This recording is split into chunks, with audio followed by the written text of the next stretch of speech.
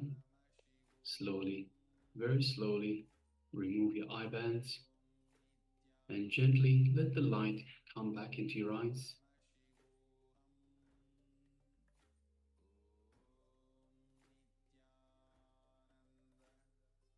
And now just take a moment and share with us what was revealed to you in this second round of power manifestation. So what was the image that we displayed for you for this second round? Let us share.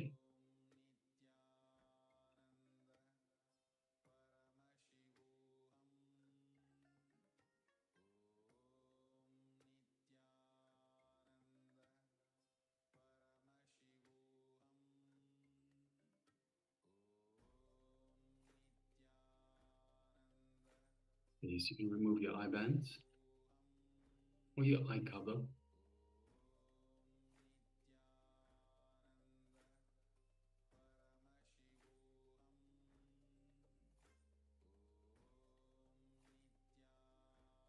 The requesting participants to let us know what was revealed to them in their third eye. What was the image that we displayed for you for this second round of power manifestation? The power of third eye vision.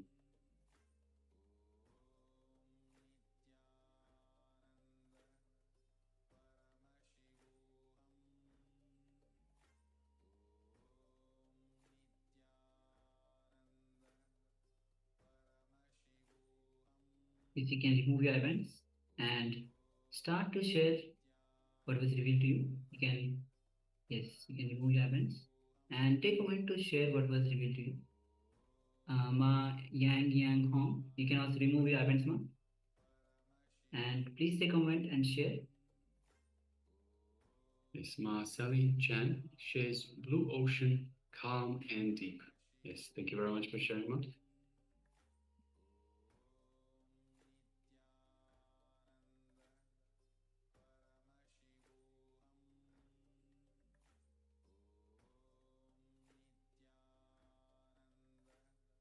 So requesting everyone, all the participants that have taken part in this power manifestation, please let us know. And let us know what was revealed. Share with us what was revealed to you in your third eye.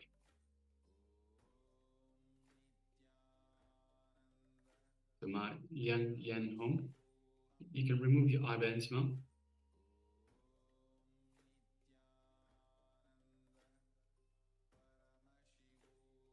Alright, if you're still sharing, you can go ahead and share. Also, all the participants on the YouTube, also you can just also share in the YouTube chat.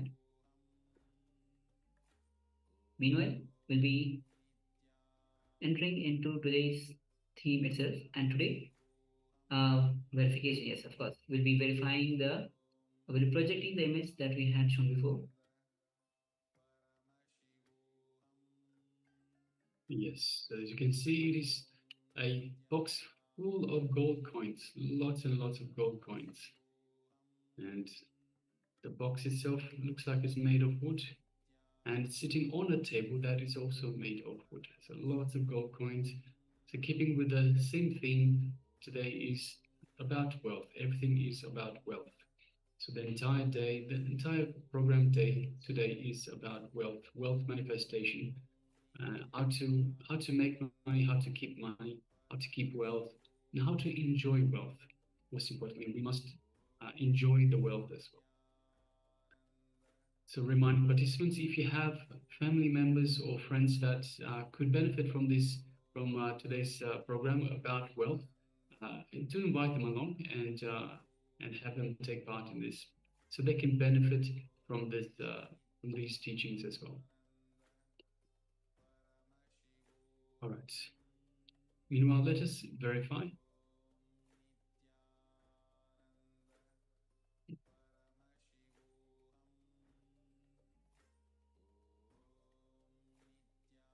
So we have my Sally Chandler shared blue ocean, calm and deep. So we don't have the ocean this time up, but yes, thank you very much for sharing.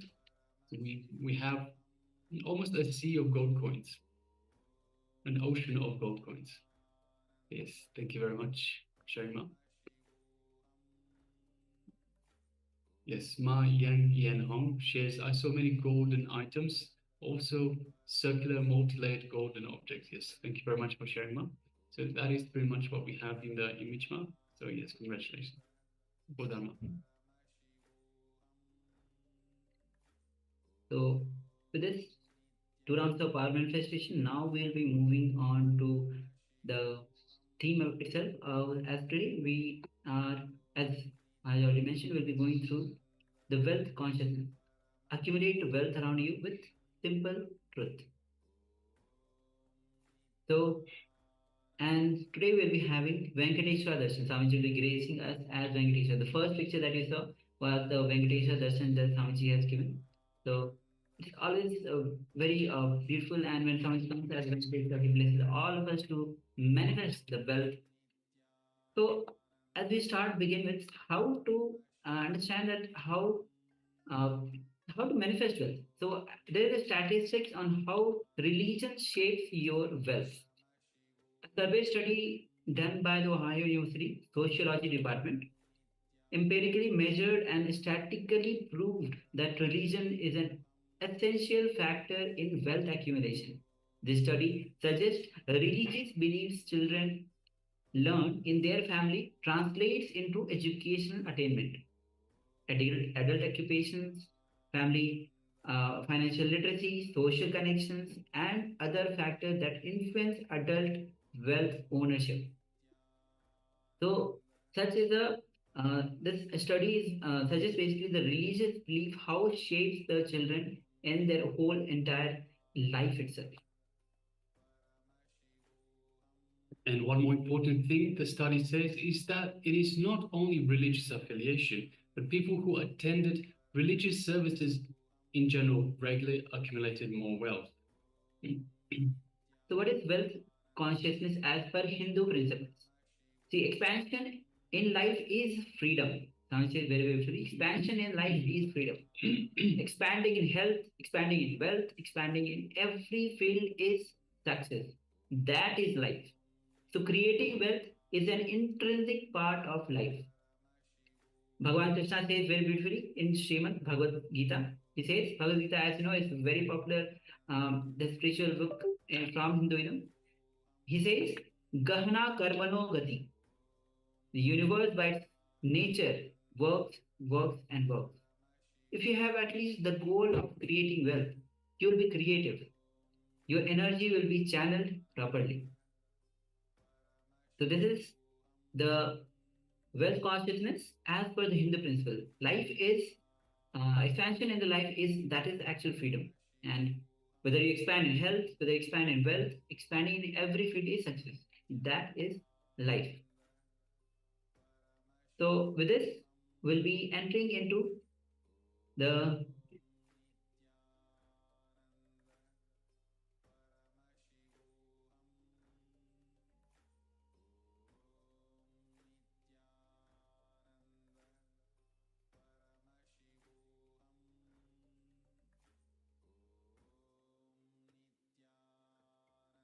Yes. So just bear with us for a moment while we get ready for the next segment. So the next segment is how to accumulate wealth with around you with simple truths. So Swamiji will introduce us to the simple truths, the simple mentality when it comes to wealth. And so requesting everyone, let us get ready for this. And as I mentioned, if you have any friends, family that could benefit from this, wealth is very important because we live in the outside world, that we interact with the outside world. We have to be wealth conscious. We have to have wealth around us. It is what gets us by in our basic needs. So it's something that can help every single one of us. So if you do have some friends and family who could benefit from this, please let them know and get them to join this program. Meanwhile, let us get ready for this revelations from the Supreme Pontiff of Hinduism in accumulation of wealth around you with simple truths. Let me introduce the exact process of the whole program. It is all about wealth. As the title says, money.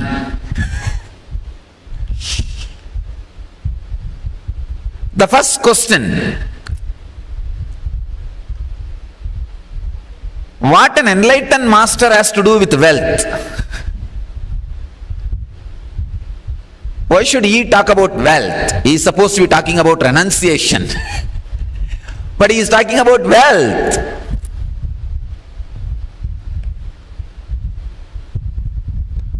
Please understand, a beautiful survey, study done by Ohio University Sociology Department. I wanted to share some of their study by Lisa Kister, Associate Professor of Sociology at Ohio State University. Religion is an important factor in wealth accumulation, a factor that has not received a lot of attention. The study suggests religious beliefs children learn in their families translate into educational attainment, adult occupations, financial literacy, social connection, and other factors that influence adult wealth ownership.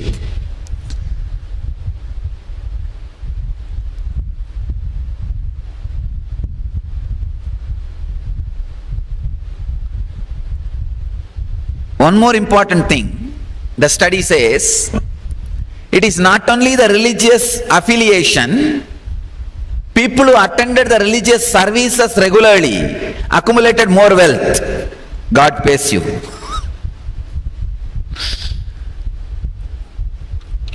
And some of the very interesting informations I want to share with you, so that you will understand why I ventured into this program, Wealth, teaching you about wealth.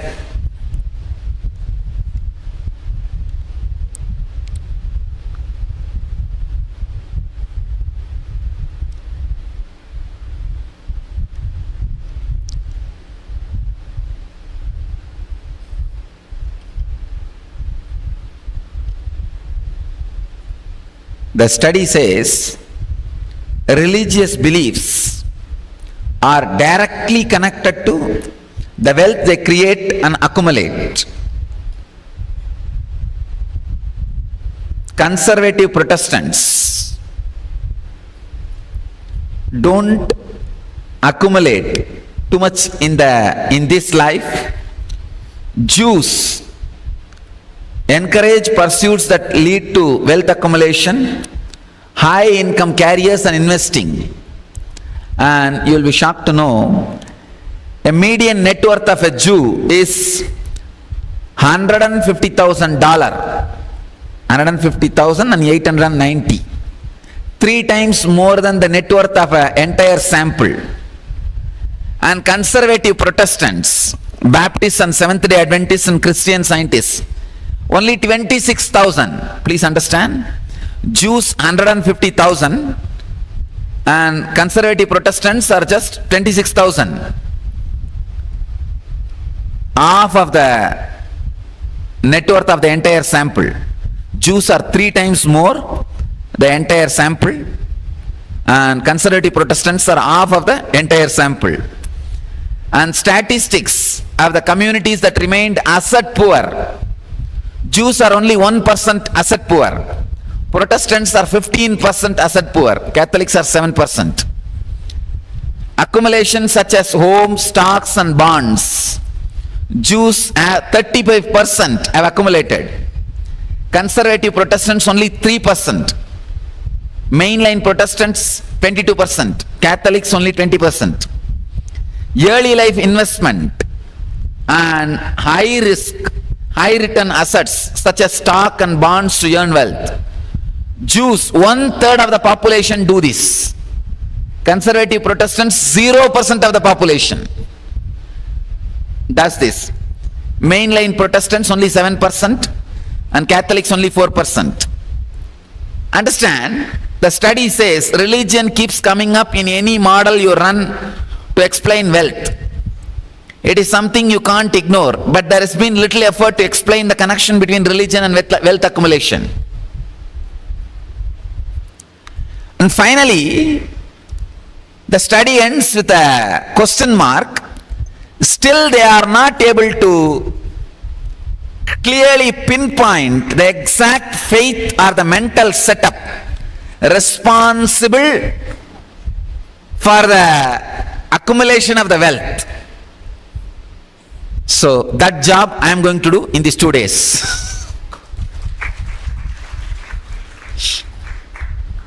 Understand, religion and wealth are very closely associated. That is the reason I ventured into teaching you how to accumulate wealth. First statement I wanted to make, the first statement of this program: wealth is not a thing to be accumulated or managed. Wealth is you. Please understand.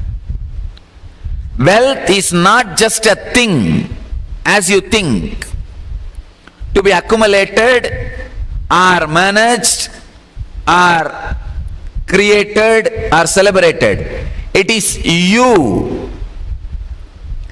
Wealth is nothing but extension of you. In Sanskrit we have a very beautiful word. Lakshmi means intensified goal. When the Lakshya is intensified in you, it is Lakshmi. Intensified goal is Lakshmi. The right mental setup directly makes you create and celebrate wealth. I don't even want to use the word creating and sustaining. I wanted to use the word creation and celebration of wealth. The right mental setup is required to create wealth, to celebrate wealth. Only an enlightened person can teach you the mental setup, can create the right mental setup. That is the reason I took up the program on wealth. The usual question an enlightened being is supposed to teach: renunciation. Please understand, how will you renounce unless you lived? I have seen wealthy man, I have seen poor man's renunciation, I have seen wealthy man's renunciation. I have seen all these three. Please understand, I have seen poor man renouncing what he doesn't have, and wealthy man enjoying, and I have seen wealthy man renouncing. All these three mental setups I have seen. I wanted to let you know, whether you will renounce or not, that is different, but it is good to have wealth. I completely support creation and celebration of wealth. I'll explain the detailed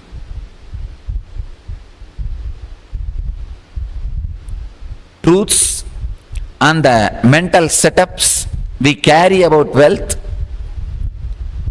Somehow this concept, the very word wealth, if you don't have, greed. If you have, fear. If you are in between, worry. Too much. I can say the word wealth is too mysterious than God. Even about God, you can come to a conclusion and understanding very easily. But the word wealth has become too mysterious because we did not look into it. The right mental setup is not achieved. look a little deeply. The very word wealth creates so much of pain in everybody. Either you had too much of greed and did not have it, or too much of fear of poverty, or too much of failure ideas. The moment the word wealth is uttered, too many of your failures crops up in your system, and too many broken relationships crops up in your system. Too many broken relationships, too much of disrespect, too much of the pain and sufferings which you went through from the young age gets awakened. That is why a normal man can never think of wealth in a relaxed way.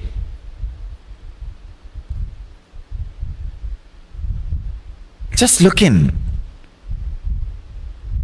Even if you want to think about creating wealth, secretly you sit and think. Even inside your own mind you create a secret chamber where you plan about wealth. Even your whole mind does not accept for planning about wealth. The moment one corner of your mind starts planning, the other corner wants warning you. Hey, you are planning about wealth, you are going to get into suffering. The other part is already teaching you renunciation. But you need to understand, it is not renunciation from understanding. It is renunciation based on the tendency of moving away from life, escaping from life, a wrong attitude.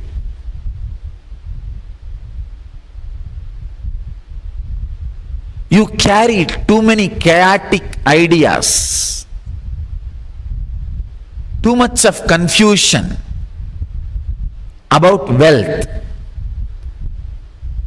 As I said, wealth is not a thing, wealth is you. If you are confused about wealth, you are completely confused about you. Who you are, what you are, why you are, who you are. Who you are, what you are, why you are, who you are. You are thoroughly confused about the whole thing. As the Sanskrit word Lakshmi means intensified goal is Lakshmi. Please understand, Lakshmi is not just wealth. Wealth is one idea. Lakshmi is intensified goal. When the goal is intensified in you, alive in you, awakened in you, wealth is inevitable.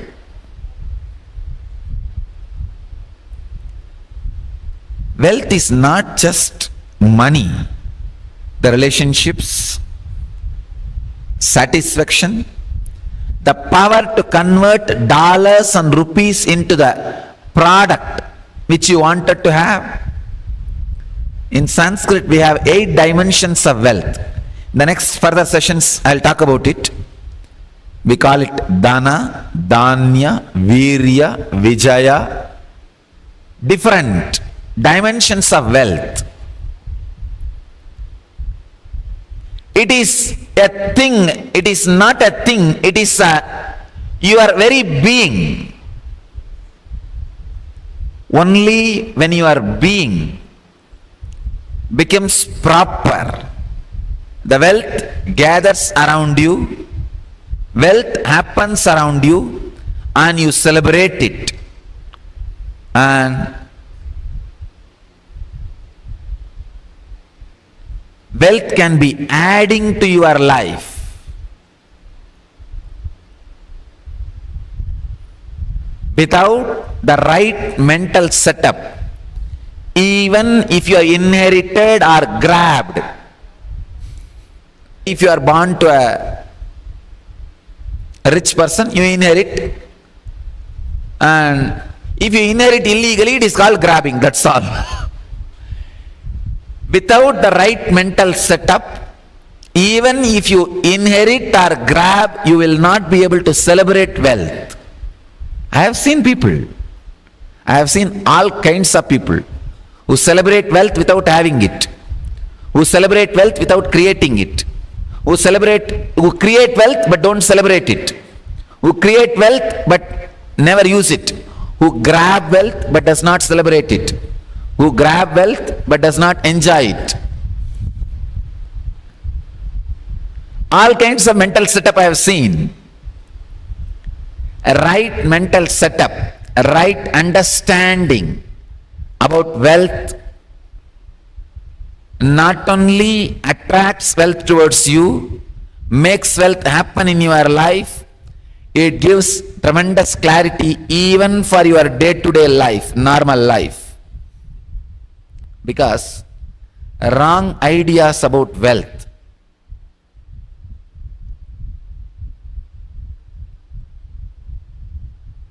becomes a self-impediment for your very growth, for your very understanding, for your very living.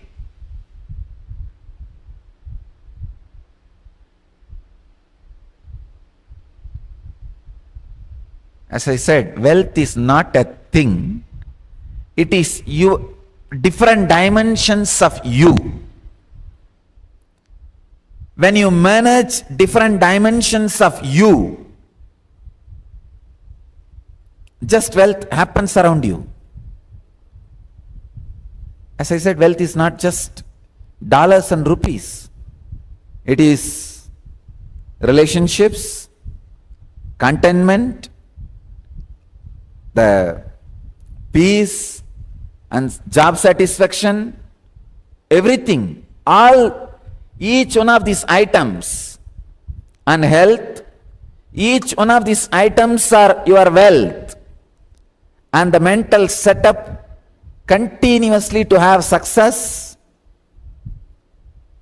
all these things are different dimensions of wealth. So I think now you are very clear why I am talking on wealth. I am going to work on wealth. I am going to teach about wealth to you. First thing I wanted to do in this program is make you understand all the pains you associated with wealth. Your innate guilt about greed and the ideas put inside you in the young age, the wrong ideas put inside you in the young age about wealth. When your parents fight for wealth among themselves, not only you have wrong ideas about them, you have wrong ideas about wealth. You feel, oh, it is wealth separates people. That 1 engram is enough for your whole life. You will not be able to create wealth peacefully. You will not be comfortable with wealth peacefully. Just see, how many of you are comfortable when you think about wealth inside you? When you just sit in a relaxed way, remember about wealth. See how much of pain comes out. Whether the failed efforts which you took, or the failed relationships because of wealth. When I say failed efforts, so many examples I can give. The efforts which you did not do properly, or which you did properly and did not work out, did not click, or somebody cheated you. Whether somebody cheated you or not, practically every person in the world feels they have been cheated. There is nobody who feels he is not cheated, he or she is not cheated. Then who is cheating? Everybody feels, whether it is a person who lives in slum, or a middle class, or billionaires. Everybody feels they are cheated. They are cheated. How can this be?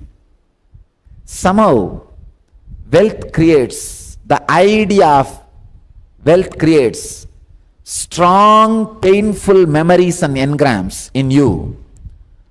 That is the first reason why you are not comfortable about wealth. You get into wrong pseudo-renunciation ideas. First thing I want to do in this process is make you understand all the wrong engrams you carry about wealth. Engraved memories, wrong ideas you are having about wealth in your brain, in your system. From the young age, all the wrong ideas you imbibed in your system about the wealth. Please sit and go on writing whatever you remember about money in your life. Please understand. First time, what you heard about wealth from your parents. First time, what you heard about your wealth from your friends, from your relatives, from your teachers. When you started growing up, what are the ideas you imbibed about wealth? I can remember, even now I can remember, first incident of wealth in my life, maybe around the age of 2 or 3, in Indian villages, during the festivals, the uncles and parents will give few coins to kids. So many of my relatives gave money to my elder brother, younger brother, for me also. I got lot of coins for my share. All of them were counting. I was sitting and looking at that, and I looked into my father and asked, what shall I do with this? He said, whatever you want you can buy. I said, I want one Ganesha to play with. You already gave it. It is there for me. I don't want anything else. Then he said, you can give it away to whomever you want. I said, oh, that's all. Okay. Then I called some of my friends. My house is filled with my cousins, and it's a giant family. I called 2, 3 of these guys and said, hey, I don't want this. I thought some 4 or 5 people will come and take. Forget about it. The one guy whom I said, he just picked up the whole thing. Whole cloth on which the coins were there. I couldn't understand. Anyhow, I just left it. Okay. What I wanted is there. I don't want anything else. Leave it. This is my first memory of wealth. And still, I tell you, this memory plays a major role in how I handle wealth. It is just utility. I have not created a single relationship because of wealth. I have not broken a single relationship because of wealth. I have not created any suffering for me because of wealth. I have not created any joy for me because of wealth. I am living, wealth is living with me.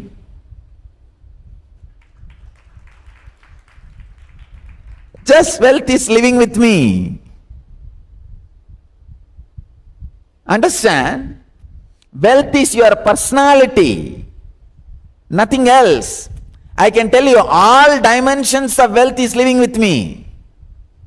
I have a right to talk about wealth to you. Of course, I am a wealthy guru. You can't equate my wealth to rupees or dollars. Media has tried their best, saying 1,000 crore, 100 crore. Of course, all these numbers are lies. It is not that much if you equate it to number. But one thing I want to tell all of you, you can't equate my wealth to a number, because I have such beautiful, intelligent, strong, feeling connected sannyasis. Each one of them, how many $1 million you will equate them? You can't. That is one of the biggest asset I have. And it is such a wealth. Even when I say it's a wealth, they don't feel it's a pride. They feel only grateful for being around me. For example, if you tell others, my wife is my wealth, naturally she will feel pride. She will say, yes, yes, I know, I am your wealth. But I am telling my sannyasis are my wealth, you won't see pride in them.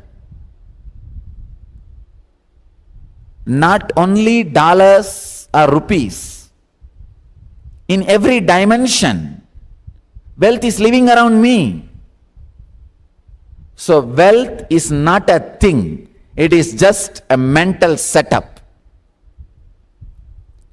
It is self-management. That is what is wealth management. Creating self and celebrating self is what I call creating wealth and celebrating wealth. You need to know, if you are not having wealth, I wanted to make it very clear. I wanted to rewrite the word. Blessed are those who are rich. They live in heaven. I don't want to say they go to heaven. I don't want to use the word. Blessed are those who are poor in spirit, they shall enter into the heaven. No. Blessed are those who are rich. They live in heaven. It's a wrong understanding given about wealth. Being poor is no way connected to spirituality. I am making one more thing clear. Being poor is equally criminal like grabbing or robbing the wealth from others. Robbing the wealth, stealing the wealth, and being poor, both are equally criminal. If you are poor, please understand, it is not that you are not working, you are working in wrong direction to create poverty. Krishna says very clearly in Gita, Gahano karmano gadihi. World is action. Whether you want it or not, you are in action. If you are not creating wealth, you are in action in wrong direction. That's all. You are in action, but wrong direction. You are creating poverty. In these 2 days, all I am going to do is create a right mental setup for you so that you attract and celebrate wealth. You create and celebrate wealth. First thing, the first process I want to do is sit and go on write all the ideas you received about wealth in the young age. Let me first open you up. What you have, let us dig it out. Then we'll clear this past engrams, create the right mental setup for wealth. Then I'll explain the right mental setup necessary for wealth and the wealth management techniques and ideas from ancient, age-old Vedic tradition. Please understand, Vedic tradition is one of the richest, wealthiest tradition, not just in the inner world, even in the outer world. Thousands of years before, whatever you call as outer world wealth, we are the richest tradition. Even after so many invasion for wealth, so much of swindling, still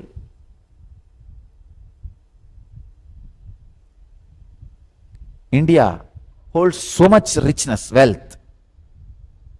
First, the invasion by different groups like Kanishkas, Kushanas, and Mauryas, then Mughals, then British, then the modern day Indian politicians. So much of invasion, all of you should know. Only one scam of modern day Indian politician has swindled more wealth from India and stashed it outside India than the whole British Empire. In 200 to 300 years, whatever British swindled from India, took it outside India, is done in just one scam. All of you know, I don't need to talk about it. Just one. So, even after so much of robbing, stealing, still we are generating, because the Vedic tradition is life affirmative. It believes in creating wealth, not grabbing, creating. I can say India is the only country which never grabbed wealth from other countries, other civilizations. Every possible civilization and groups robbed India, but India never went out to grab wealth from others. Even after giving up so much, we still have. So if you look from the right angle, I can say India is the richest country in the world even now. Because never grabbed, always gave. Never grabbed, always gave. Still we have. And the funny thing is, still only 3% of Indian man-hour is used. Please understand. For example, see, in India we call it working age as 25 to 58. 25 to 58 is the working age. If a person is supposed to be working 8 hours a day, 25 to 58, all the Indians into 8 hours. I am saying that people, Indians who are between 25 to 58 and 8 hours. If this is 100 hours, for example, I am giving you, only 3 hours productivity happens in India.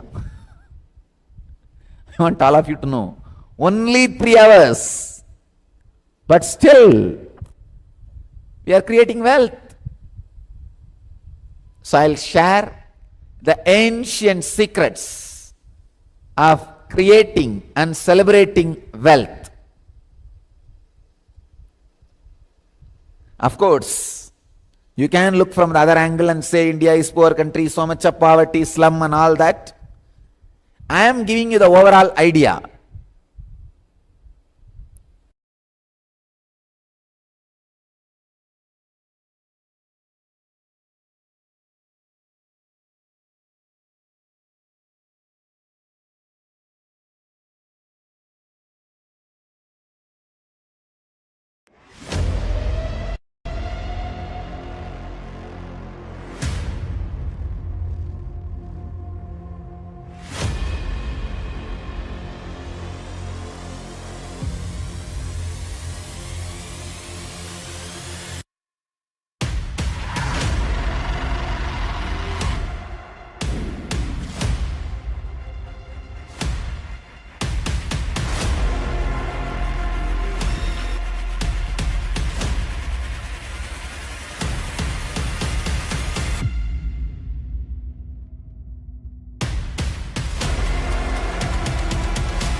This is the Kumbh Mela that is happening on January and February. So it's the grandest event of Hinduism where millions of seekers from India and across the globe gather for this spiritual celebration. So, of course, Swamiji is giving opportunity for all of us to be a part of this Kumbh Mela. If you are interested to become a part of this Kumbh Mela, let us know. We'll be guiding you further. And on wealth, Swamiji says very beautifully, wealth is part of you, part of you. Wealth is you. Wealth is not just the money you accumulate, but the relationship with you have you people, the fulfillment that you have, you receive. All this is wealth. Swami says very beautifully that he has so much money, but he is all the sannyasis that he has, these are part of him. They are the part of him. And how the religion itself, Swamiji, at the very beginning, Swamiji shared how the religion itself shaped the belief and how the people accumulate wealth according to their religious belief. So, but many times we don't accumulate wealth due to our wrong cognitions or any kind of cognitions, ideas, concepts that we carry. So much of pain, so much of um, pains are inserted in us due to not accumulating the wealth. So in this next round, we'll be writing, this is going to be a guided intranation exercise by Swamiji himself. Writing the pain related patterns, wealth related patterns, whatever wealth related patterns that you have, the ideas, the concepts that you carry from the childhood that has been inserted into you through various sources. Yes, so requesting all participants, please switch on your cameras and make yourself available. And please take part in this exercise, internalization exercise, guided by the Supreme Pontiff of Hinduism, because let's face it, who can't do with more money, with more wealth? So let us get ready and imbibe the Supreme Pontiff of Hinduism, and let us start writing down the wealth-related patterns that we have within us.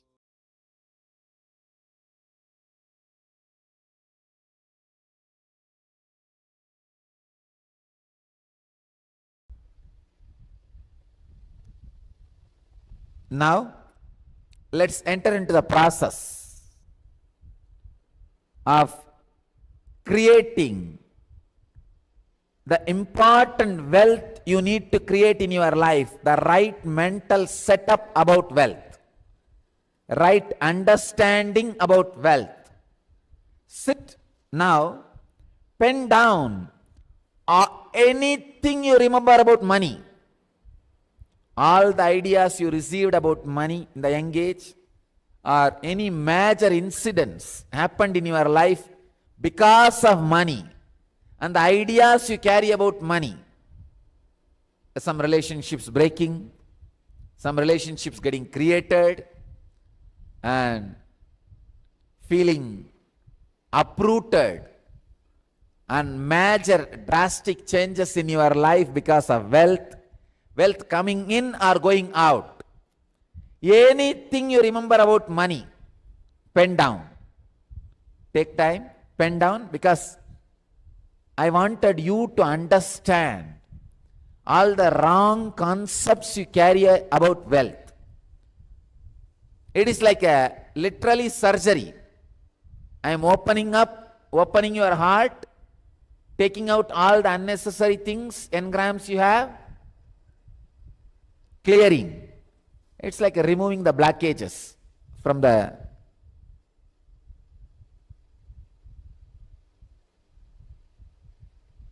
circulation flow. Please take paper and pen and start penning down all the ideas you carry about wealth.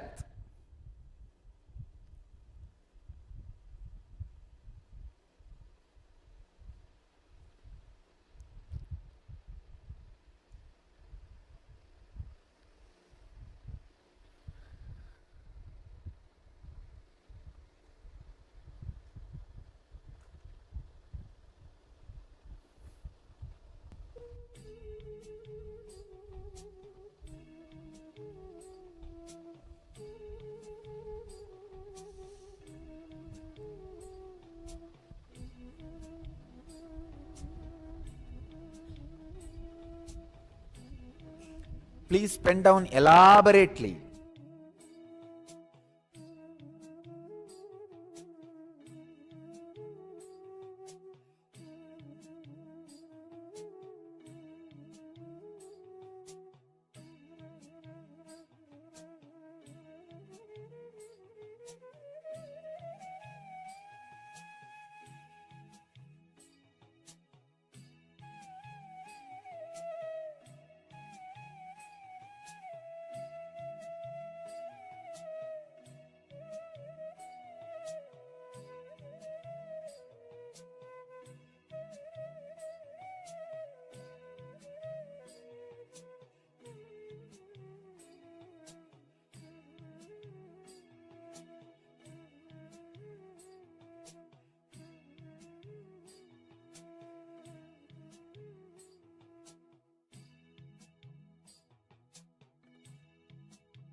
Please write without thinking much so that all the original engrams will come out as it is without getting edited by your logic.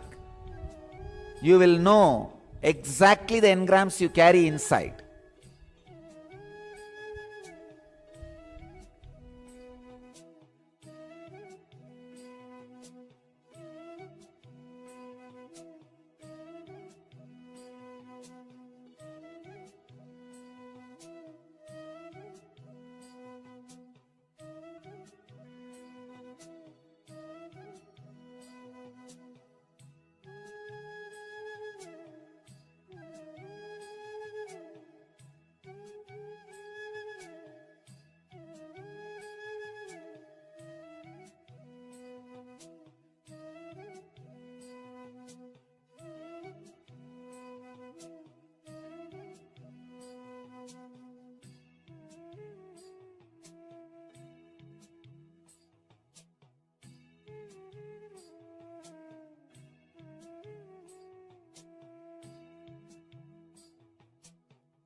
Recollect first conversations you had about money in your life.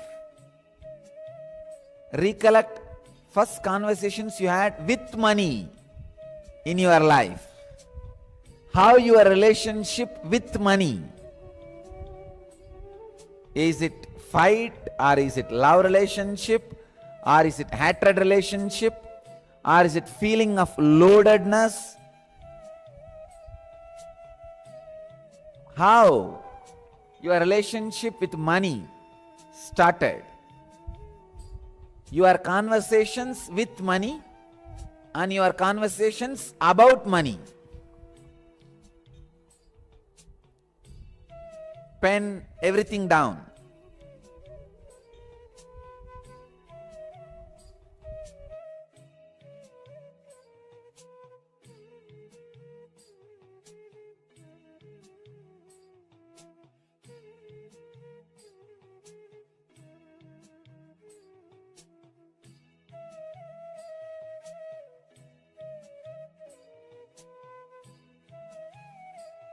Think deeply as possible. Go back to your past, your childhood. All the ideas you grabbed, imbibed from the friends and relatives about wealth. See how much of pain you carry about wealth.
down in a detailed way the different ideas you received about wealth, your own conversations about money, with money, or conversation about money.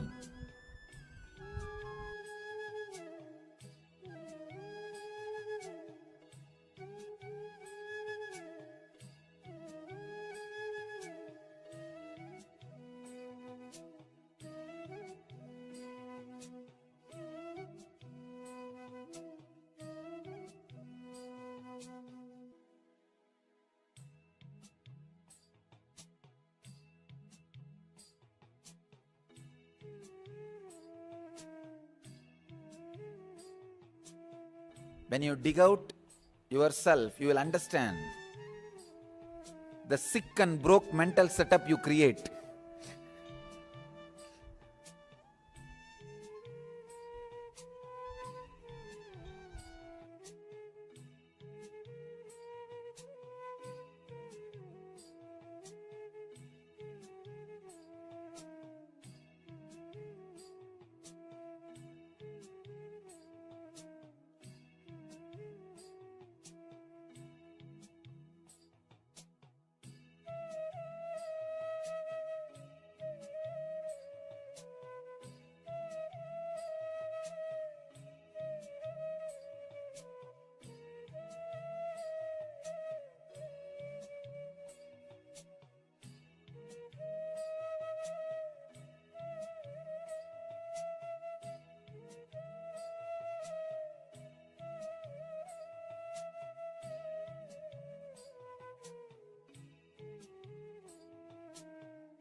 Please do the homework properly. Please write.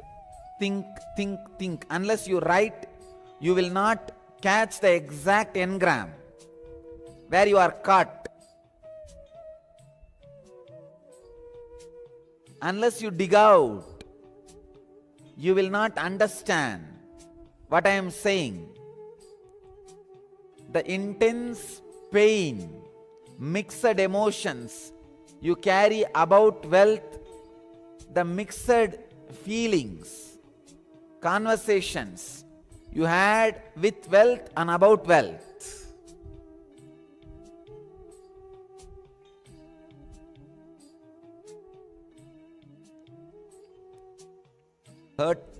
Hurt you felt by not having wealth interferes even while you want to create it.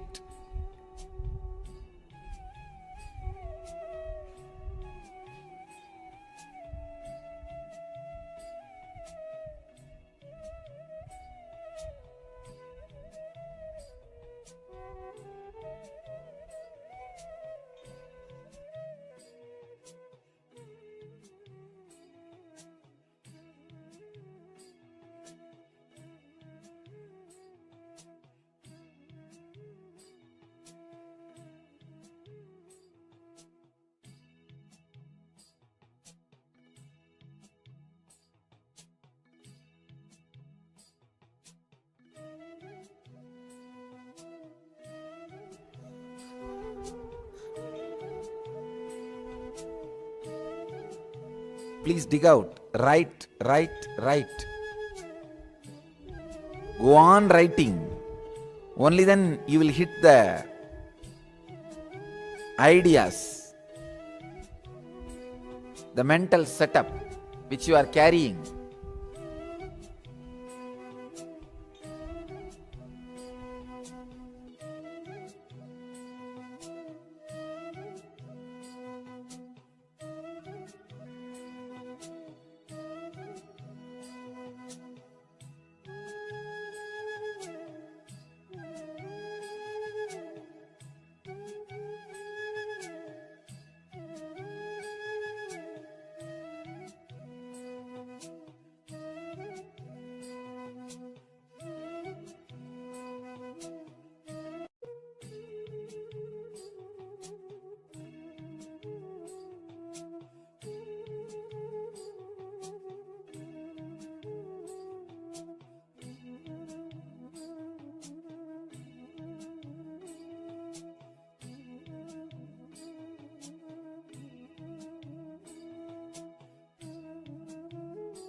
Yes, Nitam, all of you, and welcome to today's day of Paramashivoham Level 1.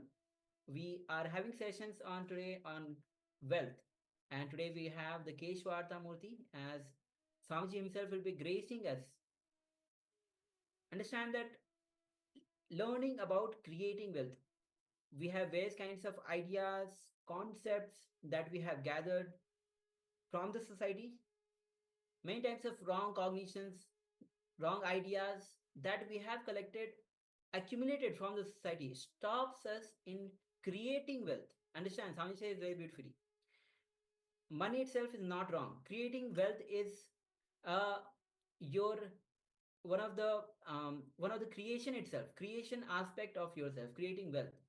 So having money is not wrong. The mindset that money, those people who have money are egoistic or they are on grabbing. So there are different kinds of mental setup that people have, the wrong mental setup that needs to be corrected, that needs to be understood, because creation itself is a divine quality.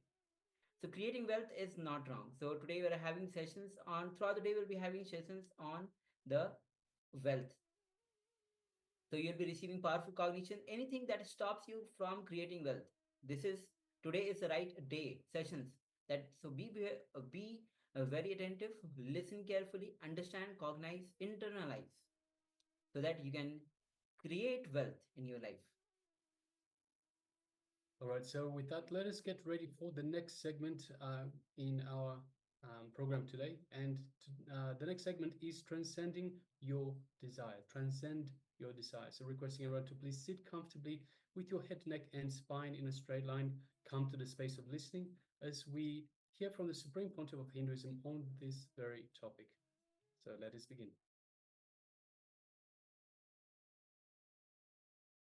In Sanskrit we call viraga. Understand? Viraga means going beyond attachments. Vairagya. Going beyond. Raga means attachment. Araga means detachment. Viraga means going beyond attachment and detachment. Going beyond desires and desirelessness.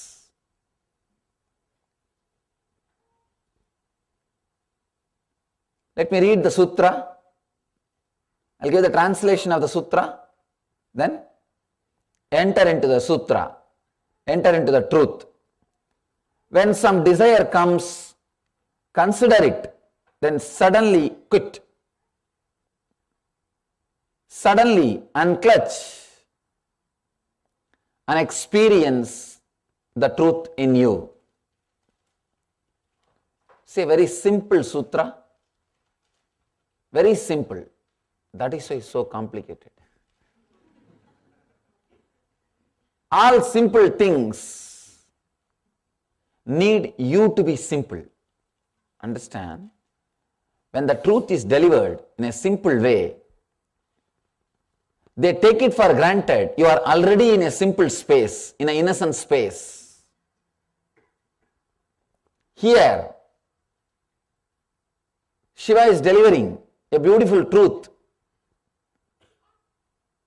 I can say this is essence of all spiritual literatures. Essence of all spiritual literatures. One more thing we need to understand. Never you can have the benefits of spirituality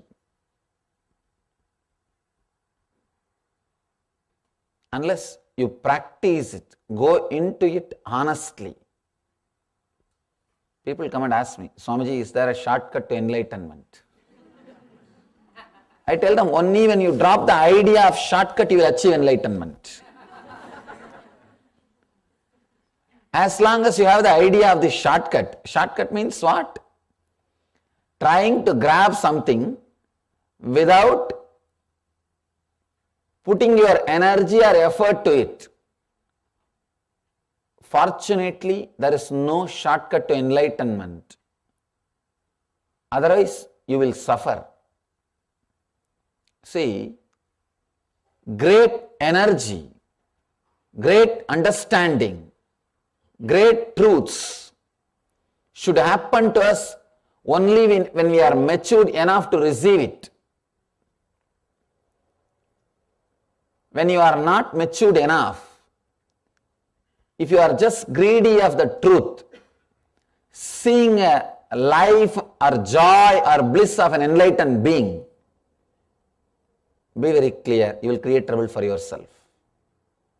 I have seen many times, people see the joy, they see the ecstasy and energy I radiate, and they become greedy of the state in which I am living. But when I ask them to go through the steps, they say, no, this is not what we wanted.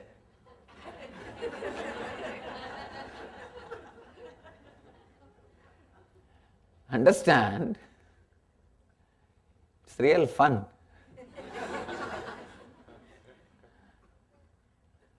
This is not what we wanted.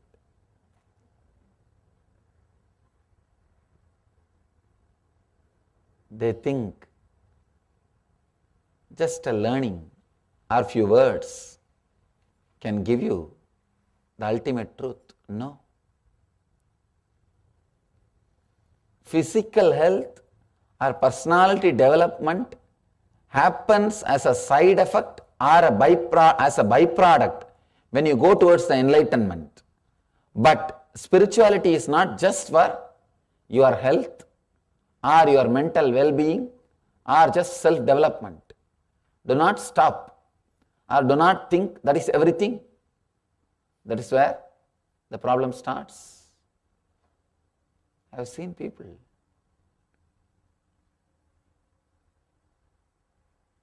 They see the space in which enlightened being is living, or the joy or the energy radiates, but they can't work to be in that space, to achieve that space. Spiritual growth cannot be extension of your being. There should be a complete unclutching between what you were and what you are. There should be a clear unclutching, disconnection between the past and the present. I have seen in the West many kinds of the self-development programs or the personality development programs becoming successful and popular. They became very successful and popular because they do not teach the true spirituality. They just do a little bit of cosmetic job, like a good cream for skin, or little bit of massage. That's all. And you feel good about it. But the true spirituality is not massage, operation. It is radiation. True spirituality, true enlightenment is straight away penetrating your being. Then you get frightened.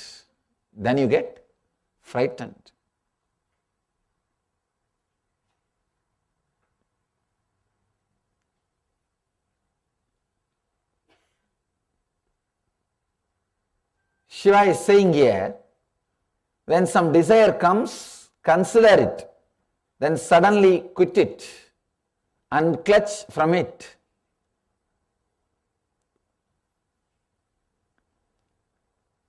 It's a very strong truth. Straight away he is telling, whenever a desire arises in you, consider, means just see, don't judge. If you judge they are wrong, you will not be able to drop. The moment you say something is wrong, unconsciously you have started enjoying it. Because from the young age, you are trained to enjoy which society says wrong.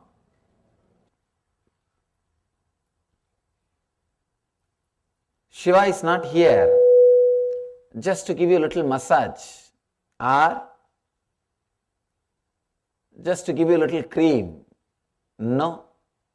He is here to straightaway transform your whole being. He will put his hand straightaway on the tumor and remove it. He will straightaway do the radiation. He is talking to a disciple, not just to a visitor. Understand? Visitor is a person who feels greed towards the joy or the energy which Master radiates. Disciple is a person who is courageous enough to go through the process and imbibe the truth. Disciple is totally different from a visitor. Here, Devi is living with Shiva. She is a disciple. First, I should narrate the story of Devi, consort of Shiva. Then you will understand to whom these great truths can be delivered, who is qualified to receive those truths. Devi was born to a king called Himaraja. He was called as a Daksha Raja also. His father was a great king, very big king. Naturally, she lived a luxurious life, very luxurious life. But when she decided, I am going to stay with Mahadeva, stay with Shiva, she just decided, I am going to go and stay with him. Mahadeva, Shiva was living in burial ground, cremation ground. He did not have his own house. He did not have his own home. He is homeless.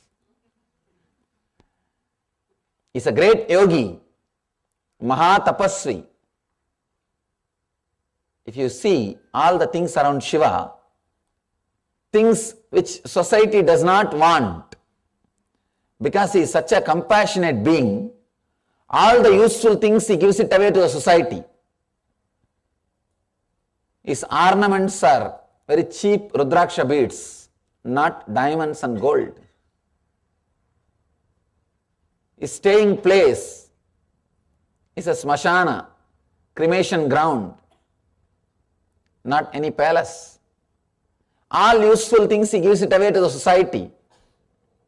He uses only what is not useful to the society. When Devi wants to go and stay with Mahadeva, Shiva, her father is objecting. No, you can't go and stay with him. You will not be comfortable. You won't be happy. He doesn't have things to take care of you. She says beautifully, here I may be luxurious but not blissful. With him I may not have the luxury, but I will be blissful. Devi leaves everything and her father is warning her.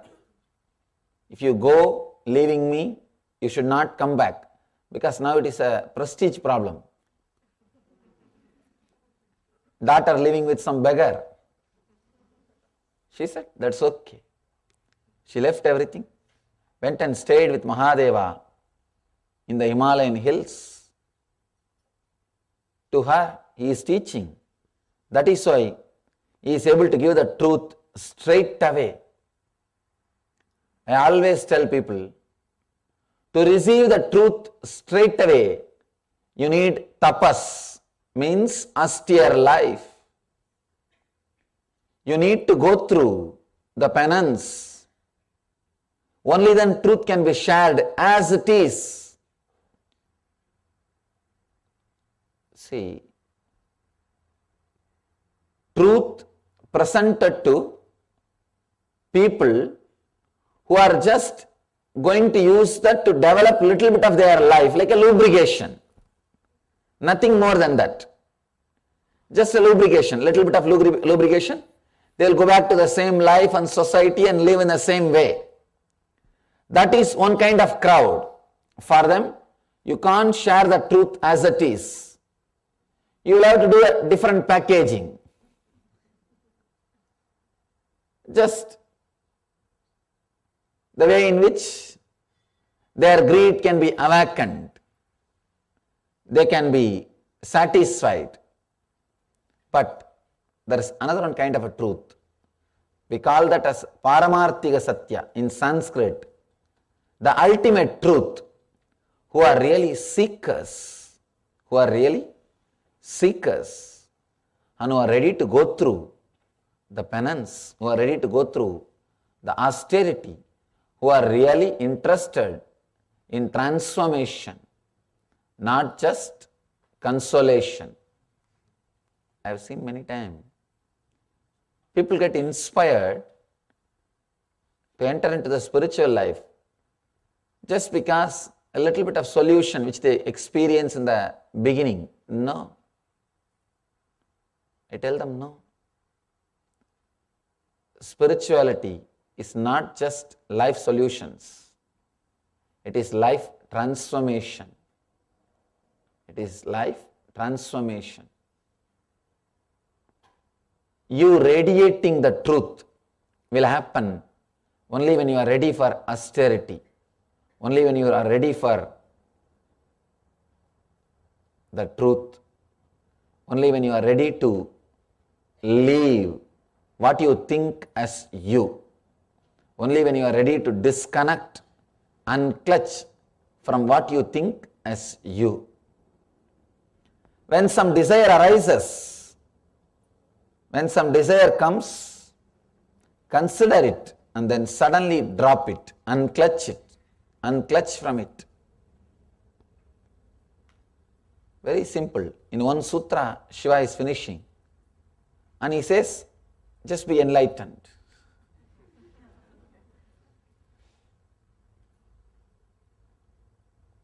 Actually, you don't need more words to experience the truth at all. For any person to become enlightened, this is more than enough. This is more than enough. Here, Shiva is telling the essence of everything. The essence is already here, available. He says, when some desire comes, when some desire arises, unclutch. He is not telling, slowly do, little bit this. No. No Vishivashi. Straight away he is telling, when some desire arises, consider it. Consider it means witness it. Don't judge. Just see it. See. Then the moment you are seen it, unclutch from it.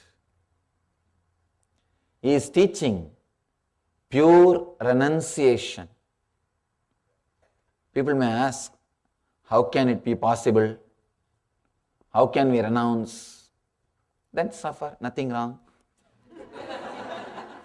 That's all. Simple. People come and ask me many times, renunciation is very difficult, Swamiji. How to renounce? I tell them, don't bother, then suffer. Then life will teach you two things. Either you learn from enlightened master or life will teach you. Life is going to teach you. If you learn from master, it will be a lot more easy because he will talk to you in the language which you can directly understand. Life, the language life speaks, you may not directly understand it. So it will give you strong punches. By the time you start realizing those punches, by the time you start interpreting and understanding the messages conveyed to you through the life, through the incidents in your life, the incidents which it is creating in your life, it will be too late. Understand? Either You learn from master directly, who is talking to you the same English in which you understand, the English in which you also communicate, you also relate. If you learn from him, it will be a lot more easy, because you don't have to go through the painful experiences. Straight away, see, it's more like he has done a big research and development, and he knows the truths of the inner software. Here he is ready with the software. Just download and start living it. But when you want to create your own software, of course you can. Then you have to live your life, go through the experiences. By the time you learn how to pick up the lessons from the experiences, how to interpret the experiences, you are ready to die. Life is over. Life is over. In Sanskrit, we have two words, anubhava, anubhuti. Anubhava means lessons you learn from the experiences. Understand? Anubhava means the experience, and learning lessons. For example, first you touch the charcoal fire and say, oh, charcoal fire will burn. Then you touch the cigarette fire. Oh, cigarette fire also will burn. Then you touch lighter fire. Oh, lighter fire also will burn. Like this, you touch all varieties of fire. By the time you understand all fire will burn, your body will be ready to be burnt. This is what we call anubhava, learning through experience. It goes on and on and on. Next is called anubhuti, learning from intelligence, learning from enlightenment. Example for this anubhuti is, once you touch one fire and get burnt, immediately you realize, oh, all fire will burn. This is called anubhuti. Understand? Anubhava will demand, learning through experience will demand your whole life, painful. In the end, you will say the same thing which Shiva is saying. You will say the same thing which Buddha is saying. You will see the same thing what Jesus is saying. You will see the same thing which Mahavira is saying. All the great masters, what they are saying, you will see it and say it, but it will be too late. It will be little too late.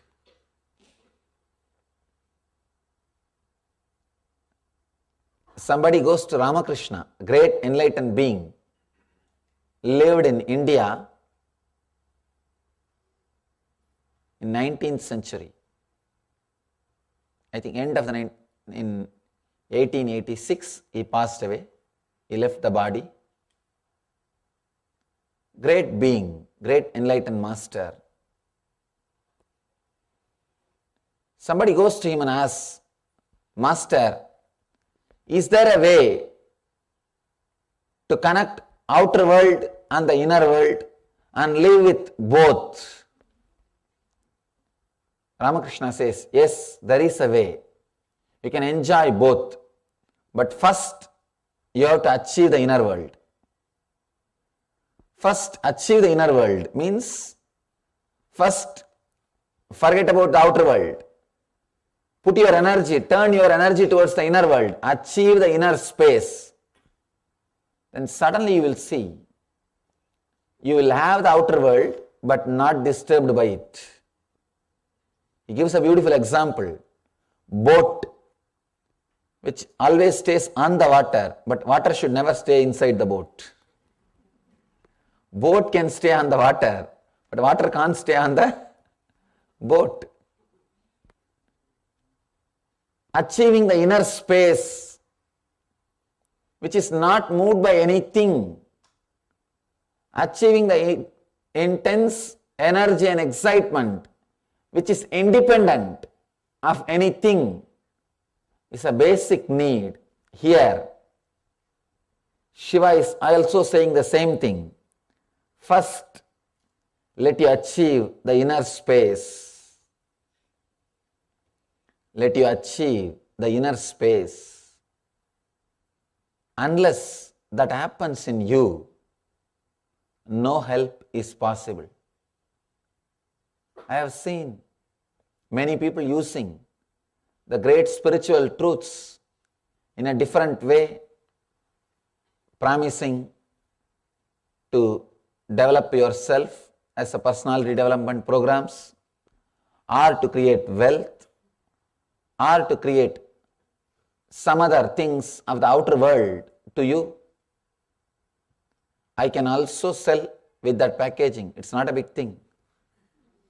It is not a big thing. But understand, the truth, the ultimate truth is totally different. The truth of enlightenment is totally different. And I really feel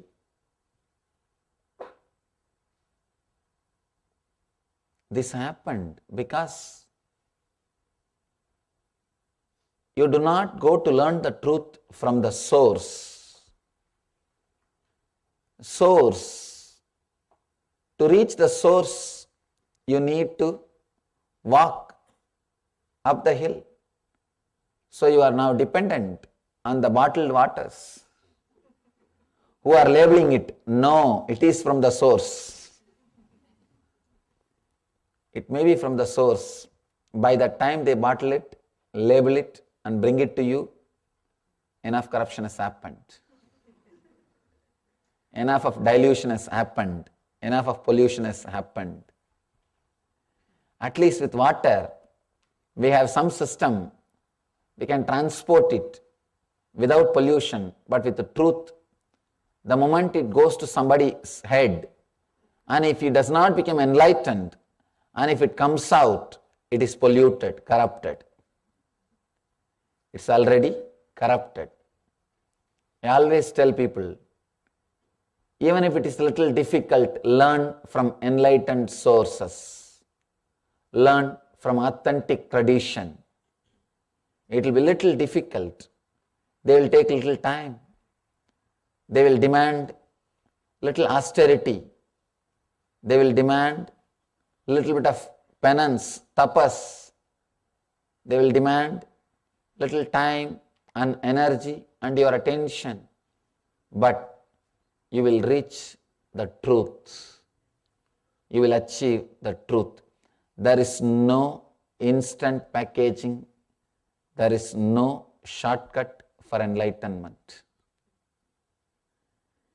Mahadeva is saying, when some desire arises, consider it, then suddenly unclutch from it. He is not telling, cherish the desire, it's okay. No. He is saying, suddenly unclutch. Before even the mind starts arguing with you, should I unclutch or not? Suddenly unclutch. If you are arguing with the mind, you will never unclutch. I always tell people, don't think before you jump. If you think, you will never jump. See in your life, if you are thinking, you will never jump.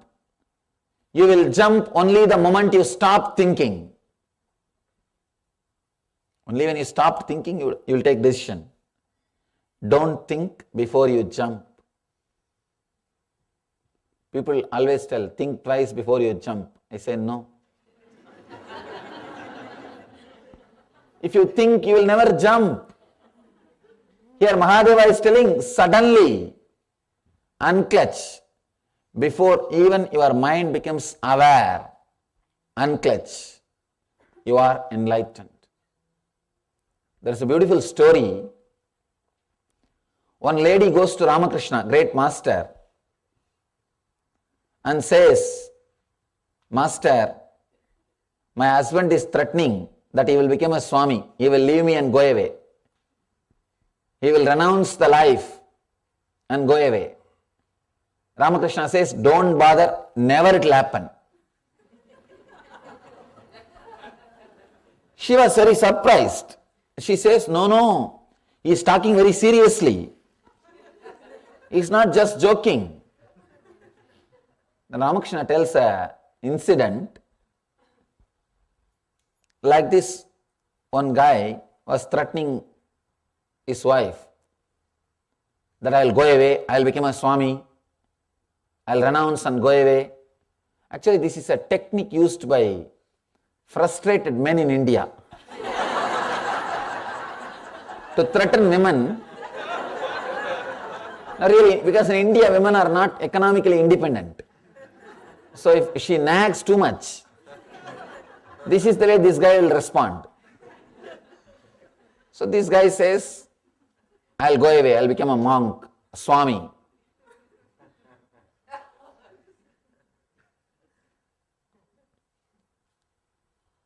She goes and complains to his elder brother, that guy's elder brother, and says, your brother is threatening me that he will become a Swami.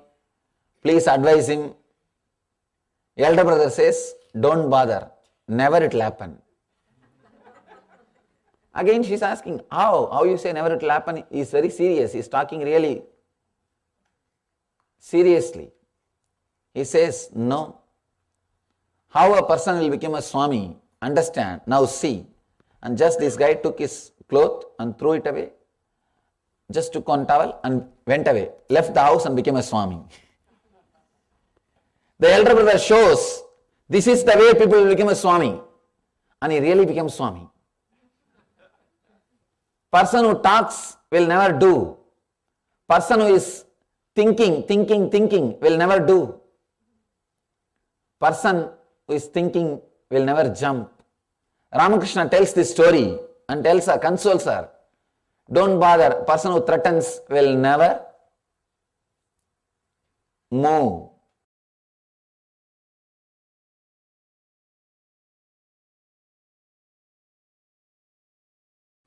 Shiva is speaking to a different kind of personalities and different kinds of people. The today's technique is for a true seeker who is serious about enlightenment. I have seen different kinds of seekers who are very happy only to talk about it, never to work for it. Who are little courageous to take one or two steps but not to go with it. Very few guys, courageous ones. I call them Dhira. Dhira means courage to travel, courage to live it, courage to leave everything else. Today, Mahadeva is talking. Mahadeva is giving techniques for that kind of intelligent, energetic, courageous people. He gives techniques for all kinds of people. First level, who are just interested in talking, but not doing about it. Second level, who are interested in talking and taking one or two steps, but not more than that. And the true seekers. He gives techniques for every level. But this is the technique for the people who are tired of being cunning. If you are tired of being lazy, if you have suffered enough with your dilemma, if you have suffered enough with your mind, then this is technique for you. If somebody is, people come and tell me, Swamiji, what you teach is really wonderful, amazing truth. But how to practice? I am not so mature to practice these great truths as it is. Then I tell them, suffer a little more and come back.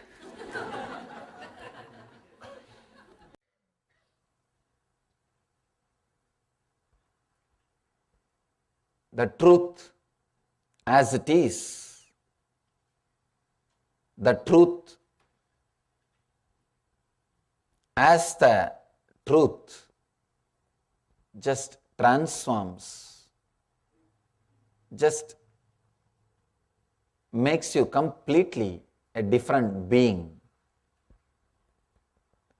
Whenever some desire arises in you, consider it, see it, witness it, understand it. Suddenly, before your mind is ready with arguments, unclutch from it. It's a very powerful technique. Very powerful technique. When you suddenly unclutch, a quantum jump will happen in you. If you are renouncing step by step, you will never achieve the reality, enlightenment. No. You will never achieve the reality, enlightenment. No. Step by step, never growth happens. Enlightenment is either now or never.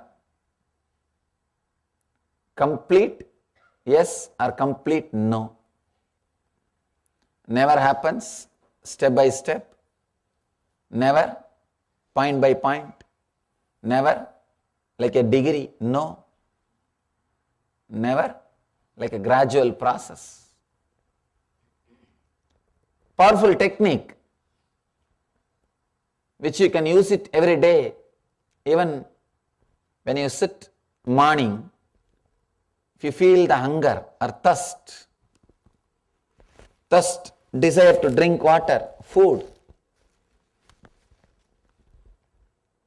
just sit with the desire. Consider it. Don't say right or wrong. Just unclutch before your mind brings up any argument. You may ask, then I should not eat or what?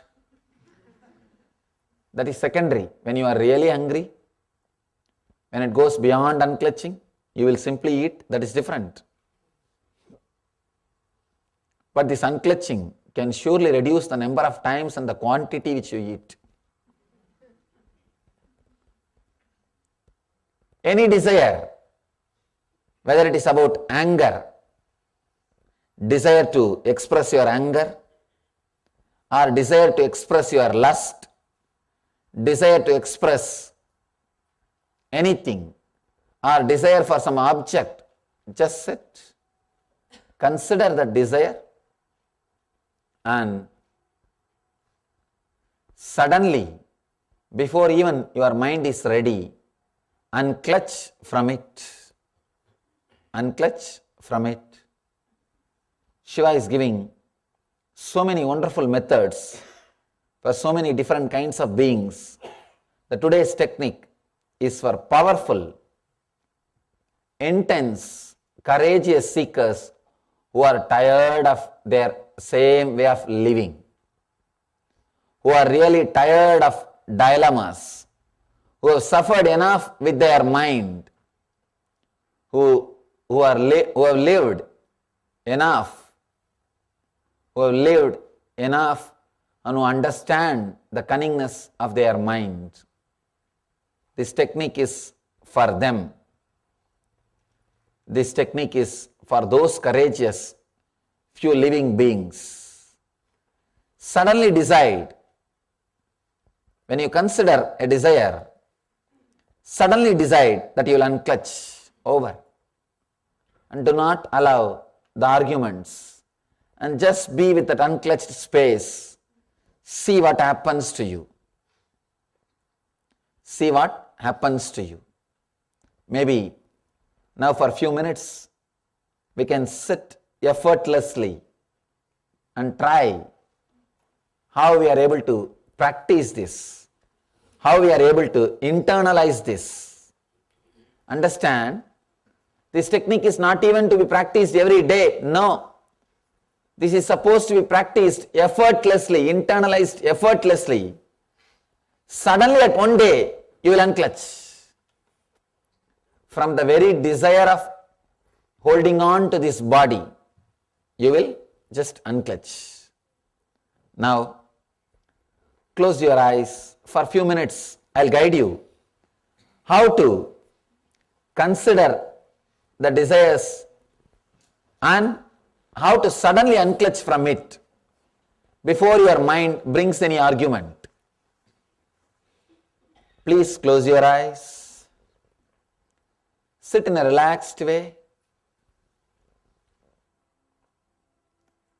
If some desires are arising in you, maybe desire to open your eyes or desire to move your body, any desire, just see that desire. Don't judge. There may be so many desires. Do not witness. Do not judge. Do not say right or wrong. Do not suppress.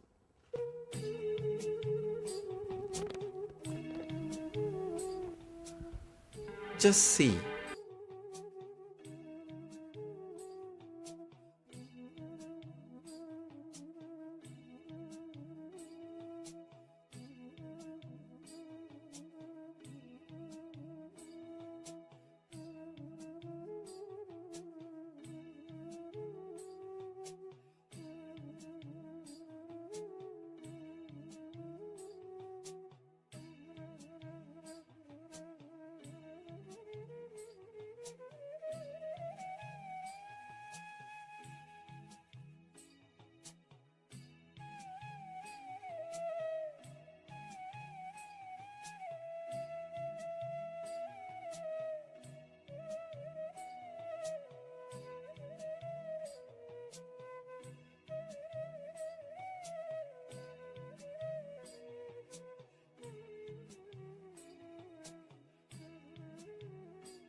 Don't say, don't think your desire is right or wrong.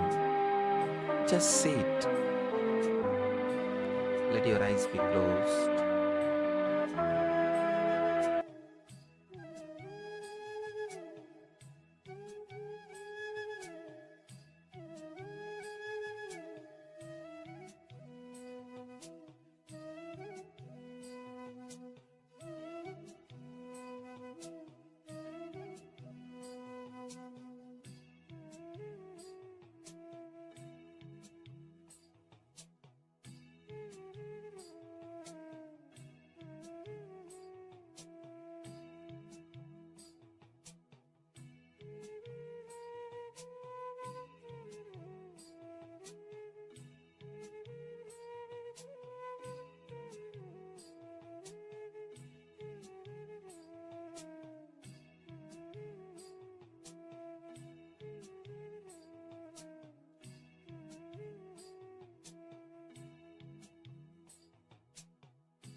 Let all the desires arise in you. Don't suppress them. Don't judge them. Don't say they are right or wrong. Just let them happen.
Suddenly, before even your mind recognizes, unclutch from all the desire and relax. Do not argue. Do not logically decide. Do not decide based on right or wrong. Just unclutch from all the thoughts.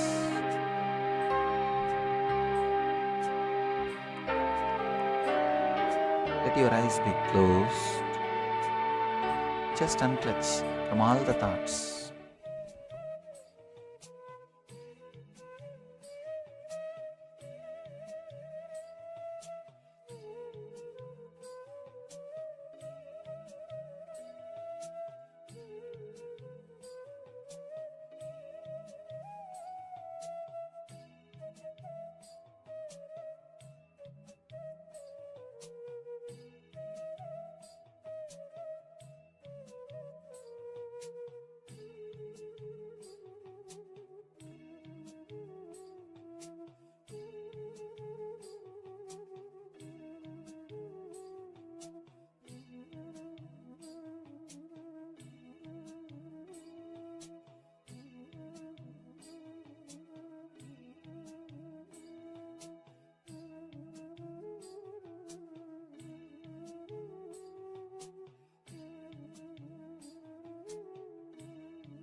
anything comes up, just unclutch.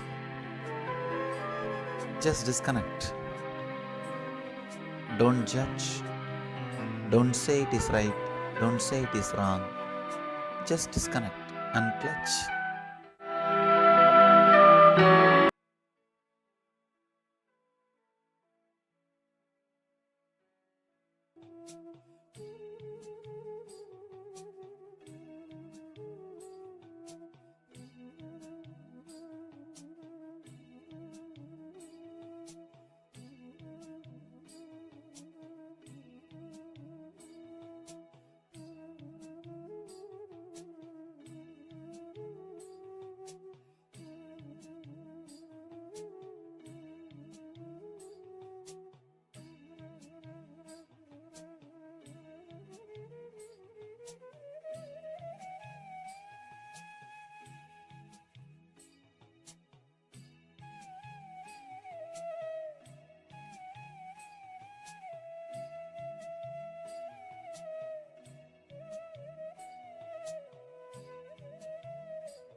Om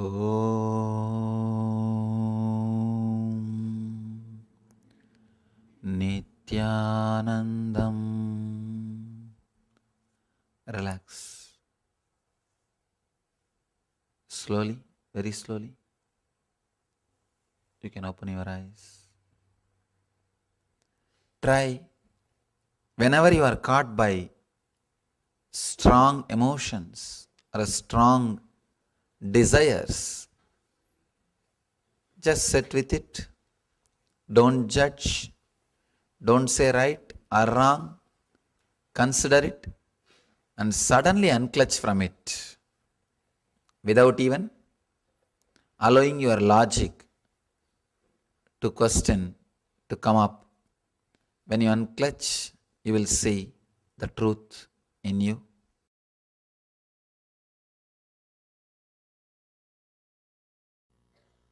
Today's subject is intensity is the key. Make it your very DNA. The only difference between you and Patanjali, you and Buddha, you and Krishna, you and Shiva is whatever they do, they are intense. The difference is not in lifestyle. Please understand. The difference is not in lifestyle. Krishna ate just like you all. Krishna was singing just like you all. He was dancing just like you all. Bhagavatam may not record, but surely you would have done 1, 2, 3. Just like you all. Then what is the difference between you and Krishna? People ask, then what is the difference between me and Krishna? Intensity. He was total. He was intense. Whatever he was doing, he is complete. Whatever he is doing. So Patanjali is trying to teach intensity. I can say just this one sutra is enough. Decide from today, whatever you do, you will be intense. It means whatever you do, you will be inside your body. Many times people come and tell me, no Swamiji, I don't have time for meditation. What it means? And as if people who are meditating, they don't have any other work or what? It is just arrogance. In a way, I tell them, say that you don't feel meditation is that important, then I can understand. Don't say you don't have time. What for? We say we don't have time for meditation because making money. Because in this country, time is money. I have seen people, many times, people jump, people escape, they don't meditate, they don't do what they enjoy. They don't do some voluntary service, they don't do some spiritual work, they don't do anything and make money and accumulate.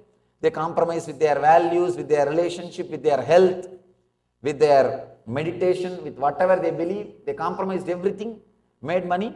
Now suddenly recession, that also disappeared. Where everything went, nobody knows. Tuck, the numbers gone, disappeared.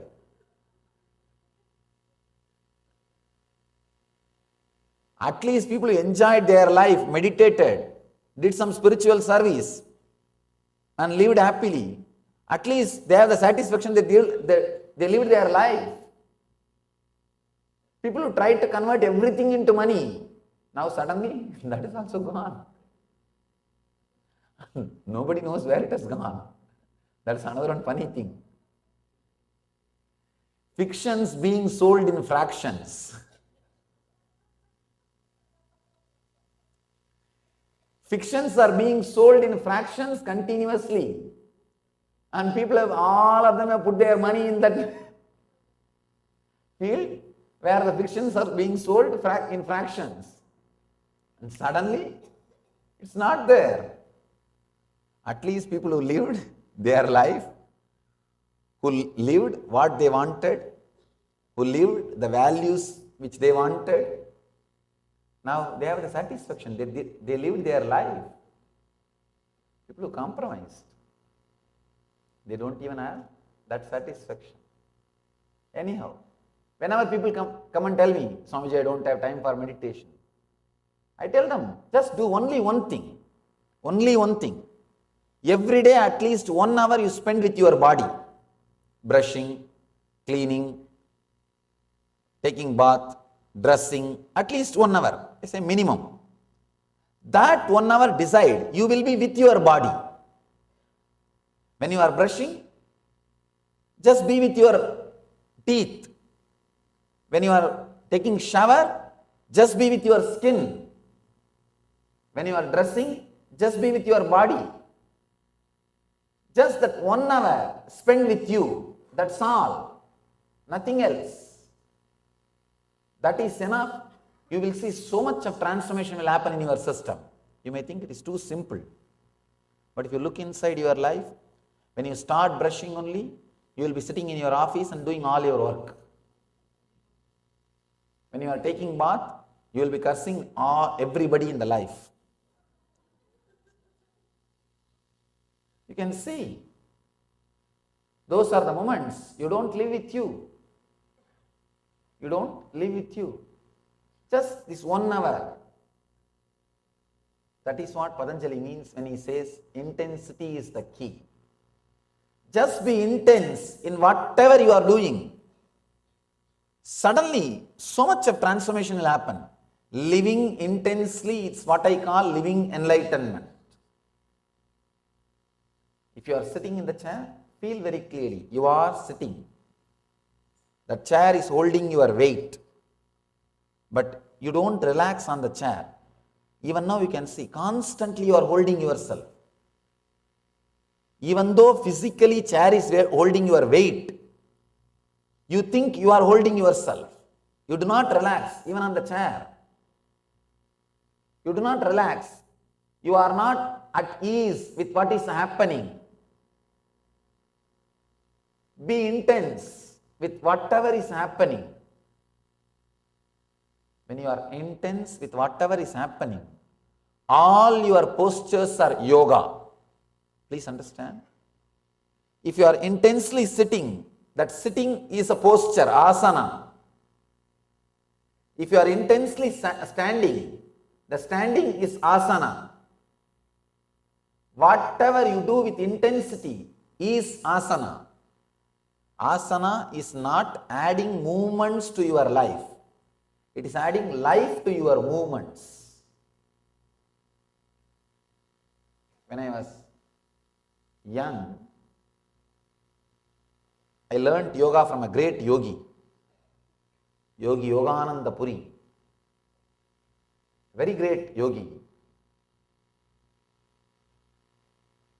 He used to teach me yoga in the temple, in the Arunachaleshwara temple, my native place. It's the largest Shiva temple, 25-acre granite construction, 25-acre built-up area in granite. Still, in India, there are thousands of cities. The temple will be the center of the city. And that will be the largest structure of the city.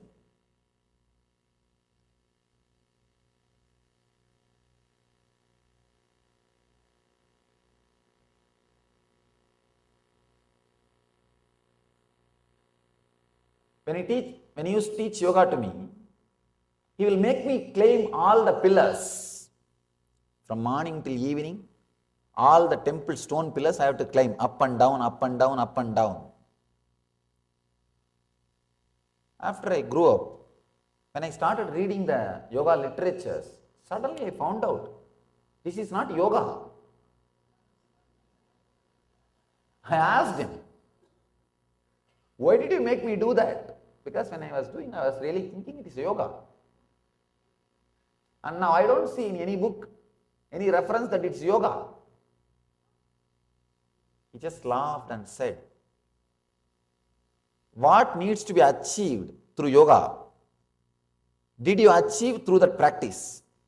I said, yes, that I achieved, no doubt. Then it is yoga, relax. He gave me one important key, click. That is the key based on which I have designed the whole Nitya Yoga. The key is, with any intention, you move your body, that intention will become part of your bio-memory and it will express itself in your life. With any intention you move your body, that intention will become part of your bio-memory and that will become reality in your life.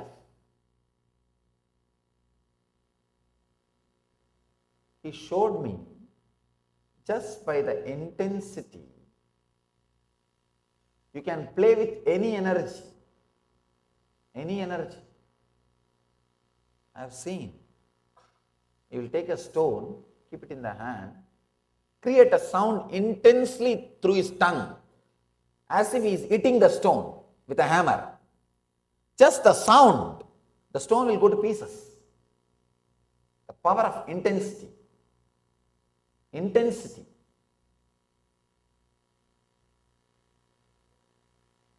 He will create a sound as if he is throwing a stone. The fruits will fall from the tree. Intensity. With any intention, if you move your body, that intention will get recorded in your system and will become reality in your life. So be very clear. When you are working, running your life, if you have the intention, it is going to bring only suffering and disturbance and dissatisfaction. You will be attracting that in your life. So having positive intentions and moving your body is yoga. Any movement is okay. Any movement is okay. If the intensity becomes your bio-memory, suddenly you know you are in heaven. You are living enlightenment. You are radiating Jivan Mukti. Patanjali says very beautifully, intensity is the essence. Please understand. Intensity is the difference between religion and spirituality. Without intensity, even meditation will be a ritual. I have seen many people meditating all over the world. Now I know by conducting classes all over the world, how different culture, different country people sit and sleep. Everywhere I am seeing how people sit and sleep, how they miss the words, how they sit and sleep. Without intensity, even your meditation will be a ritual. With intensity, even your ordinary activity like walking, talking, eating, sitting will be meditation. It will radiate. With intensity, you will attract that same kind of people around you.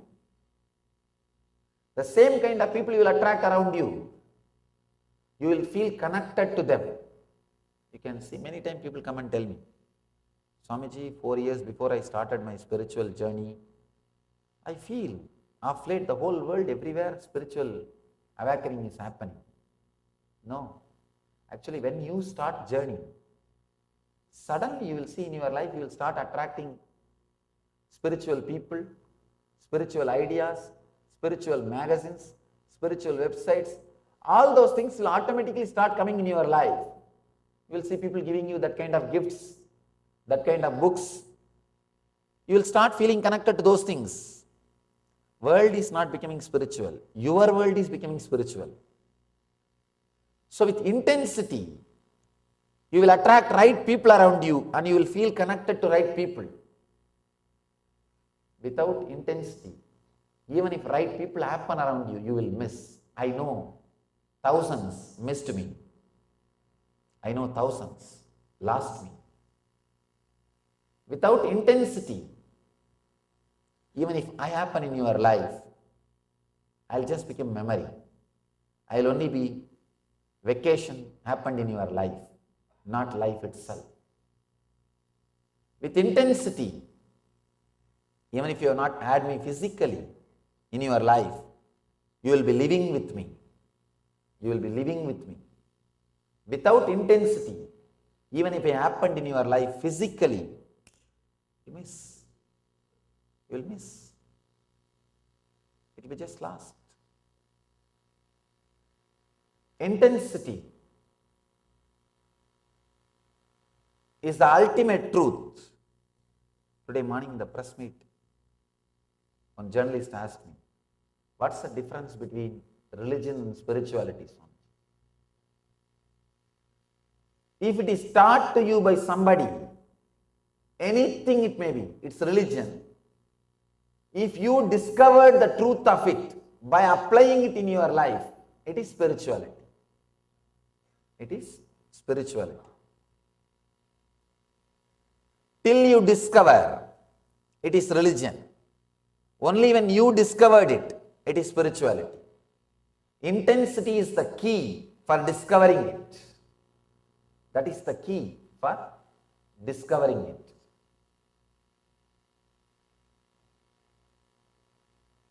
Let's enter into the sutra, Patanjali's sutra.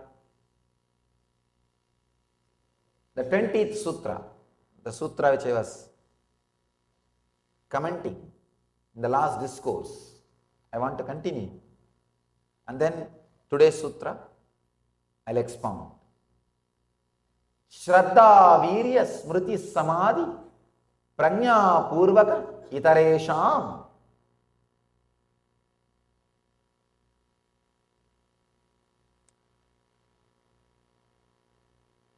Patanjali explains the science of samadhi, science of enlightenment.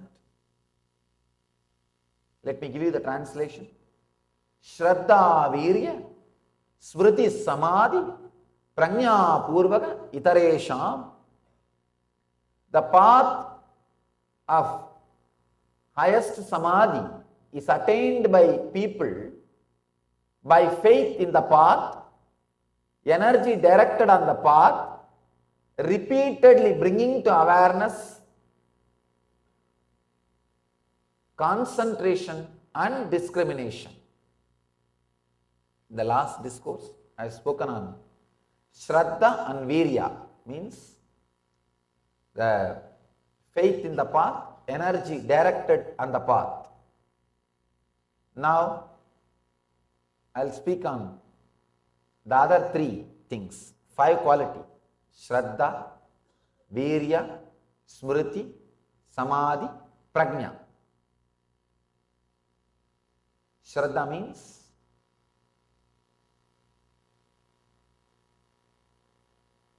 faith, feeling connected to the spiritual ideas. Second, Virya means intensity, energy directed on the path. Third, Smriti, bringing your awareness again and again back to the spiritual path. The third idea, Smriti. This is what I wanted you to understand first. Please understand. Bringing the truth again and again back to your life. Bringing the remembrance again and again back to your life. See, when you are in depression, if somebody comes and talks to you and gives you the right idea, right click to come out of the depression, what great service that person is doing to you. Or if you yourself are able to do that service to you, how great your life will be. The ability to do that service to yourself is what I call smriti. Remembering the great truths,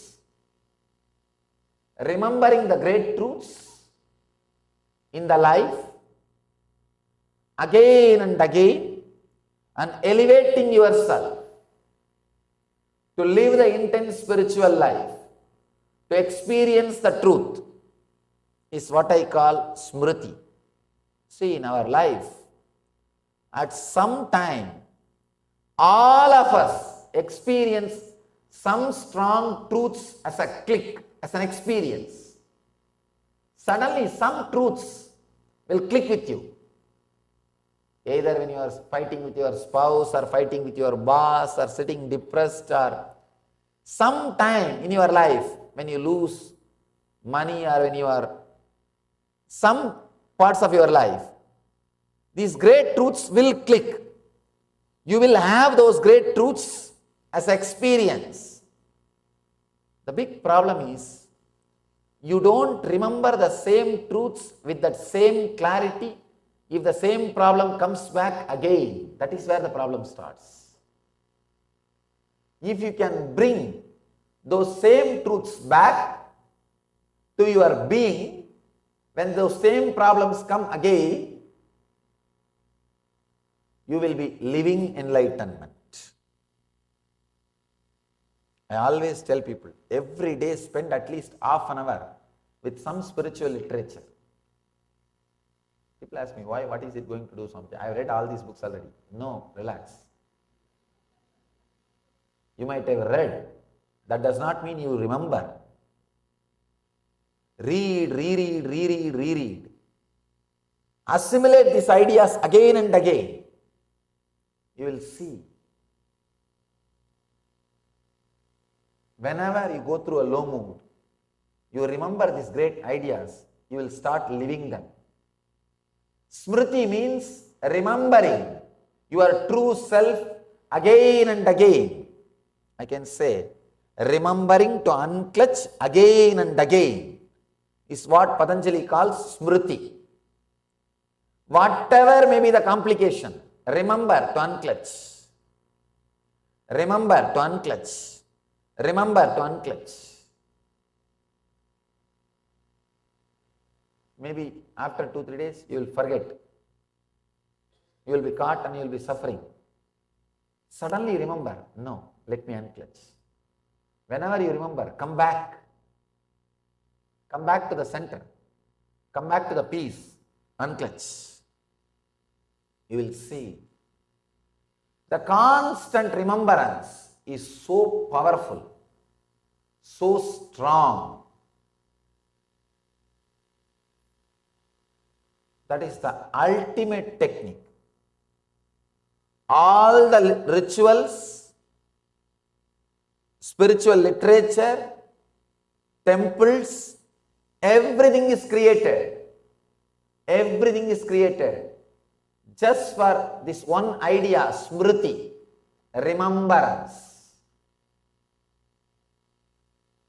All over the world, so much of wealth is put, invested in spiritual books, in spiritual infrastructures, so many spiritual things. Just one reason. You need to be reminded. You need to remember. That's all. You need to remember the truth. That's all. Nothing else. I am building temples all over the world. Just today morning, one journalist asked me, Swamiji, all over the world you are building temples, organizations, ashrams, monasteries. Why? I told one word. Just to remind people about these great truths. That's all. Nothing else. Soon, in few days, in San Jose, you may have a temple. It's just for reminding you the truth. Reminding you the truth. Smriti. When temples don't remind you the spiritual truths, they are not useful. When books don't remind the spiritual truths to you, they are not useful. When your life don't remind the spiritual truths to you, it is not worth living. Remembering the spiritual truths again and again and again is the essence. Please understand, Patanjali says, just by remembering, you can fall into samadhi. He is not giving this as a morality or inspiration. No. He says this is a science of samadhi. Ramakrishna says, the moment I see some villager from Chaitanya's village, I fall into samadhi. Just remembering that person, his village is Chaitanya's place, and the village remains Chaitanya, and Chaitanya remains Krishna, Krishna remains the enlightened consciousness, and he is already in samadhi. The right remembrance can straightaway transport you to samadhi.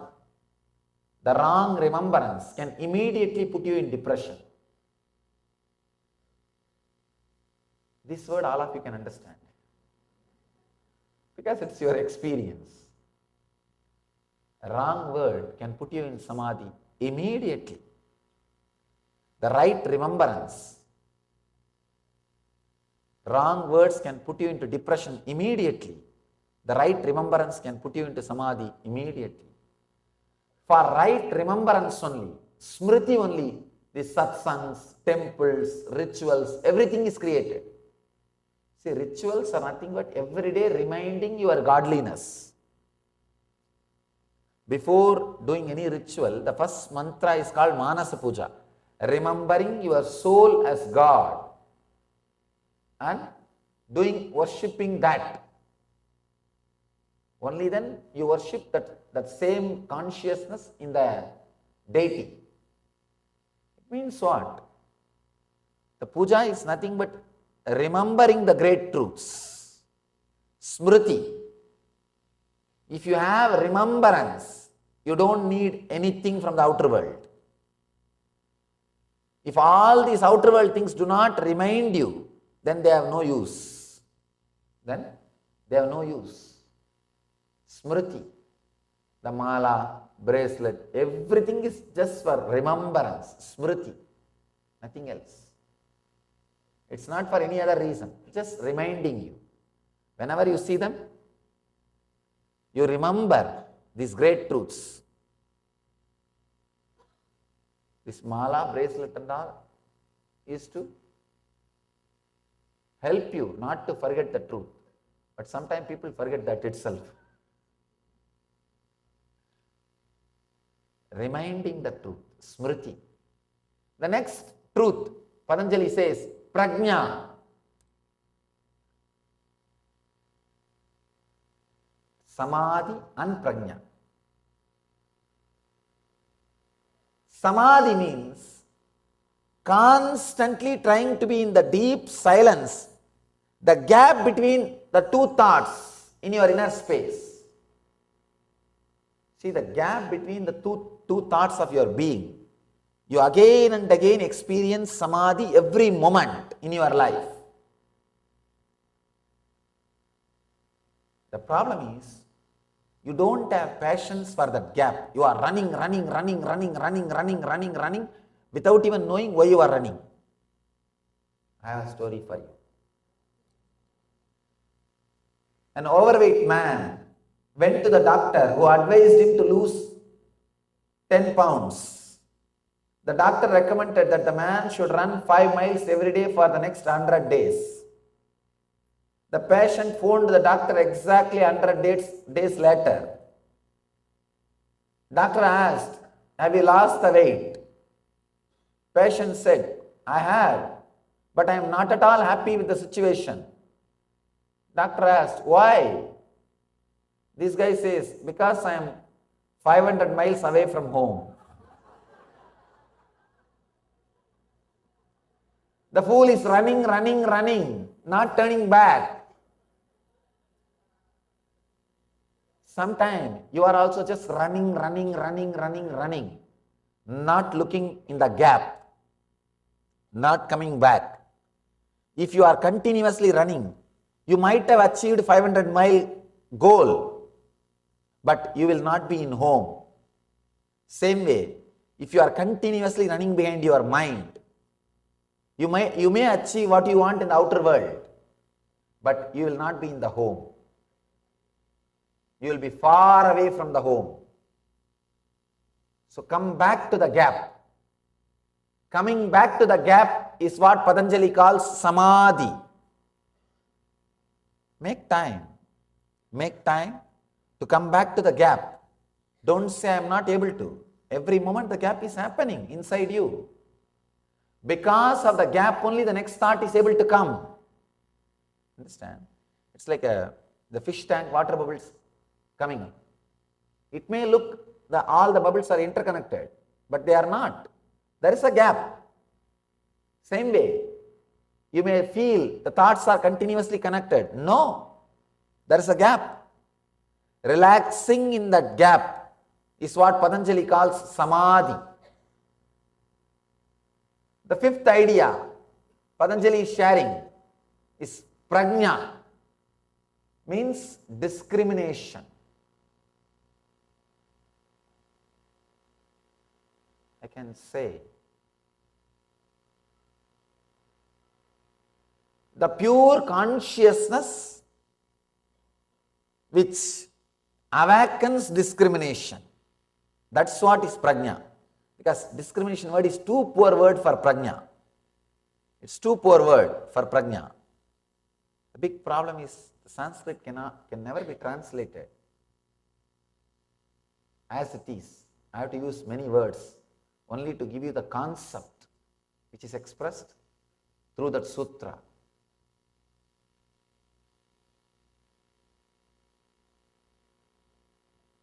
Discrimination, please understand. Consciousness which awakens the discrimination. When you are aware, when you are conscious, you can never make a mistake. You can never make a mistake. When you are conscious, constantly you respond to the situation in the present moment. See, if you are not conscious, you act based on your engrams, not based on the truth, your own intimate experience.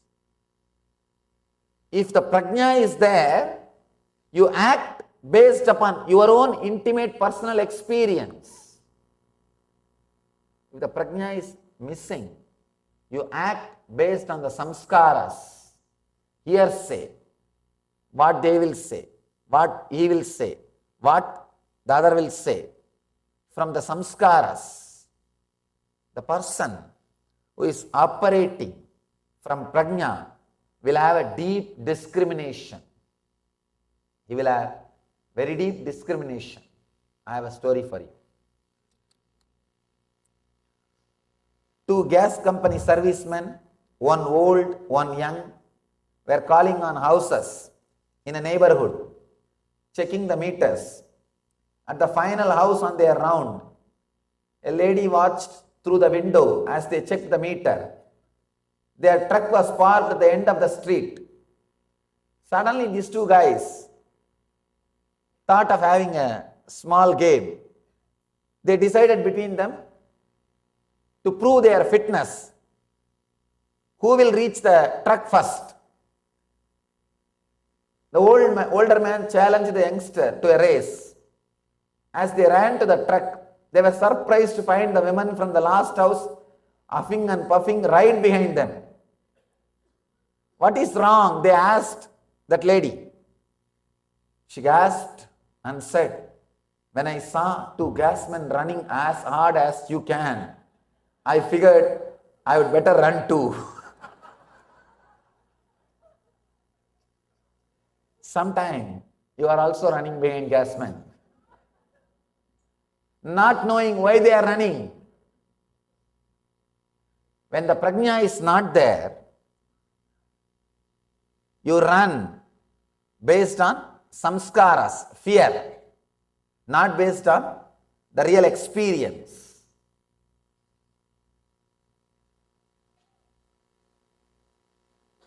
With prajna, with consciousness, you will be very clear what I mean by the word consciousness. Please understand.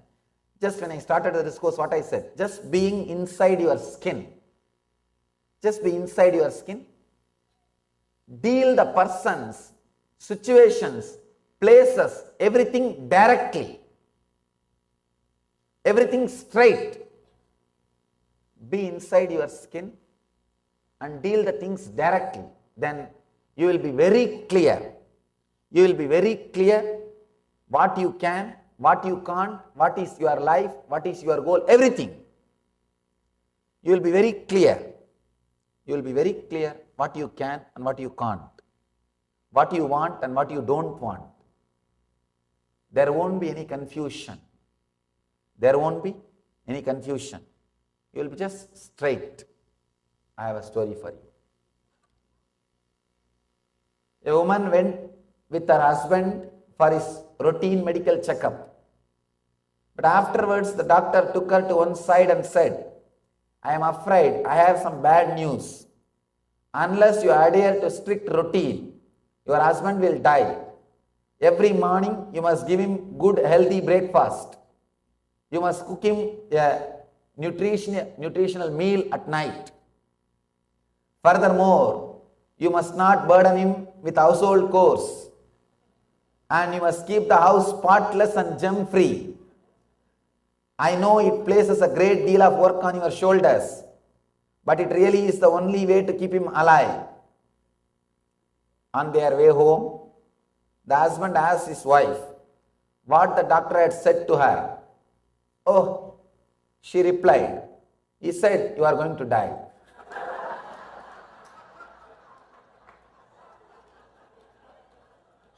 You will be very clear what you can and what you can't, what you want and what you don't.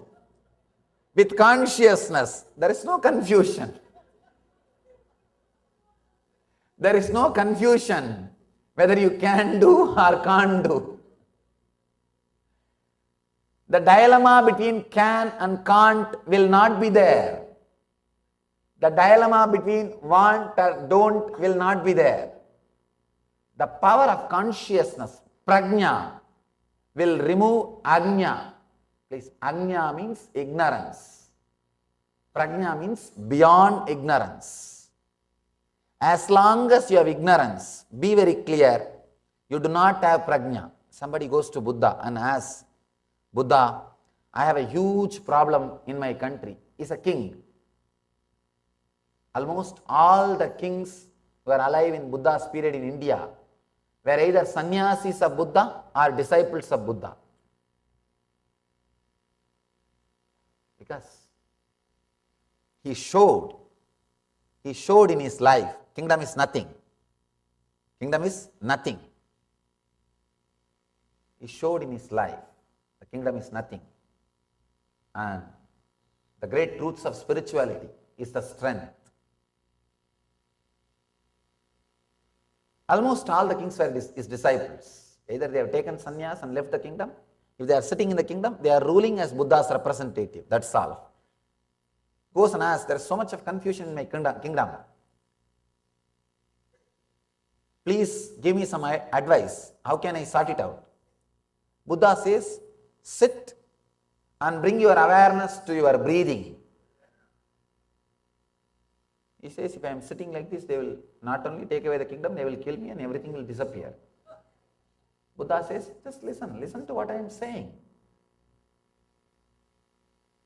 And beautifully, the king expresses, he says, when I listened, I sat with myself consciously. Suddenly I could see the root of the problems. When you see the root of the problems, you have solution. Please understand, when you see the root of the problem, you have solution.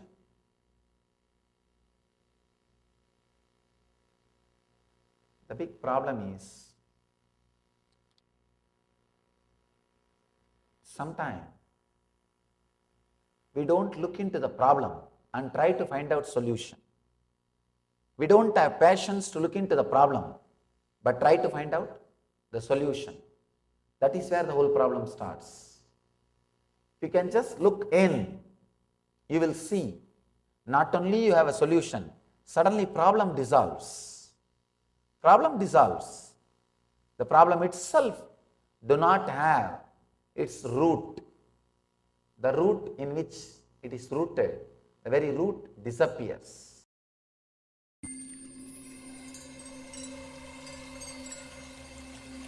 I welcome you all with my love and respect. Let you all open all your three eyes.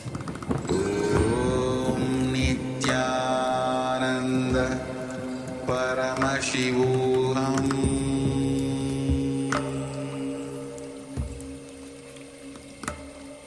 Om Nityananda Paramashivoham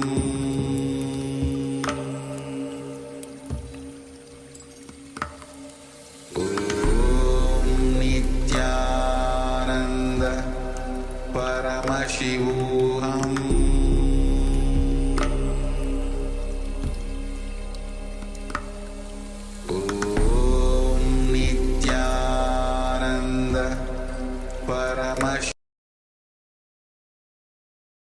Yes.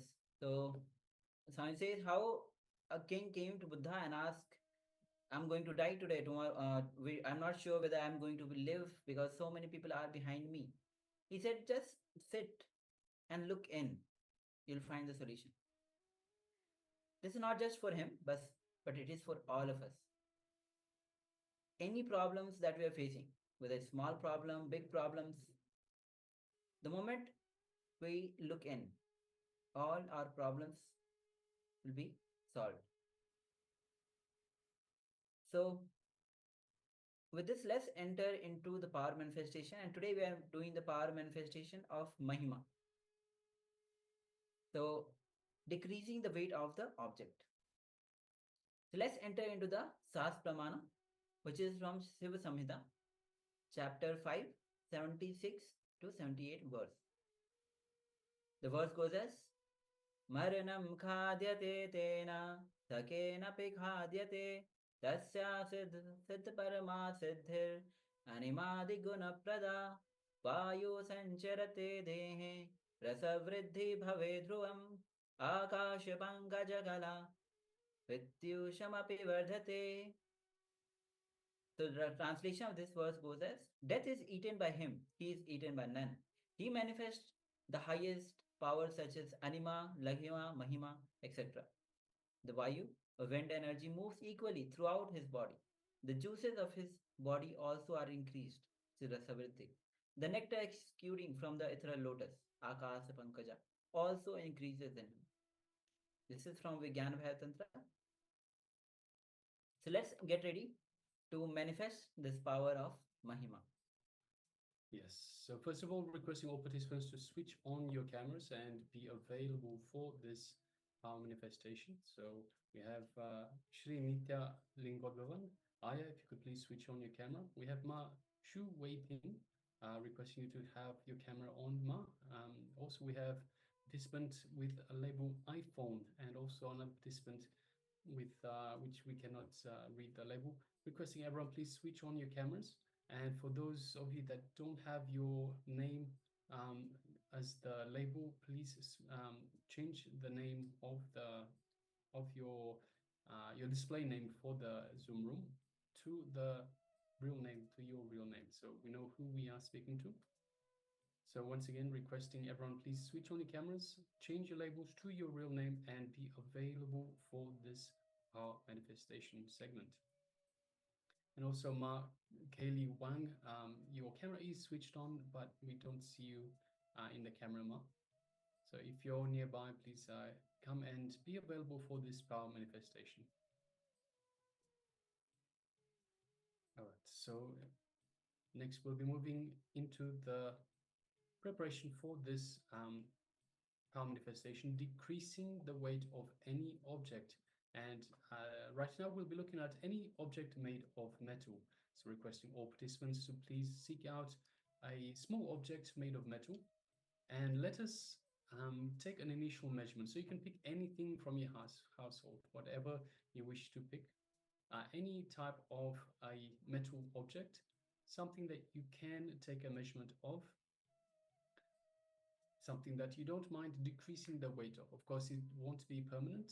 The decrease will only last for a little while. Then it will revert back to its original weight. So Swamiji beautifully tells us if we want to affect the weight of an object or the height or anything affecting an object, we have to do it 21 times in a row, 21 days in a row. So just decreasing the weight this time will not decrease the weight of the object. So you can even use a ring made of metal or anything like that. It will not make a difference in a little while. So requesting everyone, please let us know once you have identified an object and once you have indeed taken the initial weight, a baseline weight of the object itself, so we can move forward.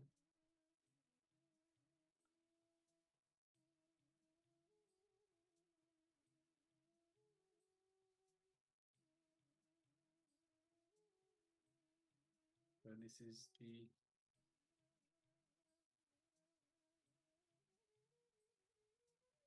Okay. yes, Ma Ning shares Ma Ning, if you could ask them to change, or maybe we can even do that ourselves. So it's okay, Ma. We'll change the label ourselves from this side. Thank you very much for letting us know. It'll be simpler. All right, so meanwhile, let us sit comfortably with the head, neck, and spine in a straight line. So this allows the Kundalini Shakti to flow freely up and down the spine.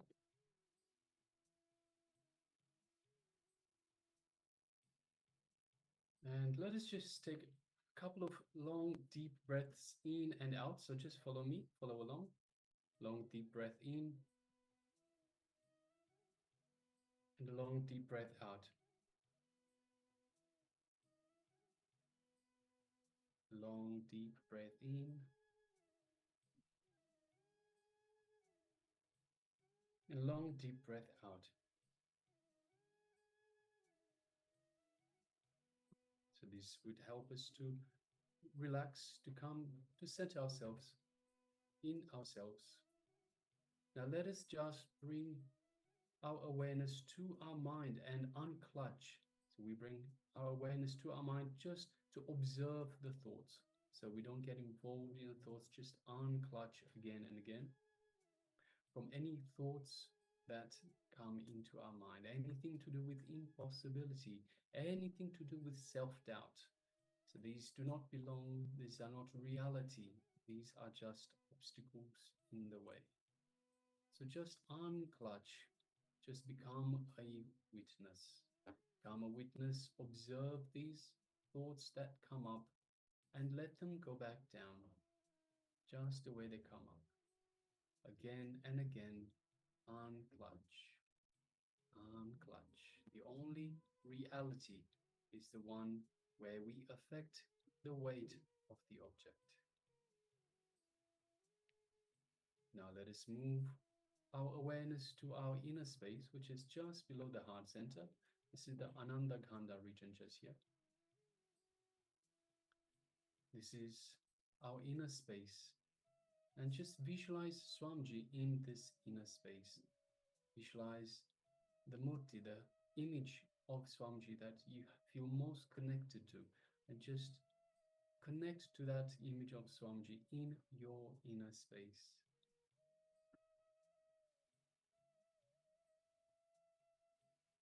Feel Swamiji's love, his compassion, his infinite grace in your inner space.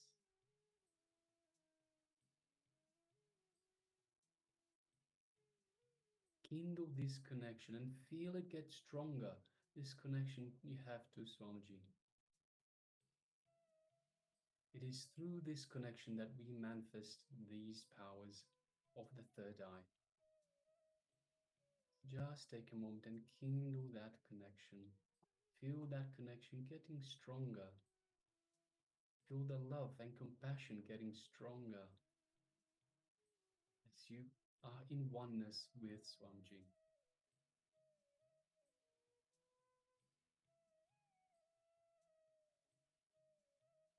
Now let us just move our gaze to the third eye, just in between the eyebrows. And through the third eye, just gently, don't strain, just gently gaze through the third eye into Swamiji's third eye. So visualize you're looking through your third eye into Swamiji's third eye. And as you do so, you feel a connection, an energetic connection from Swamiji's third eye, to your third eye. An energetic connection. Just take a moment and feel that energy in your third eye.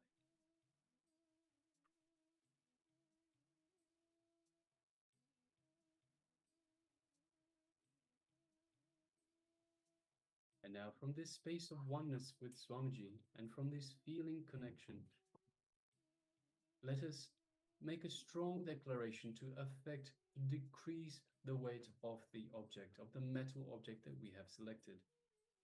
So let us make a powerful, strong declaration.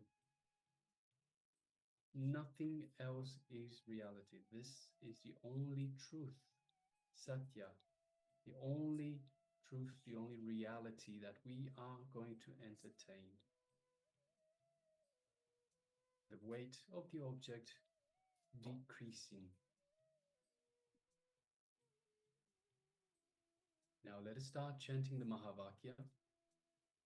Om Nityananda Paramashivoham. Om Nityananda Paramashivoham. Om Nityananda Paramashivoham. Yes, continue chanting the Mahavakya, this cosmic code word Swamiji has given to connect to him further, to kindle that feeling connection. And from this space of oneness with Swamiji and holding that strong declaration in your third eye, the only reality, the only thing that will be our truth, reducing the weight of the object. Let us start manifesting this power of Mahima now. Let us begin.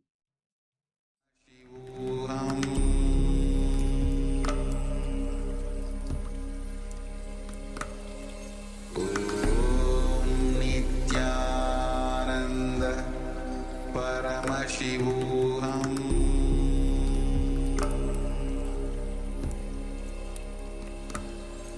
Om Nityananda Paramashivoham. Paramashivoham. Om Nityananda Paramashivoham.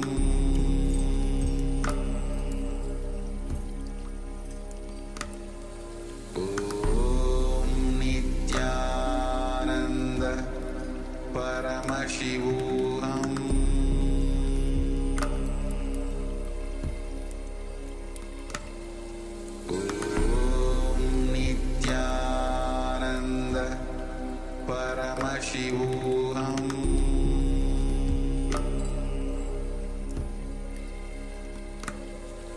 Om Nityananda Paramashivoham.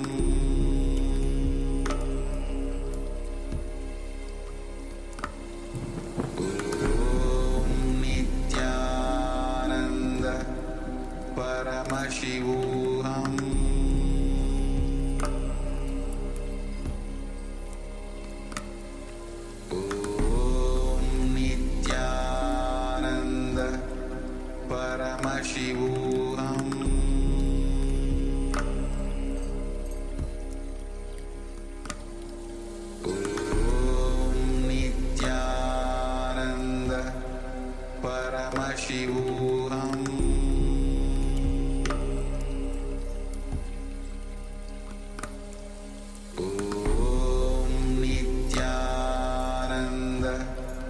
Paramashivoham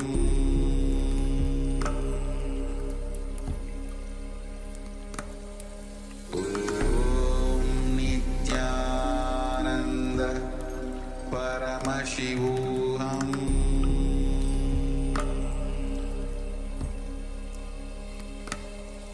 Om Nityananda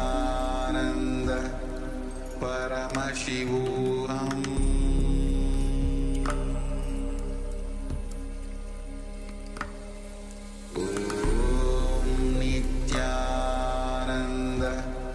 Paramashivoham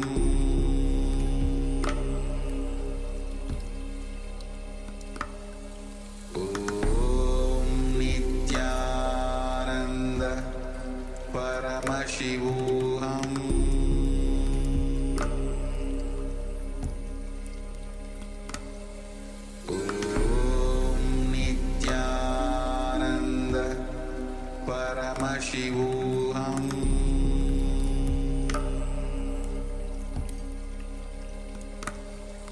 Om Nityananda Paramashivoham Om Nityananda Paramashivoham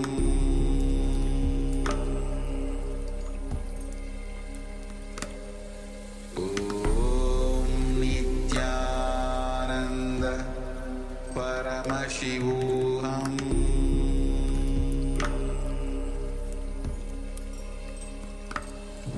Om Nityananda Paramashivoham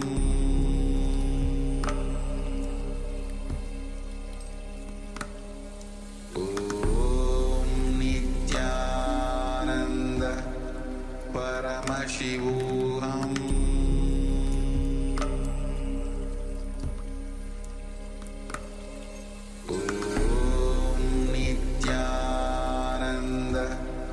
Paramashivoham Paramashivoham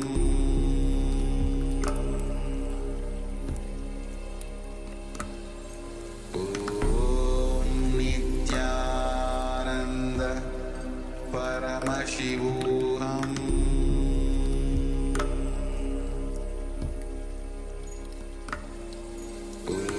Om Nityananda Paramashivoham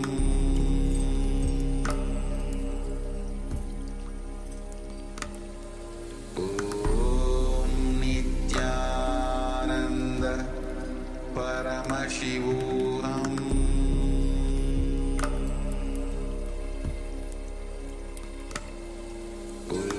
Om Nityananda Paramashivoham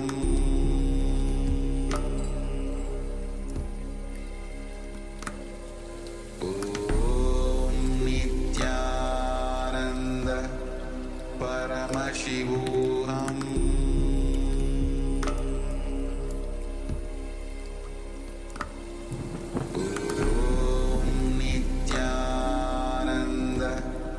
Paramashivoham Om Nityananda Paramashivoham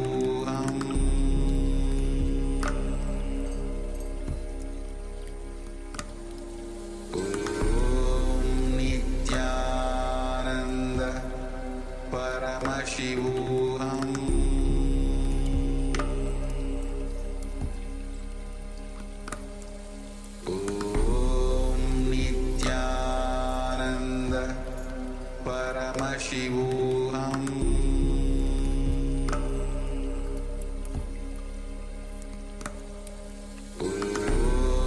Nityananda Paramashivoham Paramashivoham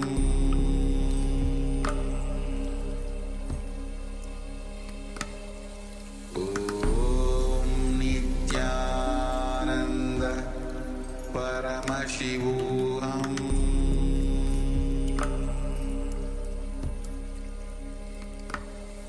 Om Nityananda Paramashivoham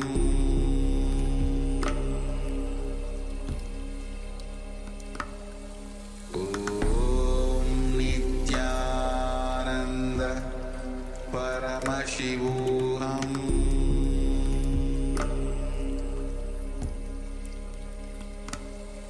Om Nityananda Paramashivoham Paramashivoham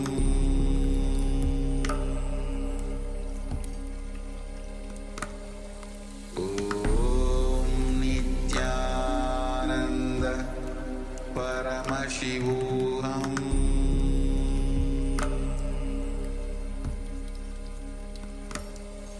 Om Nityananda Paramashivoham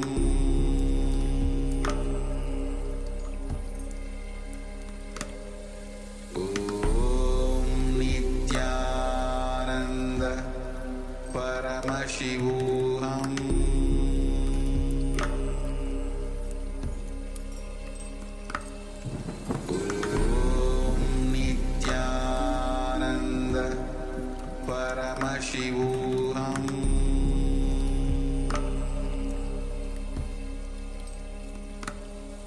Om Nityananda Paramashivoham Paramashivoham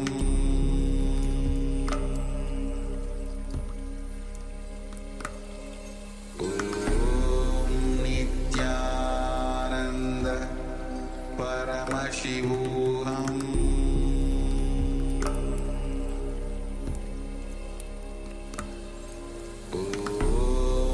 Nityananda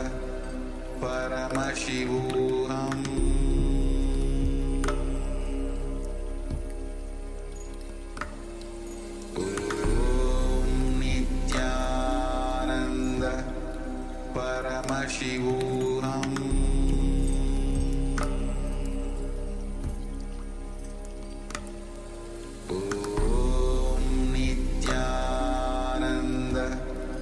Paramashivoham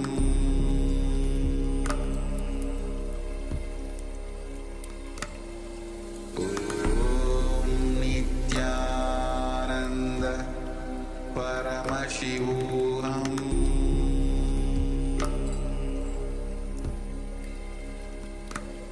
Om Nityananda Paramashivoham Om Nityananda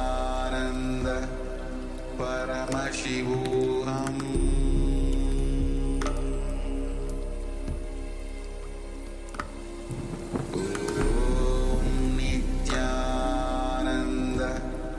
Paramashivoham Om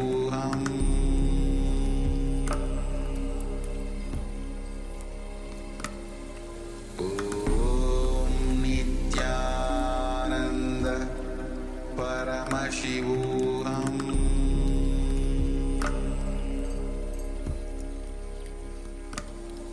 Om Nityananda Paramashivoham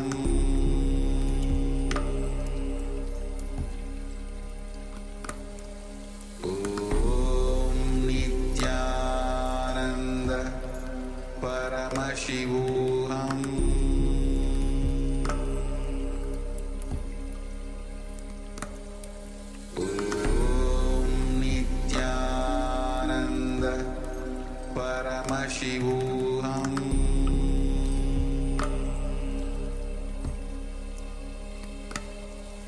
Om Nityananda Paramashivoham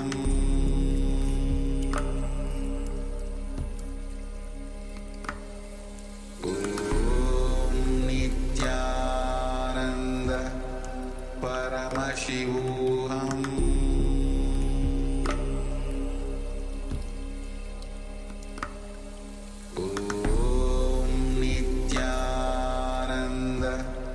Paramashivoham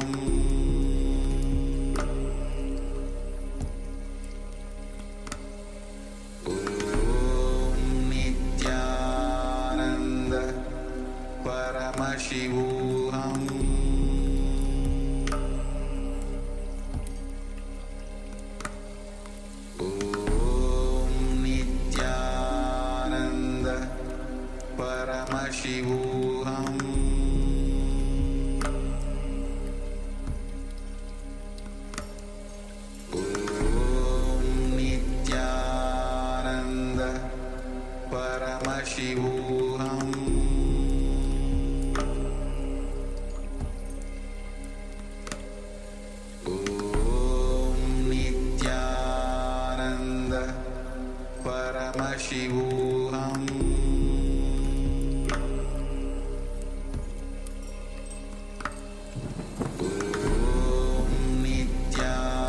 Nityananda Paramashivoham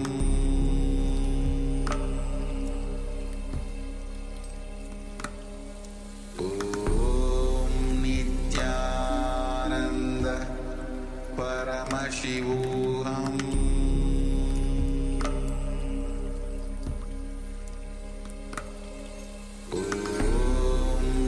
Nityananda Paramashivoham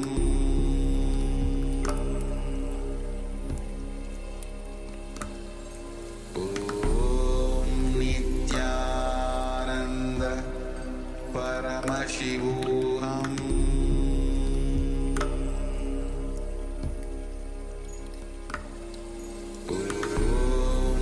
Nityananda Paramashivoham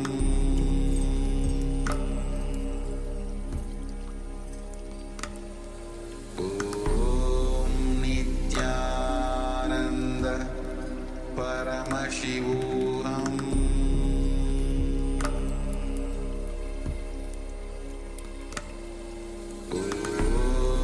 Nityananda Paramashivoham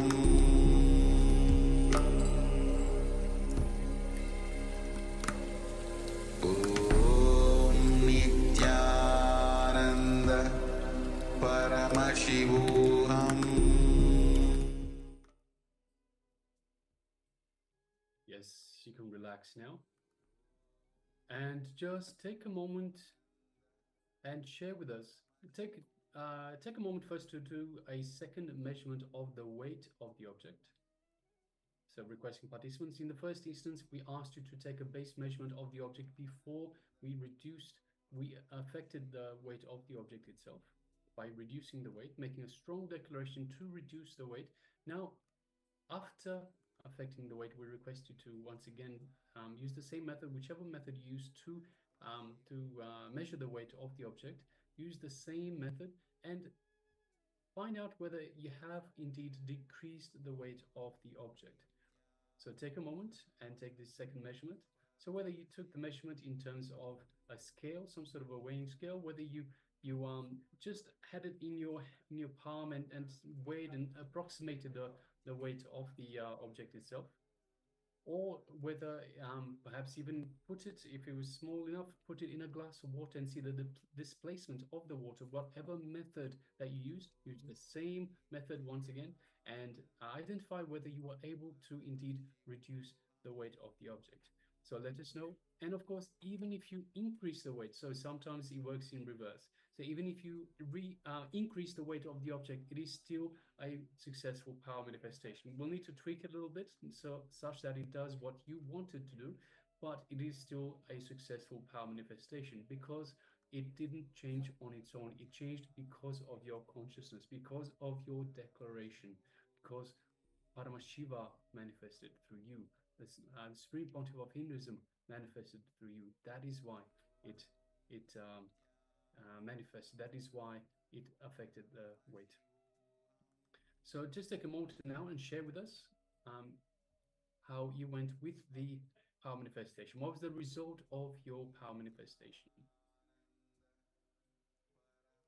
Even all the participants on the YouTube also you can start sharing. Remember, whether you are on YouTube or any other social media platform, the best way, the moment you visualize Swamiji in your space, you cherish Swamiji in your space, you connect to Swamiji, you are able to manifest this power. So without any hesitation, please go ahead and share what was your revelation. And even if you were unsuccessful, so don't be afraid to let us know that, hey, I wasn't able to manifest. There's nothing to be ashamed of. There's nothing to be doubtful of. So it is very important that you understand it is through the connection to the divine that these powers manifest. It is in fact the divine that manifests through you. You are the divine. You are a manifestation of the divine, and this power manifests through the divine. So don't have any doubts. It's important that you don't engage the mind. The mind has nothing to do with it. So no doubts, no self-doubts, no judgments, no anything. So even if you weren't able to manifest, you can still let us know, and we can guide you. We can say, okay, have you tried this? Have you tried that? We can put you on the right path to make sure that you do manifest these powers, because they are available to each and every single one of us. We are all Paramashiva. We are all the cosmic intelligence. So it is available to us. We just have to get ourselves out of the way in order for the power to manifest.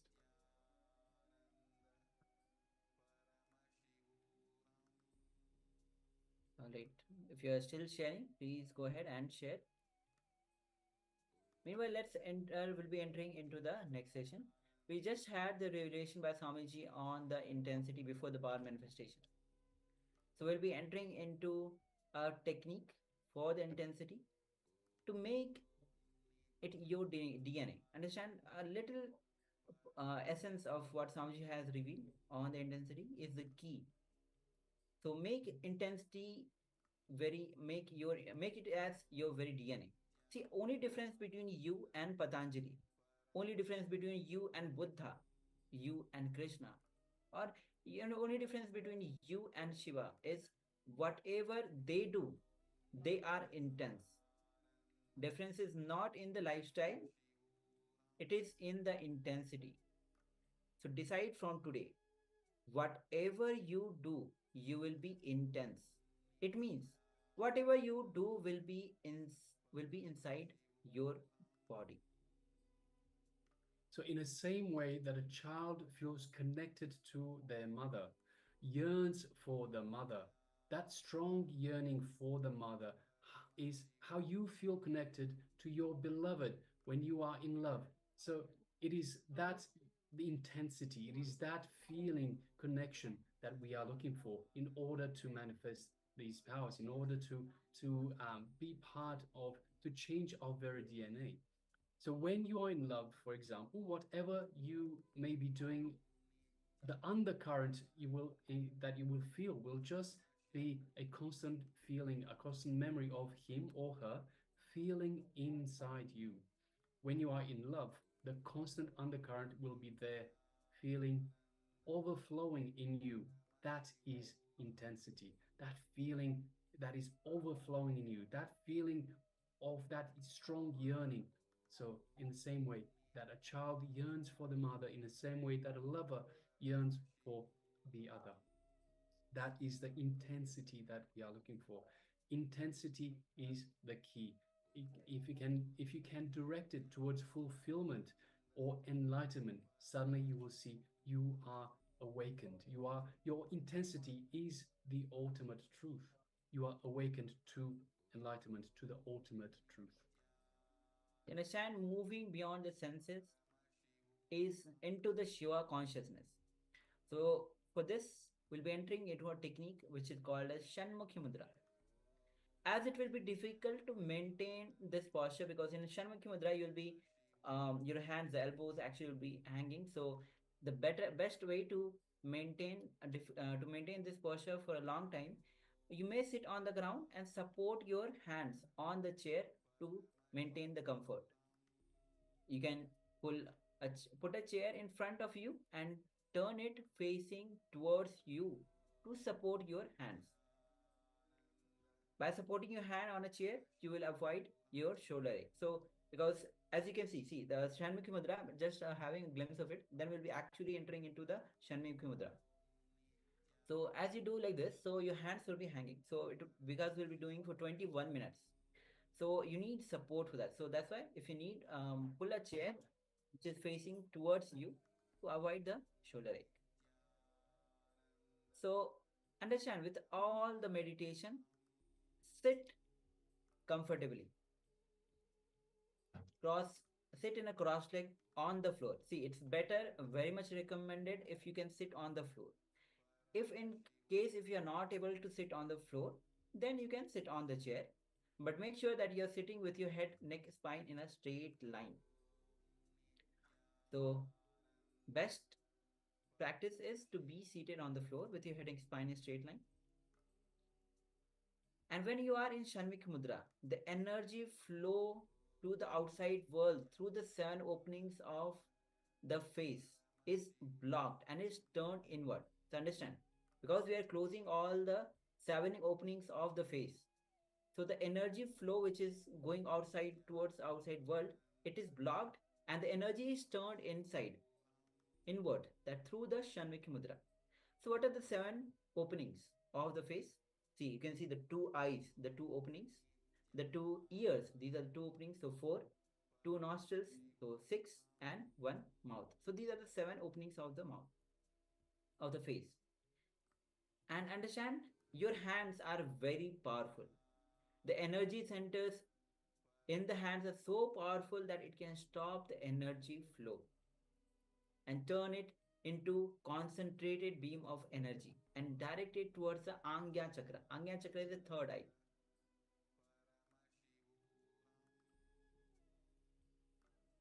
Yes, so let us move on to the instructions. So if you wear spectacles, please make sure that you remove them and you place the fingers as follows. The thumbs will be pressing down on the short of the earlobes until you hear a humming sound. The index fingers lightly on both eyes. The middle fingers on the bridge of the nose. The ring fingers under the nostrils. And the little fingers on the lips. So once again, I'll go through once more. Thumbs onto the short of the ears, of the earlobes, until you hear a humming sound. The index fingers lightly on both eyes. The middle fingers on the bridge of the nose. The ring fingers under the nostrils. And the little fingers onto the lips. And now for the next 21 minutes, just follow the steps below. Close the nose partially. So with the ring finger, with the middle finger, just bring it down a little bit from the bridge of the nose, closing partially the pathway of your nostrils. So close the nose partially. Just reduce the prana flow. When your mind settles down by itself, the prana flow will simply reduce. So this is the Shanmuki Mudra. So just be in the Shanmuki Mudra and inhale and exhale as slowly, as deeply as possible. Keep your mouth shut tightly and visualize that both of your eyeballs have become stones. And as stones, they do not move.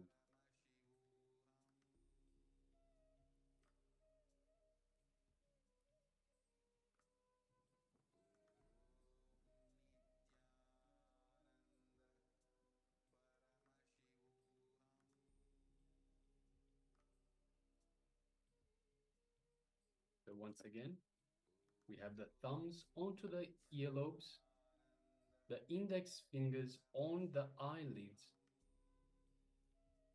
the ring fingers on the bridge of the nose, the ring fingers underneath the nose, and the little fingers onto the lips, closing the mouth.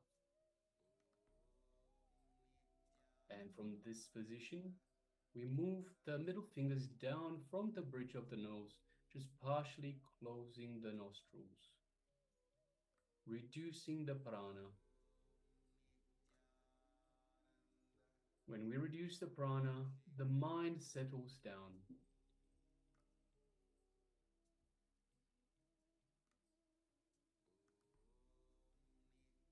And just be in this Shanmuki Mudra, inhaling and exhaling as slowly and as deeply as possible.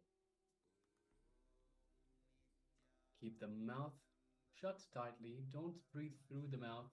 Continue to breathe through the nostrils that are partially closed, just reducing the prana flow. Visualize both the eyeballs have become stones and they do not move.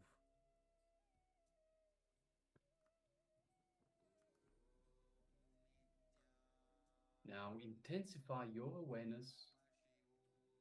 Don't create any stress.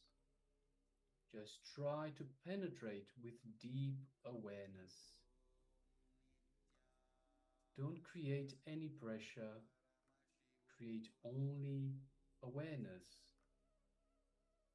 Visualize intensely that you are penetrating your third eye with a drill bit. Just drilling, penetrating into your third eye. So intensify this awareness. Visualize intensely, but without creating any stress. Visualize you are penetrating your third eye with a drill bit.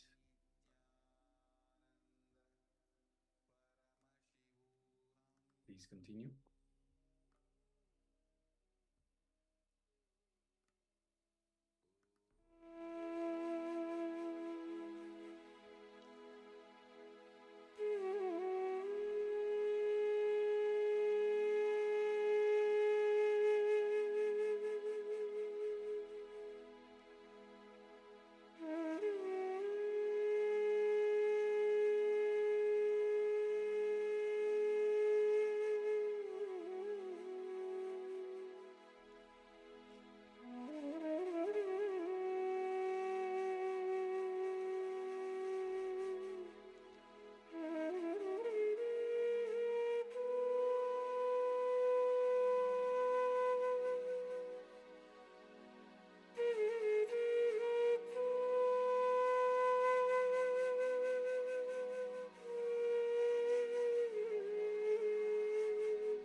you can now relax.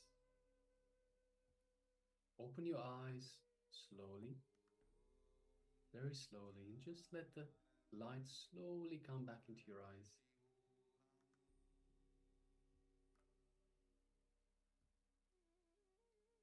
So with this meditation, you will see tremendous energy that is created in your third eye. Energy that will awaken your intuition. Once you are comfortable with this meditation, practicing again and again, you will see that you are entering into deeper energies, into higher consciousness. So this is a meditation to bring intensity. So as we said, intensity is very much the key to anything that we do. The only difference between enlightened masters and ourselves is intensity. So this meditation technique brings intensity, and you will find yourself entering into these deeper energies, these higher consciousness through this intensity.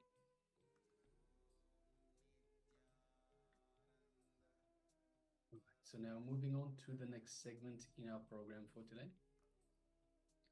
And the next session is going to be on what are the secrets of gathering a wealth? See, understand, there are people who are running behind the wealth, gathering wealth, grabbing wealth. Many times they are able to do, many times they are not successful, many times they are successful.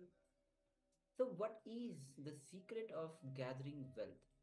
If you have that powerful cognitions inside you, automatically you'll see the wealth gathers around you.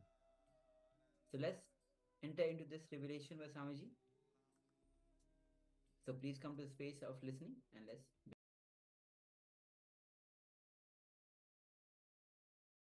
Namo Arihantanam, Namo Siddhanam, Namo Ayaryanam, Namo Uvajjayanam, Namo Loye Savasahunam, Eso Vanchanamakaro, Savapavapanasano, Mangalanancha Savesim, Padamam Havai Mangalam.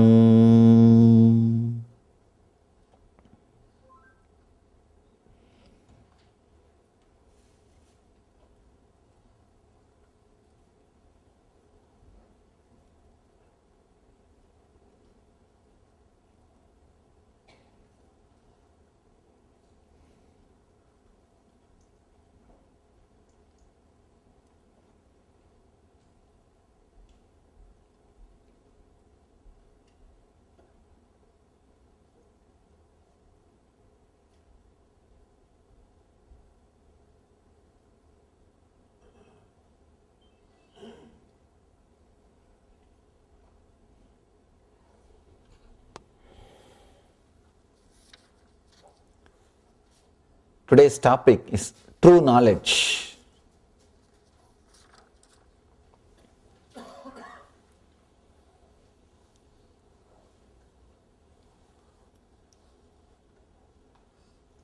Everybody, every master, every spiritual person claims what they are teaching is the true knowledge.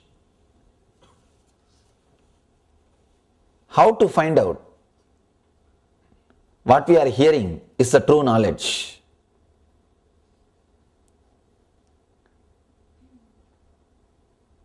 There should be a scale for satya. There should be a scale for truth. What is truth? There should be definition. There should be clear idea with which we can find out whether it is truth or not. Mahavira is giving the touchstone definition of satya here.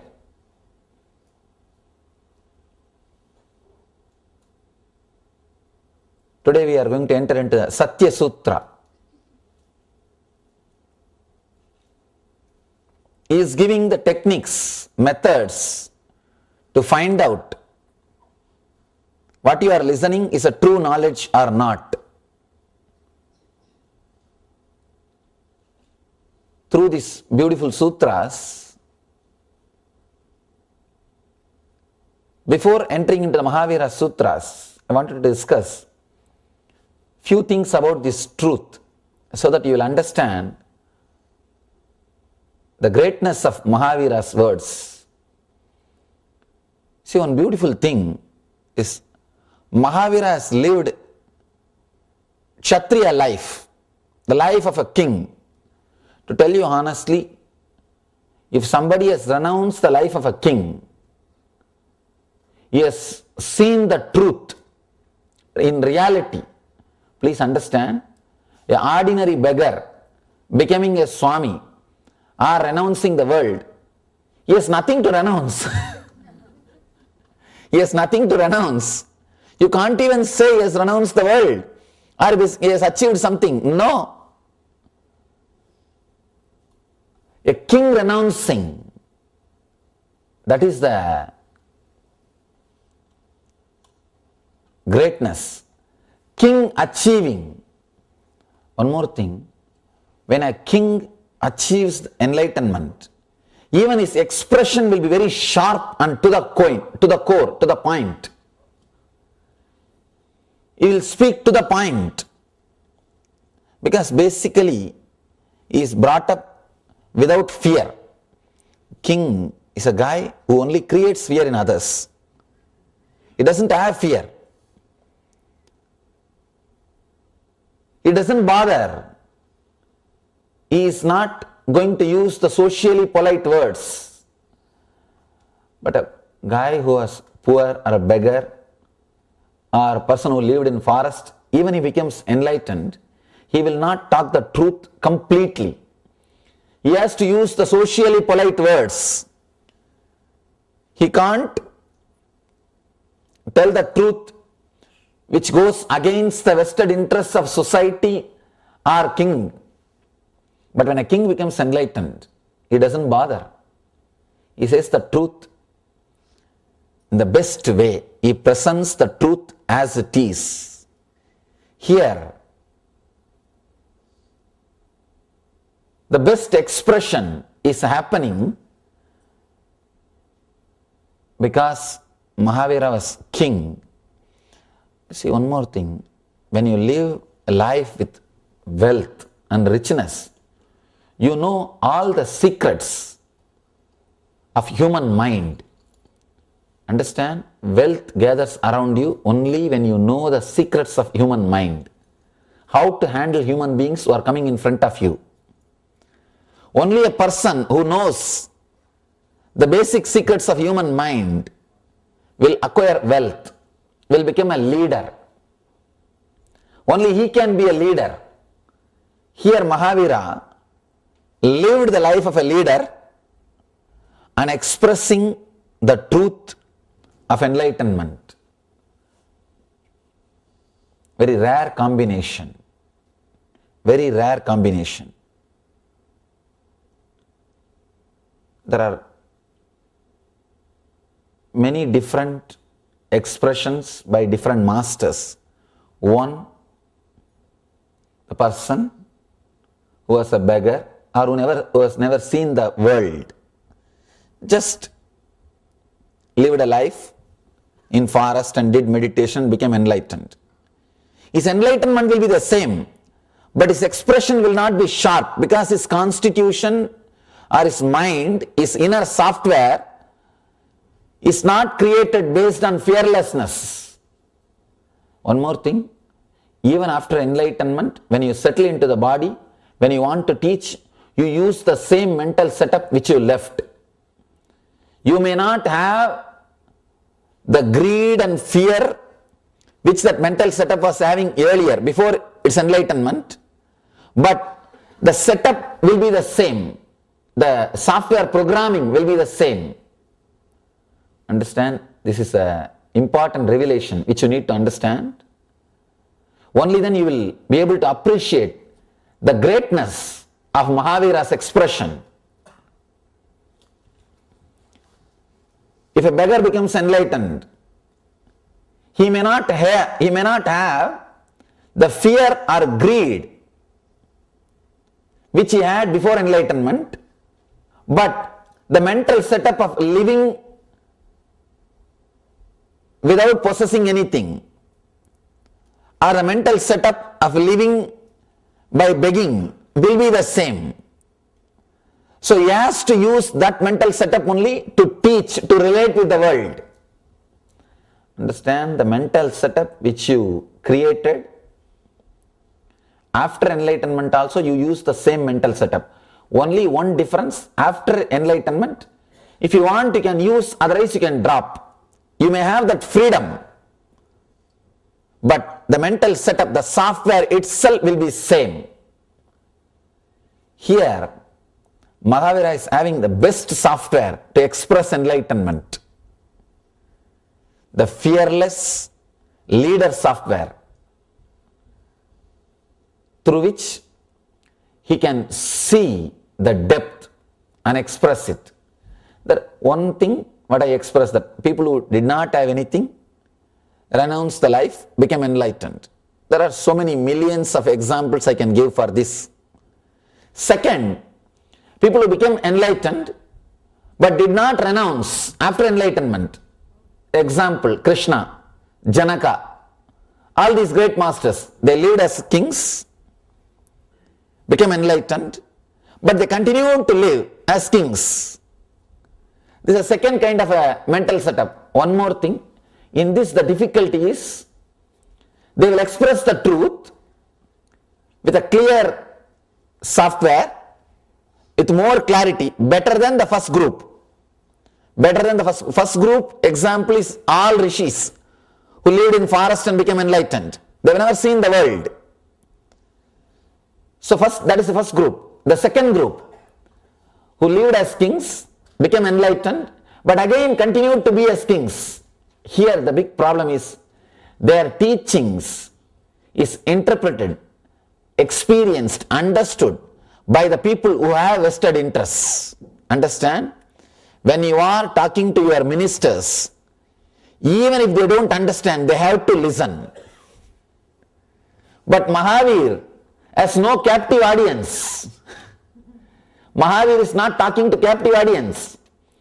When Krishna is speaking to his ministers, when he is teaching to Arjuna, practically they are captive audience. Even if Arjuna doesn't want, he can't escape from Krishna. He has to listen because he is receiving some service from Krishna. When your boss makes some joke, you have to laugh. You can't do anything about it. You have to. Same way, when Janak is teaching, his whole court has to listen. They are captive audience. So, the person who is listening, whether he agrees or not, he has to listen. So, complete truth expression is not possible. It's not possible. I don't sit with my ashramites and take these spiritual classes. I give them only the instructions what to do. They ask me, what is this, Swamiji? You are not sitting and talking to us like this Shiva Sutras or Jain Sutras and all these sutras. I tell them, you guys are captive audiences. Whatever I talk, you have to listen, no other way. That way, truth can never be expressed. Truth cannot be expressed to a person who is bound to listen. Truth can be expressed only to a person who has got the freedom to doubt and question. Who has got the freedom to doubt. So you have a freedom, you can doubt me. And you have a freedom, you can put a question. You have a freedom to go out. Only to you, truth can be delivered. Truth can be delivered in its purest form only to a person who is not receiving anything else from a master. If you receive something else from me, apart from truth, you may be sitting here for that. You can't receive the truth. You are not qualified to receive the truth. Here, the whole thing, if you see, has come in a beautiful way. Mahavira is the ultimate category. Was king who became enlightened and renounced the kingdom. He is teaching sitting on the platform as Satya. Only one thing is holding him, Satya. He doesn't have the title. He doesn't have any other title like a king. No. He is heard by the people just because he is enlightened. See, after enlightenment, if you are sitting on the throne of a king, people may hear you because you are king. You don't know what for he is sitting. You don't know why he is listening.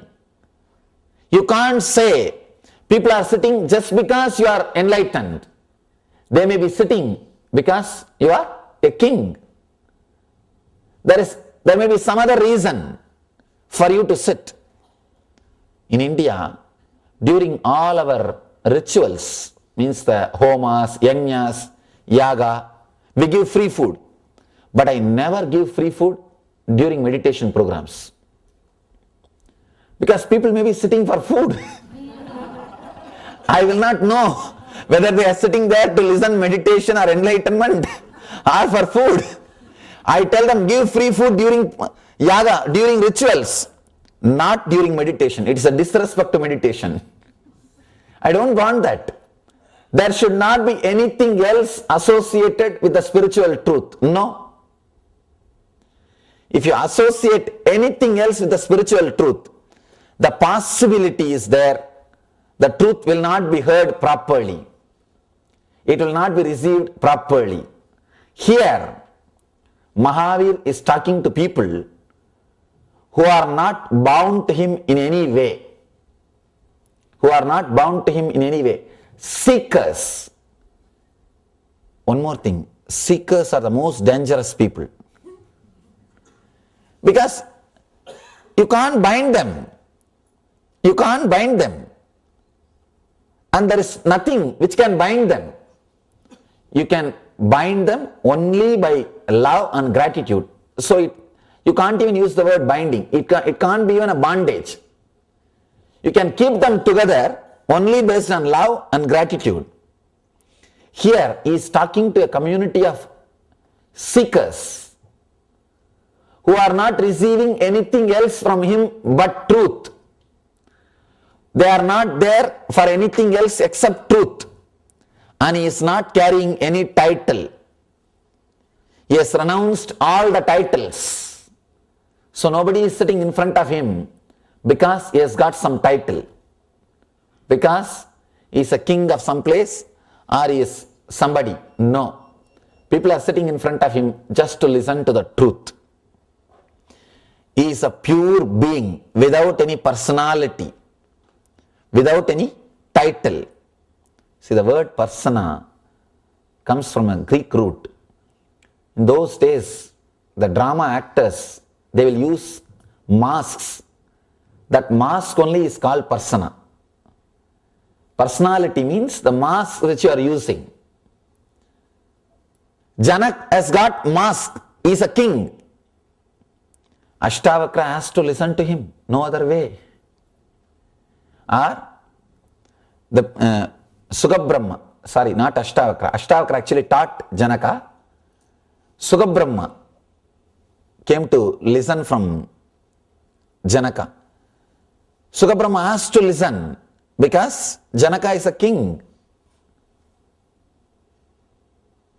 Sugabrahma is a captive audience. He is captured. He has to. Whenever a king speaks, you can't tell anything. But here with Mahavir, there is no other relationship except the master and seeker. The purity of relationship is important to maintain the purity of the teaching, purity of the truth. And one more thing, Mahavir has no vested interest. He is not talking to his people to make them do something. No. There is no ulterior motive. There is no goal. Whatever is said and done, Krishna has got a motive to deliver Gita. All he needs is Arjuna has to fight now. So he has to talk.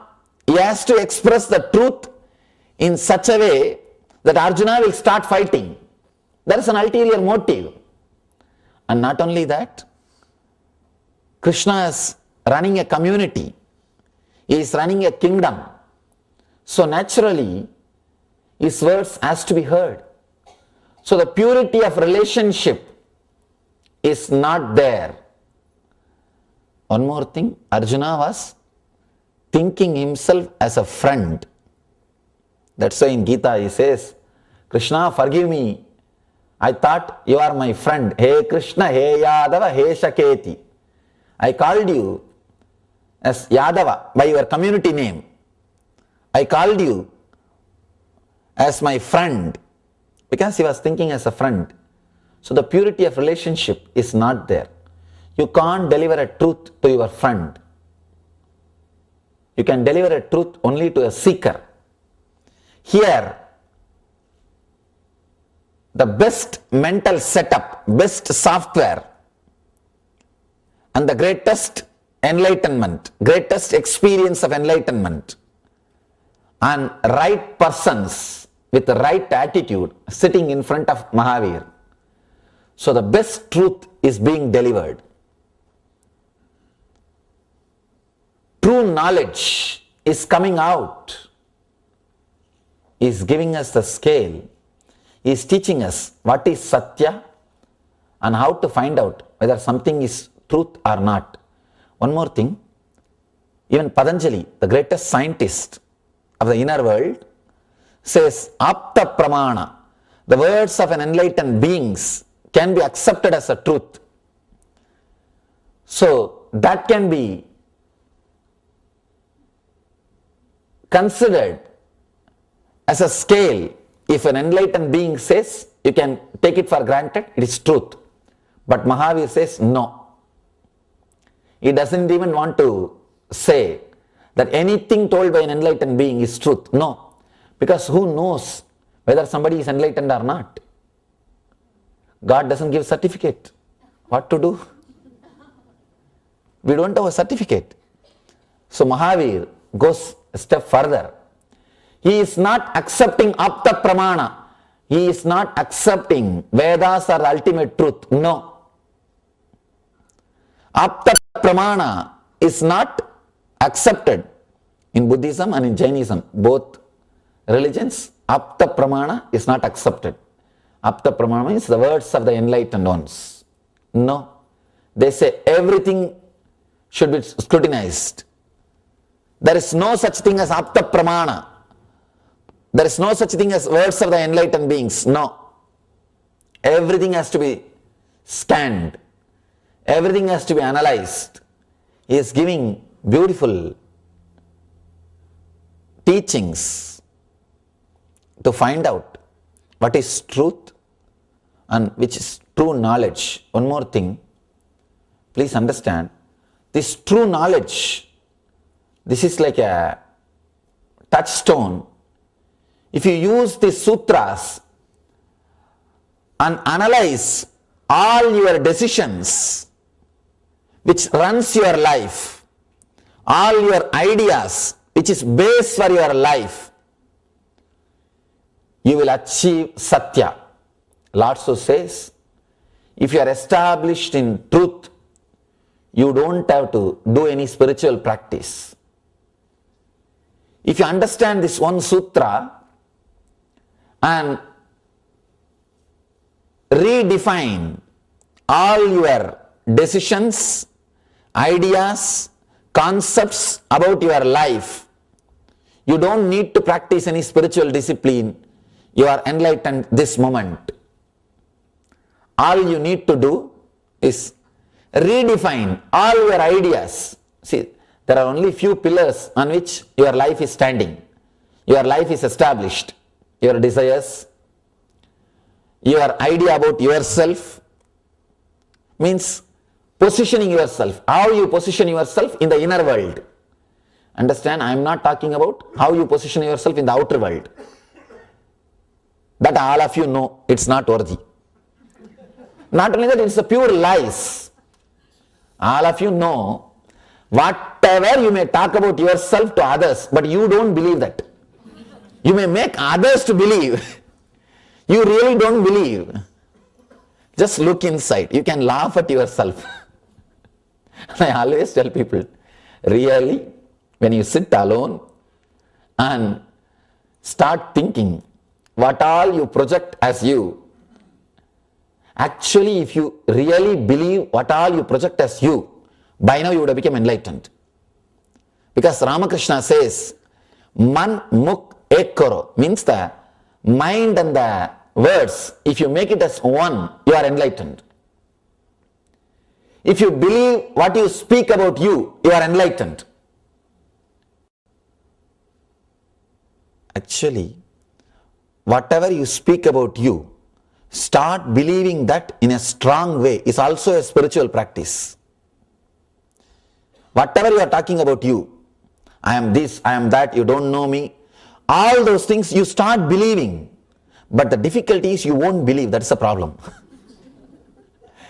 When you try to believe also, your mind will tell, you can talk all these things to others, not to me. If at all people come to me, many times I have seen, they come to me and they just wanted to throw their weight to impress me. And they come and tell me, I am this, I am doing that, I do so many philanthropical activities, I do this, I do that, I have so much wealth and I give so much and all those things. At the end of the conversation, I ask them only one thing. Sir, do you really believe now whatever you said? They say, what? Yes, we do believe, that's why we are talking to you. I tell them, do this only one thing as a spiritual practice. Go back. Now whatever you told me, write it down. Again and again, help yourself to believe that. That's enough.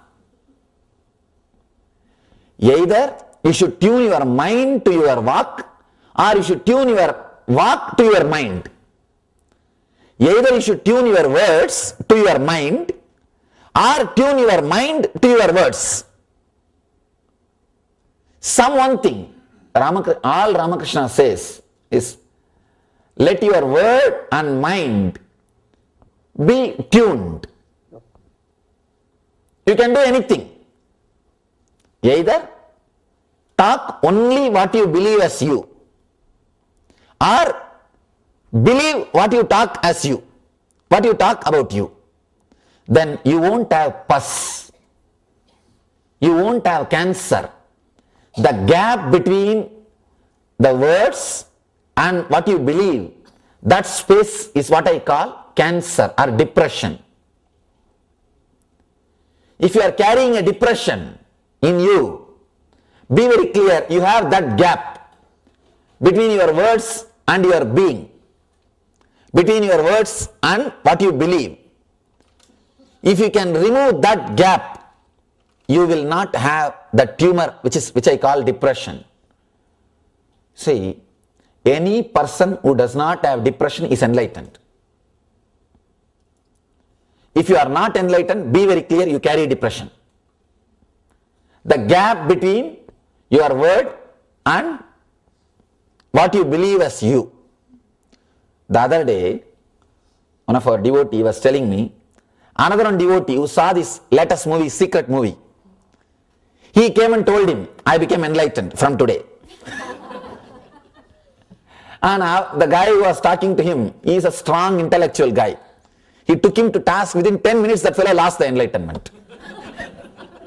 He was trying to convince himself for years or months that he is enlightened. This fellow took away his enlightenment in 10 minutes.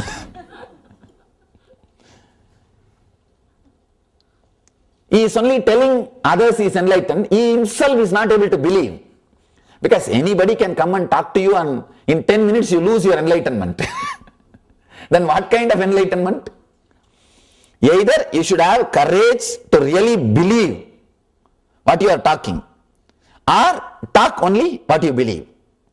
See, one thing, important thing, this is an important truth which you should know. Sometime you may radiate enlightenment without even knowing the word enlightenment. I have seen in Himalayas, there was a great Mahatma, one Naga Baba. Naga Baba means doesn't wear clothes. I had the fortune to be at his feet for 6 months. I was blessed, fortunate enough to be at his feet. He will always be smoking ganja. What do you call? Marijuana. Huh?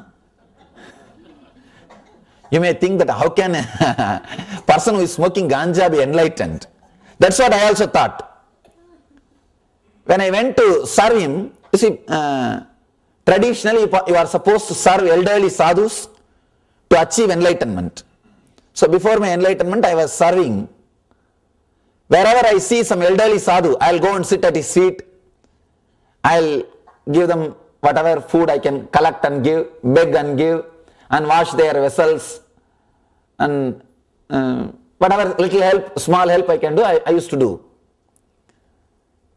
One thing, I was surprised, I have never seen him eating. No food and no water. Except ganja, nothing else. I was shocked. But such a pleasing person, I don't have any word. When you go and sit around him, you will feel so beautiful. And you will feel like sitting around him because he was so innocent. He is not even aware he is innocent. He is not even aware he is innocent. I have never seen him wearing any clothes. He's an avaduta, Naga, no clothes. And he is not even bothered.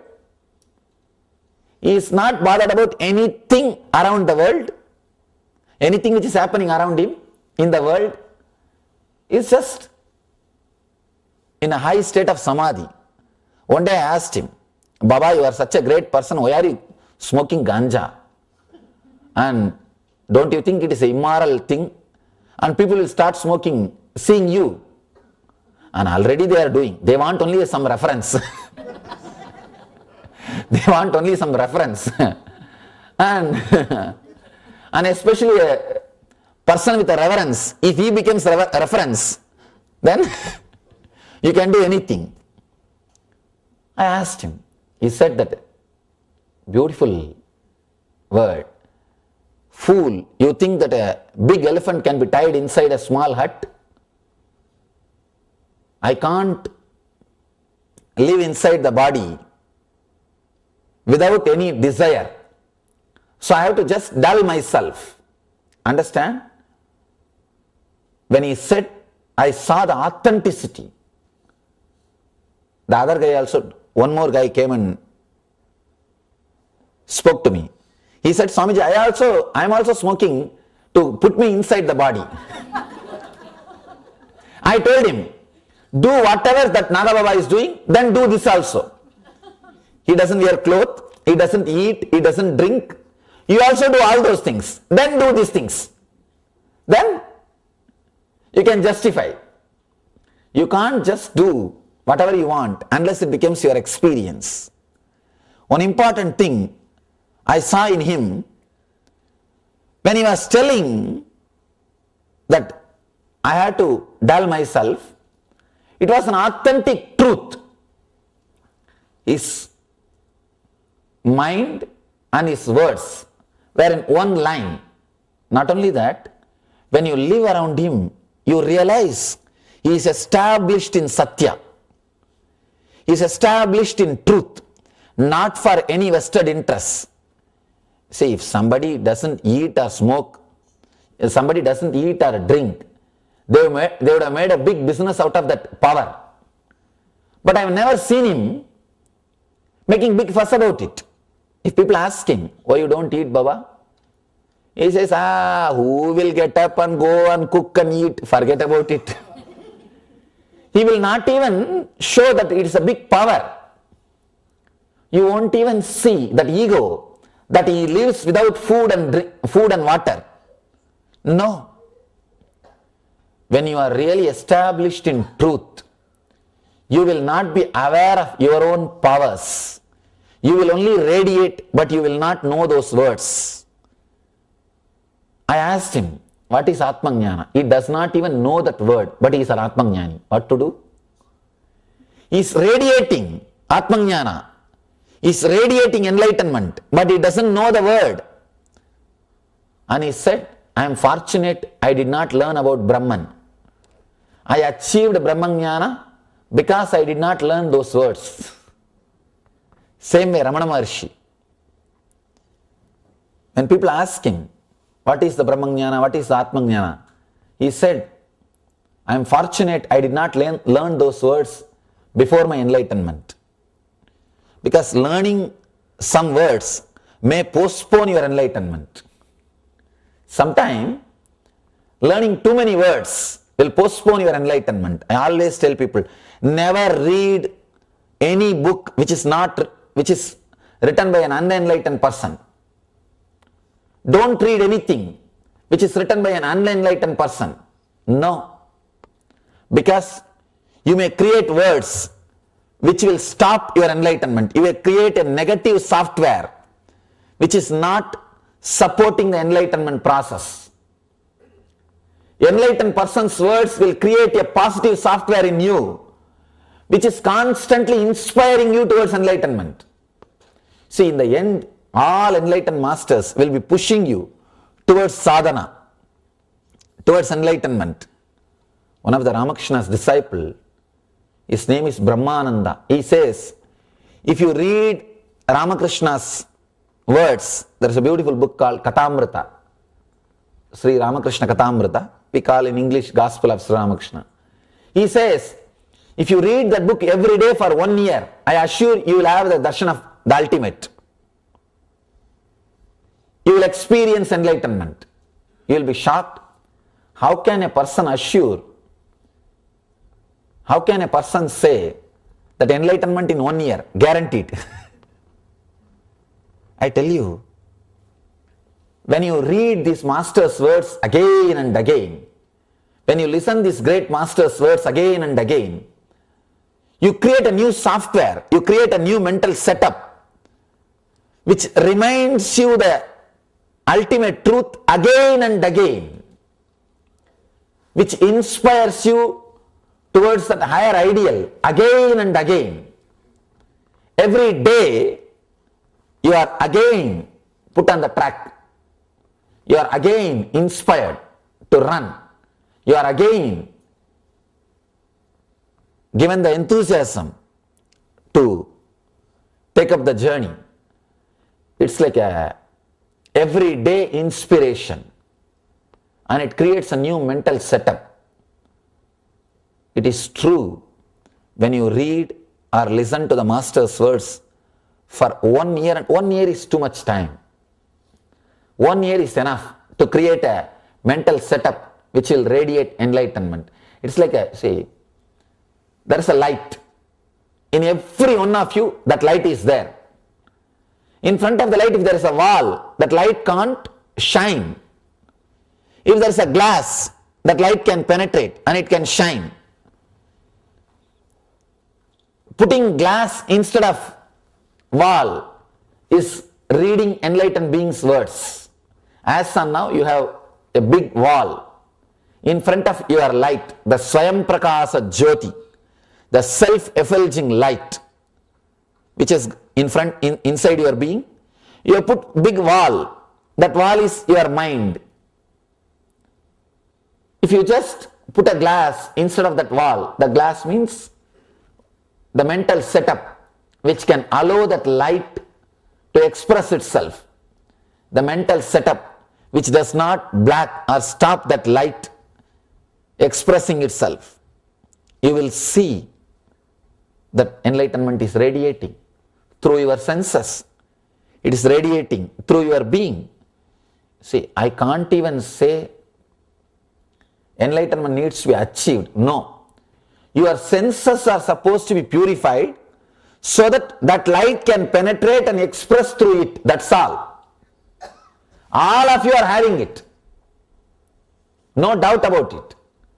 All you need to do is purify your body and mind so that you can allow that to express through it, so that it can radiate.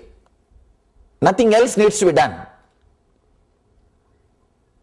The purifying mechanism or the alchemy process, you can't even call as mechanism, alchemy process is what I call flooding yourself with this truth, Satya. Vivekananda says, flood your whole being with the truth. Whatever can be washed away, let it be washed away. The earlier they are washed away, better for you and the people who are around you. See one thing, if you have a clear idea about what you believe as you and what you talk about you, what you express as you and what you believe as you will attract that same kind of people around you and you will live completely ease.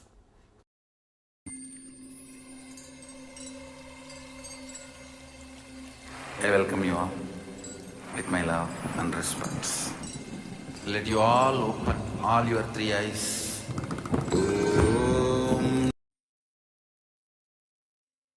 Yes, welcome back from this wonderful revelations by the Supreme Pontiff of Hinduism.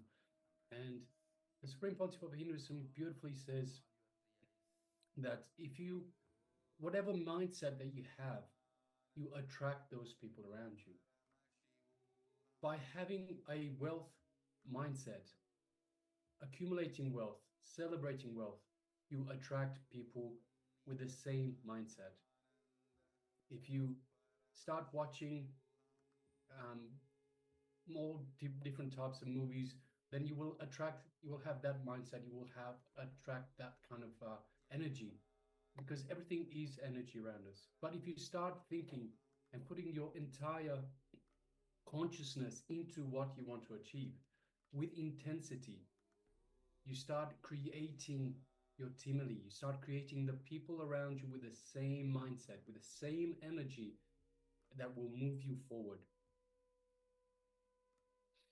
So it is very important to have the right mindset. It is very important to attract the right people around you to help you achieve whatever goals you have set for yourself.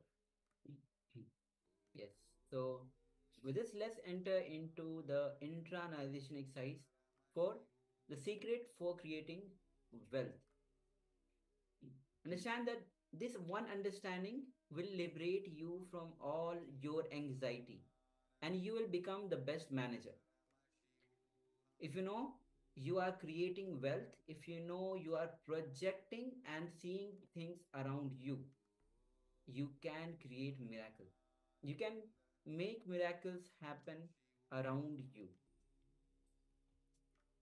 See, it's like any slide which is kept in front of a projector light, that becomes reality on the screen itself. It appears as reality on the screen. If you want to change the scenes on the screen itself, going to the wall and scratching the screen will not work. Trying to fight with the lights will not work. The only thing that will work is by making that small correction on the slide itself. Make the correction on the slide and it is done. Similarly, your life is the same. The projector light is your consciousness. The slide is your samskaras. And the screen is the very life which you are living right now. So understand, now you are fighting with the screen or the light beam. You're trying to push the light beam. No. It's like, no, no, move, move, move. But you don't understand. You can't even grasp it. Fighting with the screen is not going to work. So let us start looking into an activity. Let us start doing this activity right now. For the secrets to creating wealth. Step number 1 will be to look into your life and understand that you are creating it. You are projecting it. You are expressing it. just because you never connected and verified all the outer world incidents in your inner world, in your thoughts. You never gave the time to yourself, nor the intelligence to connect each one of these incidents individually and connect them to see the big picture. That is why we don't understand that we are creating our life, we are projecting and expressing our life. So now let us have a look at one incident in your own life. So pick any one incident and pen down in details exactly what happened and how you reacted. So this is in relation to wealth. So in relation to wealth, pick one incident in your life and pen down exactly what happened and see how you reacted. So requesting everyone, please gather a pen and paper so you can start writing this down. And let's begin.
Now let's move to the second step. Look back at the same incident from the new understanding. Look into life knowing that you are the one creating it. You are projecting it. You are expressing it. For example, your manager is waiting on taking your promotion forward.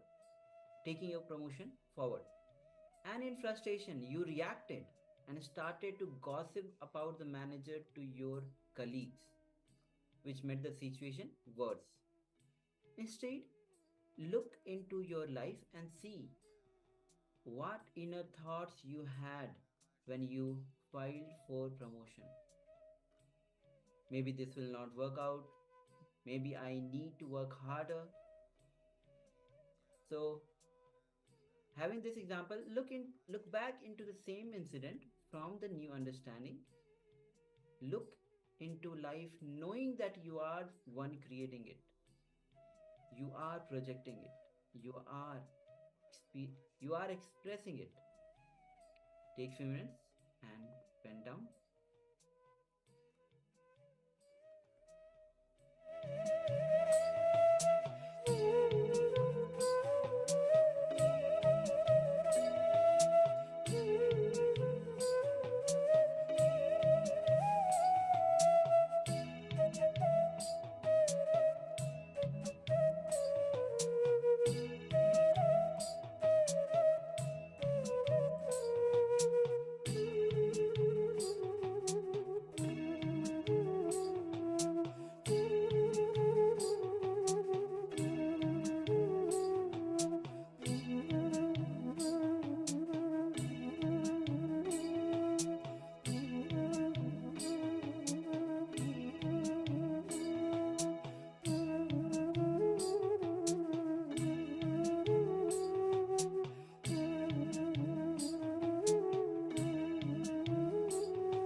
So let us try to experiment with this one idea that you are the creator of everything. You are manifesting it.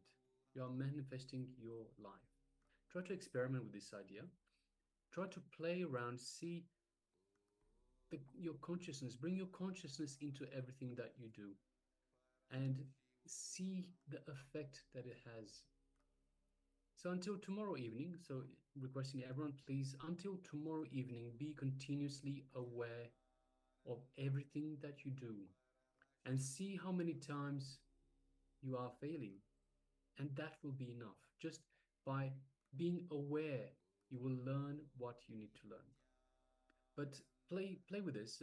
Play with this little experiment. Try this experiment, understanding from the right context that you are the one creating everything. You are the one that is manifesting everything in your life. So once again, requesting everyone, just bring awareness to everything that you do. Just bring awareness and see what you are doing, how you're doing it. See the effect it has on what you are doing. And just by bringing this awareness, you will learn whatever it is you need to learn for you, for yourself, to manifest anything in your life. So please make sure that you do this. So until tomorrow evening, continuously be aware.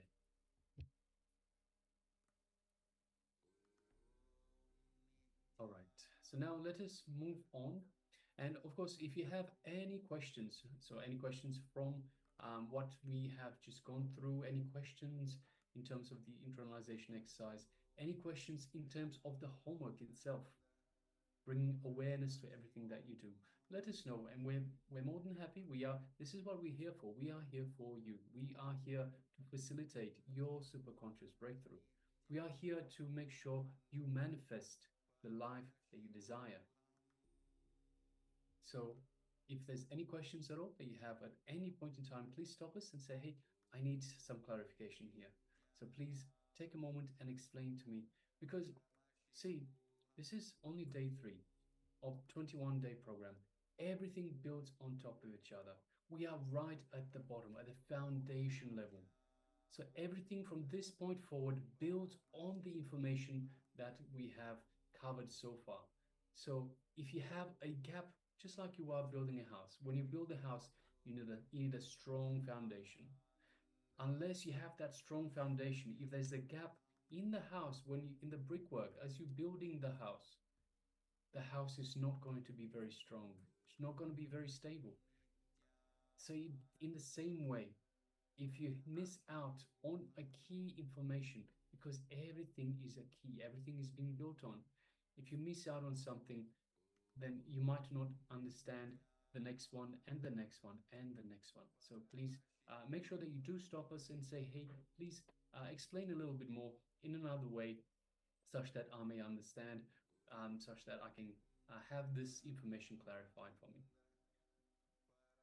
All right.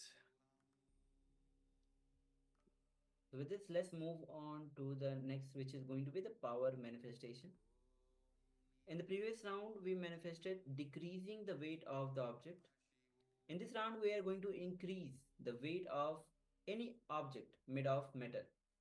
So make sure you find a metal object. It can be any metal object from your kitchen or any household items. So please take a moment and have that metal object with you. And then we'll be taking the initial measurement, the weight of the object which you have with you. Then we'll enter into the power manifestation of increasing the weight of the object. So please take a moment and have that metal object with you. It can be a small, don't it can be little bigger as well. Make sure that you have the weighing scale, measure the weight of the object. So you can also use the same object that you used in the previous round. So in the previous round, we reduced the weight of a metal object. You can use the same object if you wish. Or if you want, you can choose a different object. That's not a problem. Make sure you can actually measure the weight of the object. So if you have a scale, that would be ideal. You can see the exact weight of the object before and after we manifest the power. Now, if you don't have a weight with you, a weighing scale with you, you can also, depending on the size of the object, you can put it in a container filled with water, and you can see the displacement of the water, and just mark it off initially. Then after we increase the weight of the object, once it's placed in the same container of water, if it's increased, the displacement of the water will be slightly higher. So that is another method you can gauge that it is, yes, a successful power manifestation. Or if you prefer, also you can just gauge just by the weight of the object. So you have to estimate, yes, this is roughly the weight of the object. Then after you affect the weight, you increase the weight of the object. Once again, you hold it in your hand and you just estimate, is it the same weight? Is it increased weight? Is it decreased weight? Whichever one it is, you can let us know. Just it is important that you use the same method, the basic reading and the weight reading at the end after we affect the weight of the object, after we manifest this power. So with this, hope all of you have taken the initial measurement. Once you have the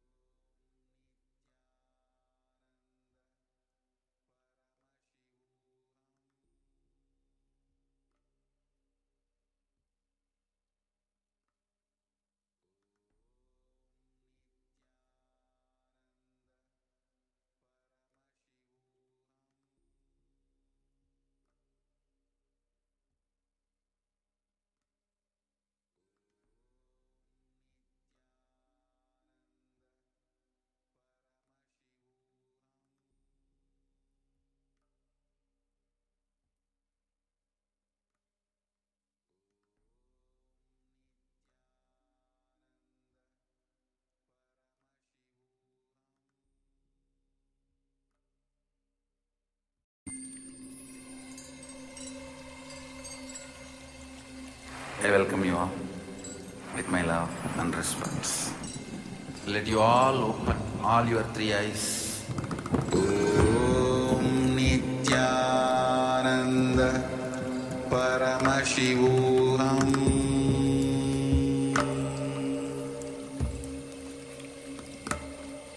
Om Nityananda Paramashivoham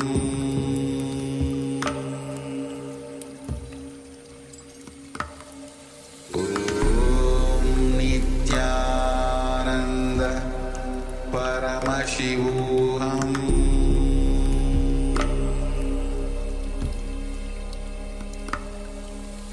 Om Nityananda Paramashivoham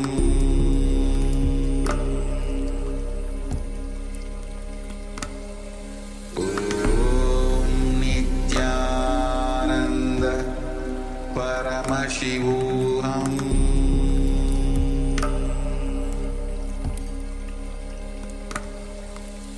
Om Nityananda Paramashivoham Om Nityananda Paramashivoham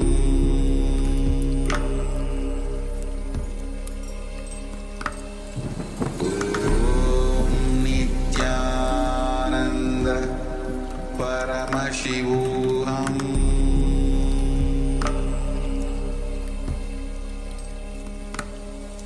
Om Nityananda Paramashivoham Om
Paramashivoham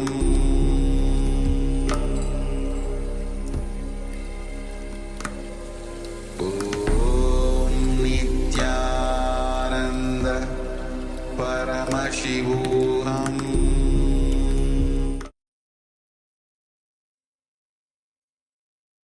Yes, sorry for the technical glitch.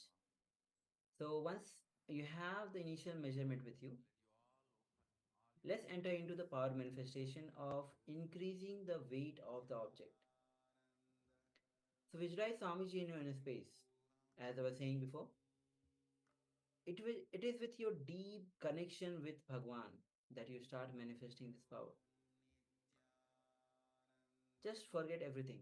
Just remember, cherish the sweetest moment that you have with Swamiji in your space.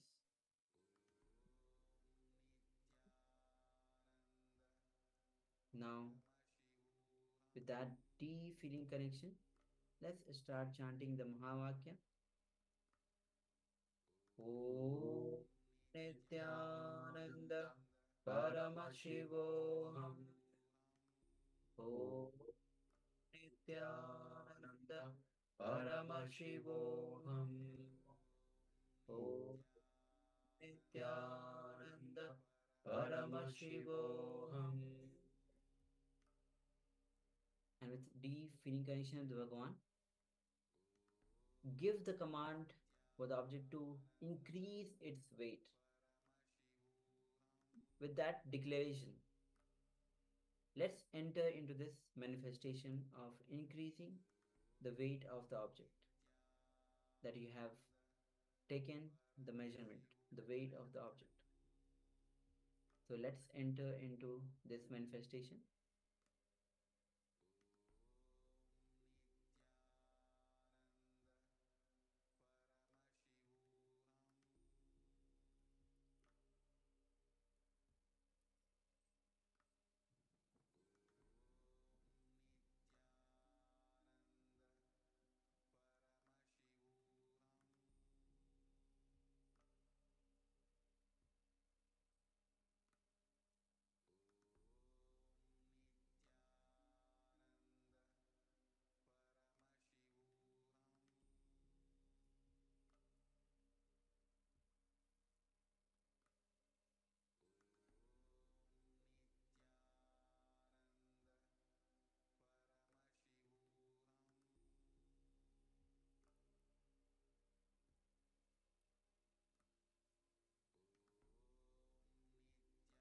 Ananda Paramashivoham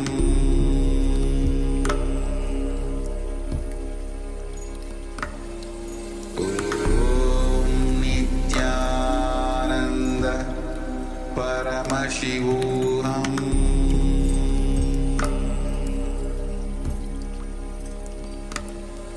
Om Nityananda Paramashivoham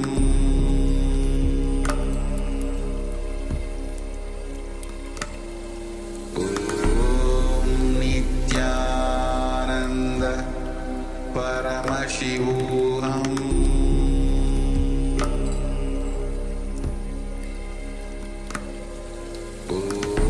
Om Nityananda Paramashivoham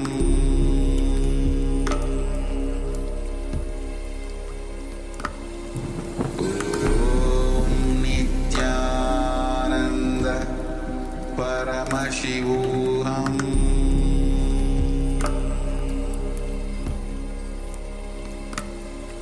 Om Nityananda Paramashivoham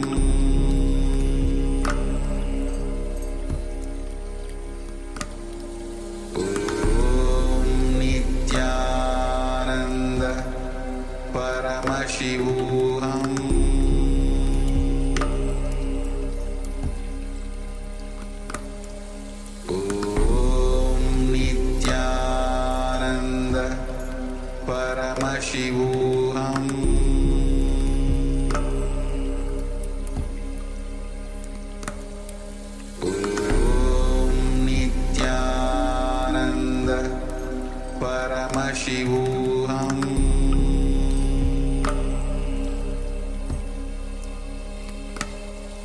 Om Nityananda Paramashivoham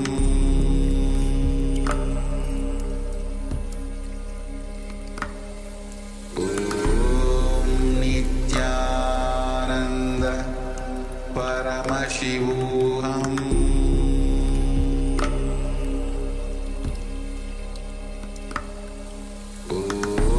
Om Nityananda Paramashivoham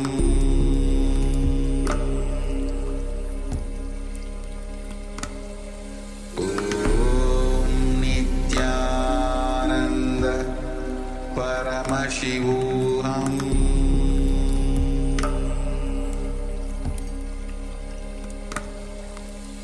Om Nityananda Paramashivoham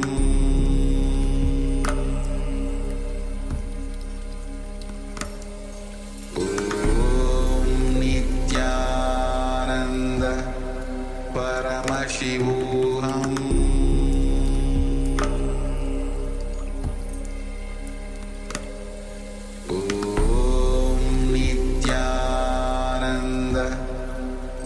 Paramashivoham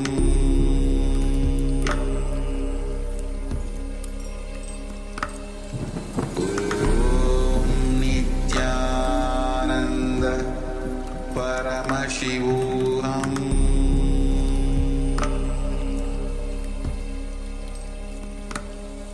Om Nityananda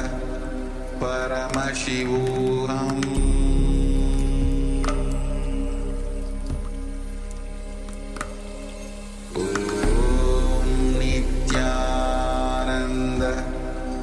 Paramashivoham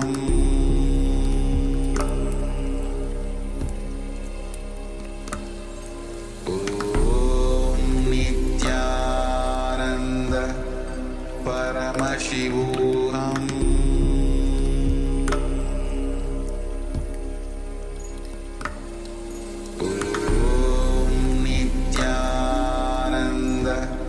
Paramashivoham Paramashivoham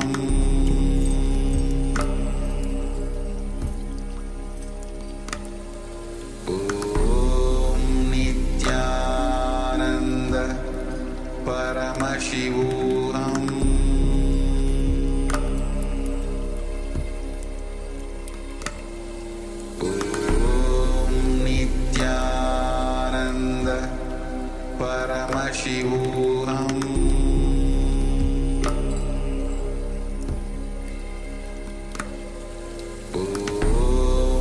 Nityananda Paramashivoham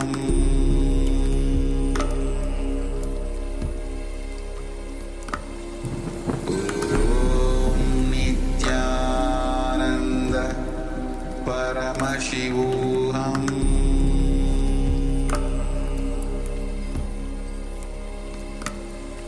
Om Nityananda Paramashivoham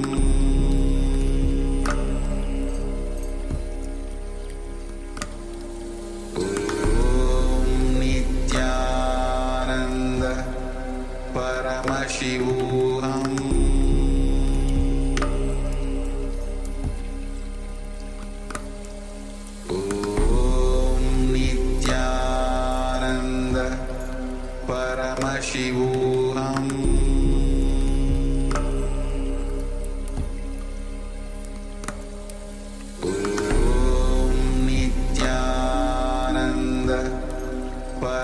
Paramashivoham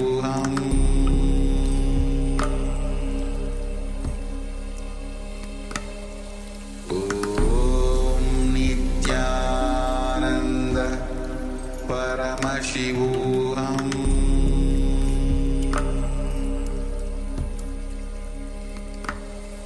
Om Nityananda Paramashivoham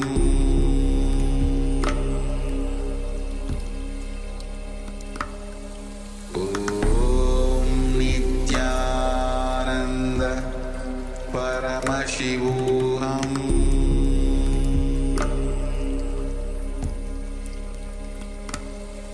Om Nityananda Paramashivoham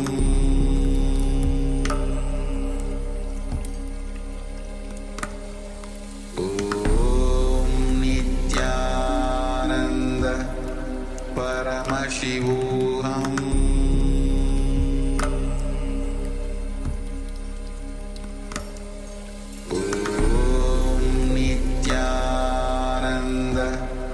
Paramashivoham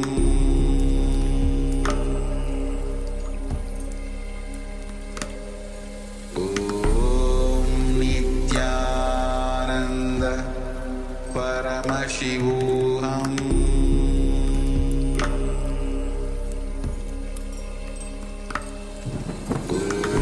Om Nityananda Paramashivoham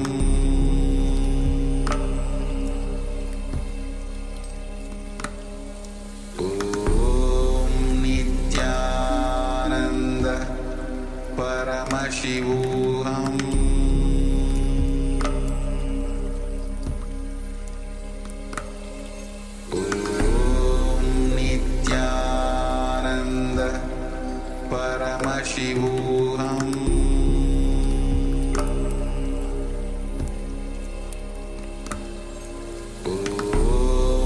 Nityananda Paramashivoham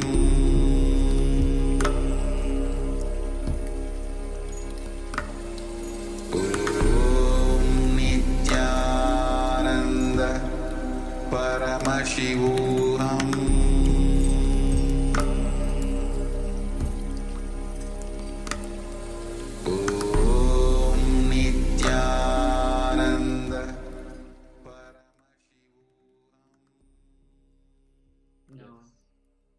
Now you can relax. And let us take a moment and make the second measurement of the object, of the metal object that we were affecting the weight of. Just take a moment, make that second measurement, and let us know how you went. So whether you manifested, or even if you didn't manifest, whether you increased or decreased, whichever way, let us know in the chat box. And let us know how you experience this power manifestation.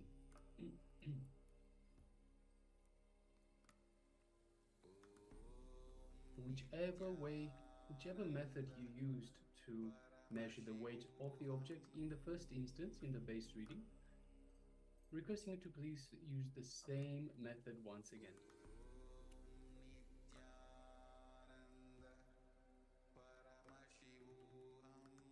So go ahead now.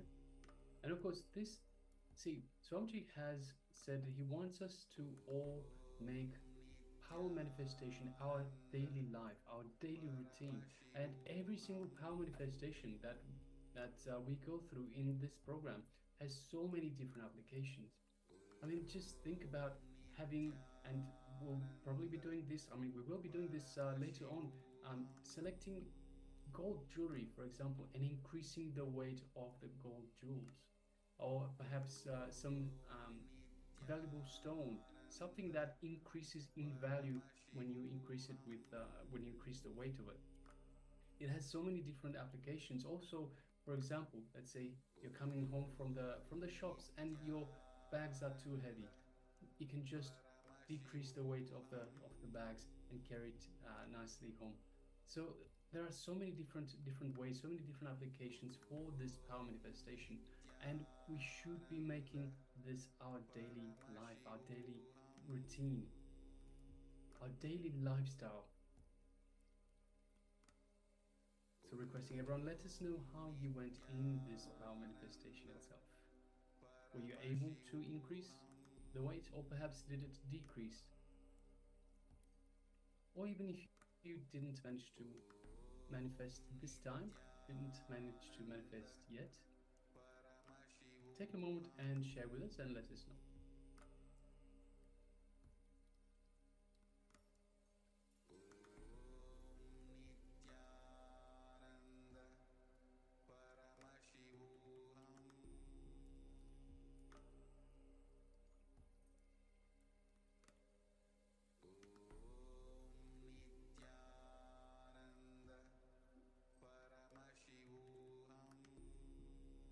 yes, so if you're still sharing, please continue to do so.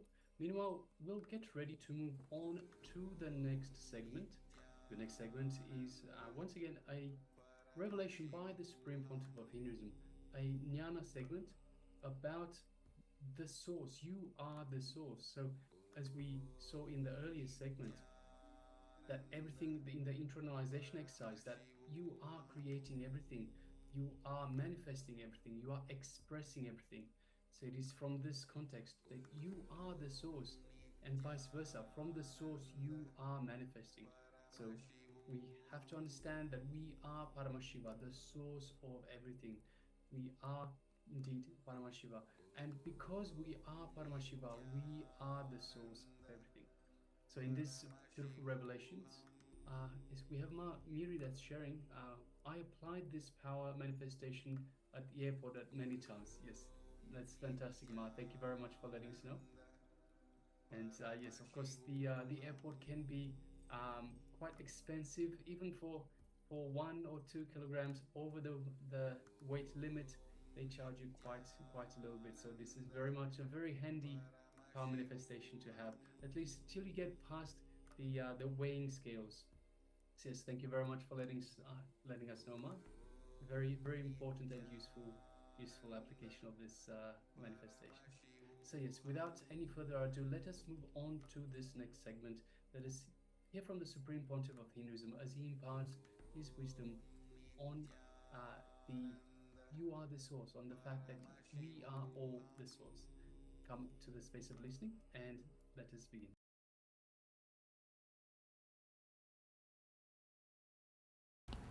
In the Agori tradition is the path of science of enlightenment. They work with the human fevers. They say there is 64 kind of a fever which is responsible for our physical and mental imbalances. All your physical disease and mental disease is just because of these 64 fevers.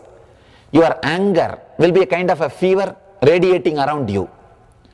If you are carrying so much of negative thoughts like a vengeance, violence, you will be radiating a kind of a fever around you. For every kind of a thought trend, you will radiate a kind of a fever. If you are carrying too much of violence and anger, even the objects which you touch will become poisonous. Understand? I was surprised when I studied that science. When I studied the Agori tradition, then I understood human beings carry so much of vengeance because mind needs dissatisfaction and vengeance and violence as a root. If you are having mind, be very clear, you carry such big load of vengeance, such big load of dissatisfaction, such big load of the negative fire, fever. That is why wherever you put your feet, you radiate poison. Grass dies. In Zen Buddhist tradition, in front of your cottage, if the grass is dead, if you have created a walkway by your walking, you will not receive sannyas. They won't give you sannyas. This is a method of training. In front of your cottage, there will be a big lawn. You are supposed to use the same route, but if the grass dies, you will not be given sannyas. Means, still unconsciously you have not dropped the violence. It's a very subtle but powerful science.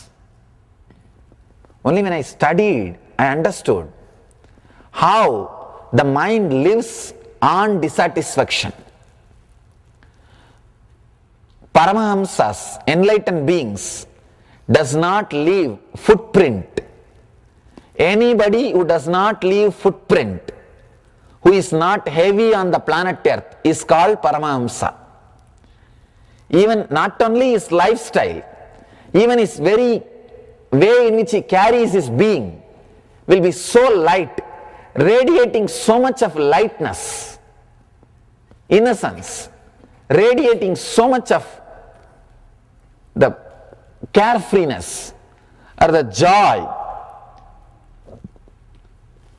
Of course, no other word.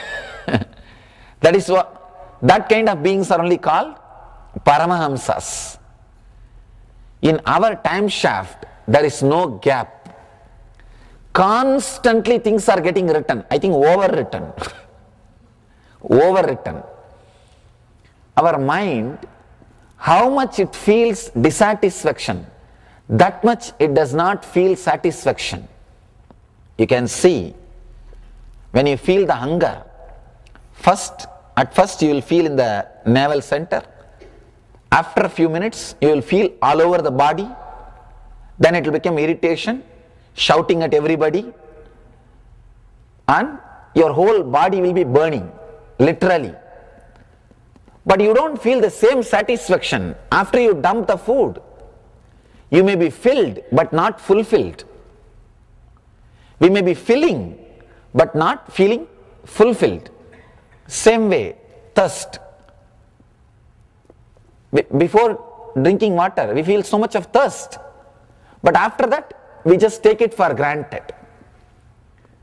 After eating or drinking, the satisfaction which we feel, we do not cherish, we do not experience, we do not live it, we take it for granted. Any joy you can see in your life, you take it for granted. You start asking, what next? There is a beautiful stotra by Shankara. Tatakim, tatakim, tatakim. What next, what next, what next? Your mind is alive only by asking what next, what next, what next. It can't relax here and now. When Shiva says, wherever satisfaction is found, in whatever act, actualize that, be in that moment. If you are finding satisfaction means you are relaxing into that present moment. You are resting into that present moment. You are entering into a space where you don't have boundary, you don't have heaviness, you are not creating footprint. Just be in that space. But our mind is such. Ramana Maharshi says beautifully, there is a beautiful one-liner from Ramana Maharshi. He says in Tamil, I'll give you the translation.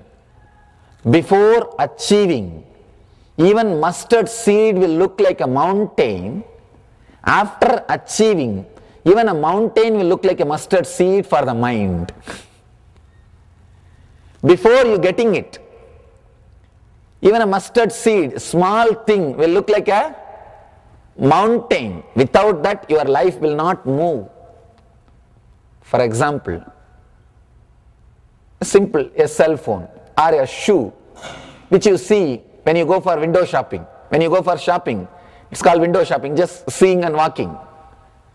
Particular kind of a cloth or some shoe or some cell phone. You just look at it. You have a thought, why not have that? You say, no, later on, let me save a little money and buy. You just walk. But the thought is in your mind. Your mind will now give all kinds of justifications why you should have that. If it is a shoe, it will tell, if I have that shoe, early morning 4:30 I can get up and go for a running, I will be more healthy. It will give all kinds of justifications, as if you will get that shoe and start running every day morning, as if your whole morning waking up and running is only in that shoes, and without that shoe you can't get up or you can't do any running with your old shoe. No, nothing. Your mind will create all kinds of scene.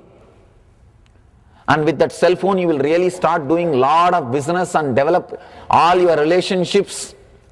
It will give all kinds of ideas. If I have that cell phone, I will be able to call every time. I can keep up with my business, or I can take care of all the relationships. Some idea. Same way with that cloth. I think that cloth will really look nice on me. I'll really feel more confident and courage. And it will give all kinds of ideas. And somehow finally, because your mind says so many times again and again, you may save little money and get that shoe. First few days, you will not even remove that shoe when you go to sleep. It will be there in your leg even when you fall asleep. It will be almost like a part, Karna's Kavacha Kundala. The Karna's Kavacha Kundala can't be removed from his body. It will be just like that, just always with you. After a few days, you will say, okay. Whenever you go for some parties or some time, you will wear. After a month, rarely, maybe some important thing. After 3 months, it will be lying near that small corner room which is always under that staircase. Nobody will be there even to clean or polish it. It will be lying there. You can see your mind. Just go to your garage and see all over how many things are lying, and before buying, what all words your mind said, and how your mind was showing all these things are really necessary for your life. Especially when you read that Sky Mall magazine, the flight, it gives you such a feeling that without that product you can't take next step in your life. And it gives you such a fantastic feeling with that photograph and everything. Almost your mind says you can't live the next day without that product. Order now. And it's like a hypnotizing, especially these TV ads in US I saw. Call now, call now, call now. And almost that way in which it is presented, your mind will say you can't take the next step. You can't live your life without that product. Or there is something really missing without that product. Go around and see your garage. See your, not only garage, just go around and see the whole house. Go and stand near every object, everything in your house, and just have a small write-up, 2-line write-up. What you felt before that became part of your life. First with your house, with your car, with your wife, with your relationships, with your every product. Just see what was the comment or what was the thought before that became part of your life.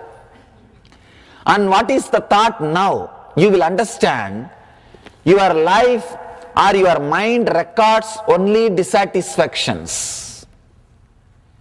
When Buddha says life is suffering, he does not mean that true life is suffering. No.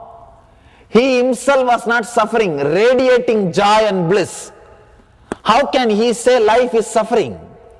What you think or what you record life as is suffering.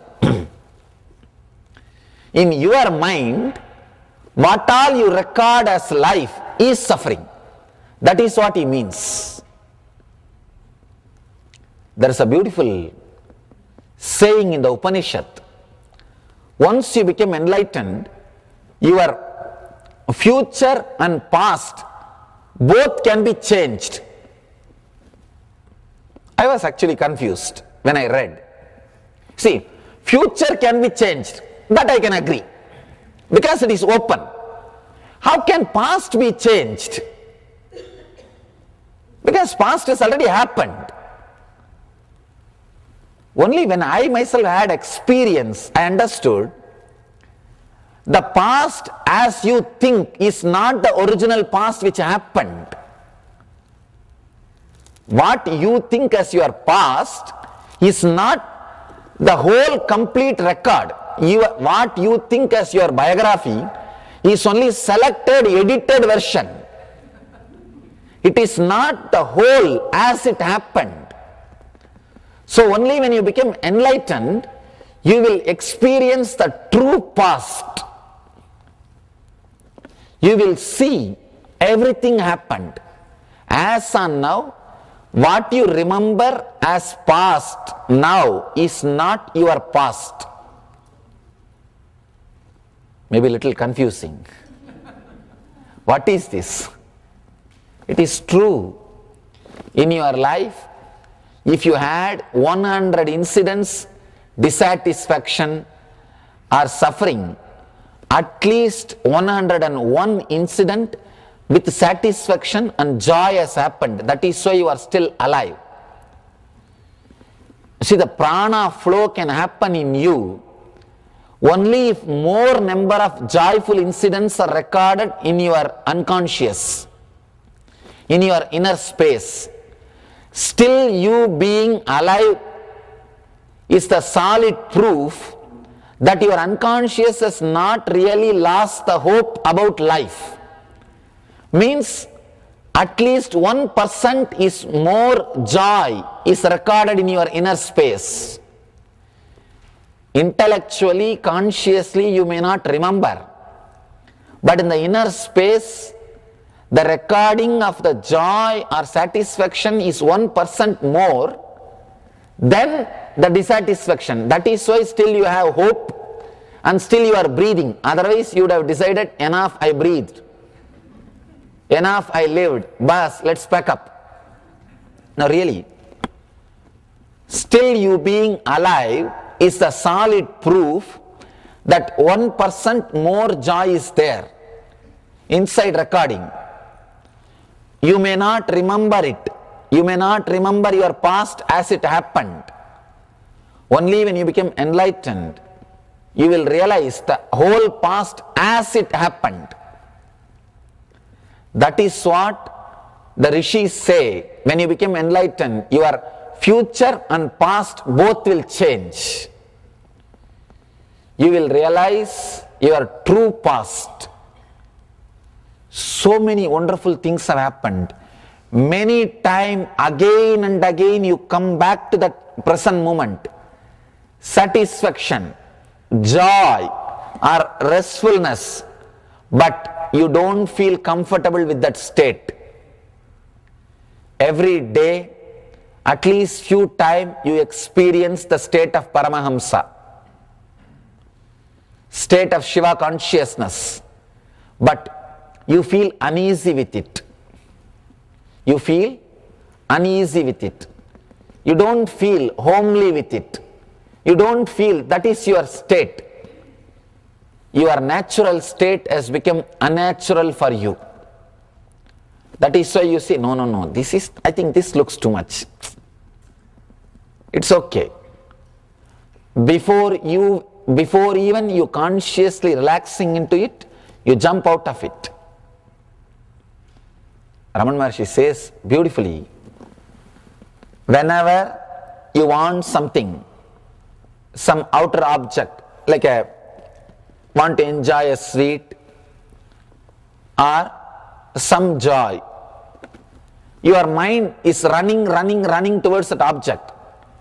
The moment you put that object into your mouth or that object comes in contact with your senses, immediately the running stops, you come back to the present moment. You falling back to the present moment only radiates joy and satisfaction. Then you start thinking that joy is coming from that object. No. If the joy is coming from that sweet, then after 10 sweets, the joy should be more. But it is not. See the logic. As you believe, if the joy is from that sweet, after 10 sweets, the more number of sweets, joy should be more. But it is not. Why? It is not from that sweet. It is because your mind falls back to yourself. He gives a beautiful example. A dog which got a dry bone is biting the dry bone. Somehow the dry bone started poking into its own gums and blood started flowing.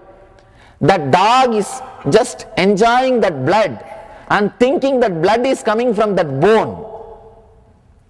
How the dog is mistaking the blood from his own mouth is the blood from the bone and enjoying it. Same way, you also, when you experience the sense pleasures, when you live those sense pleasures, the joy which comes out of your own self, you attribute it to that object. If the dog starts thinking that blood is coming from that bone, it will just bite the bone more strongly.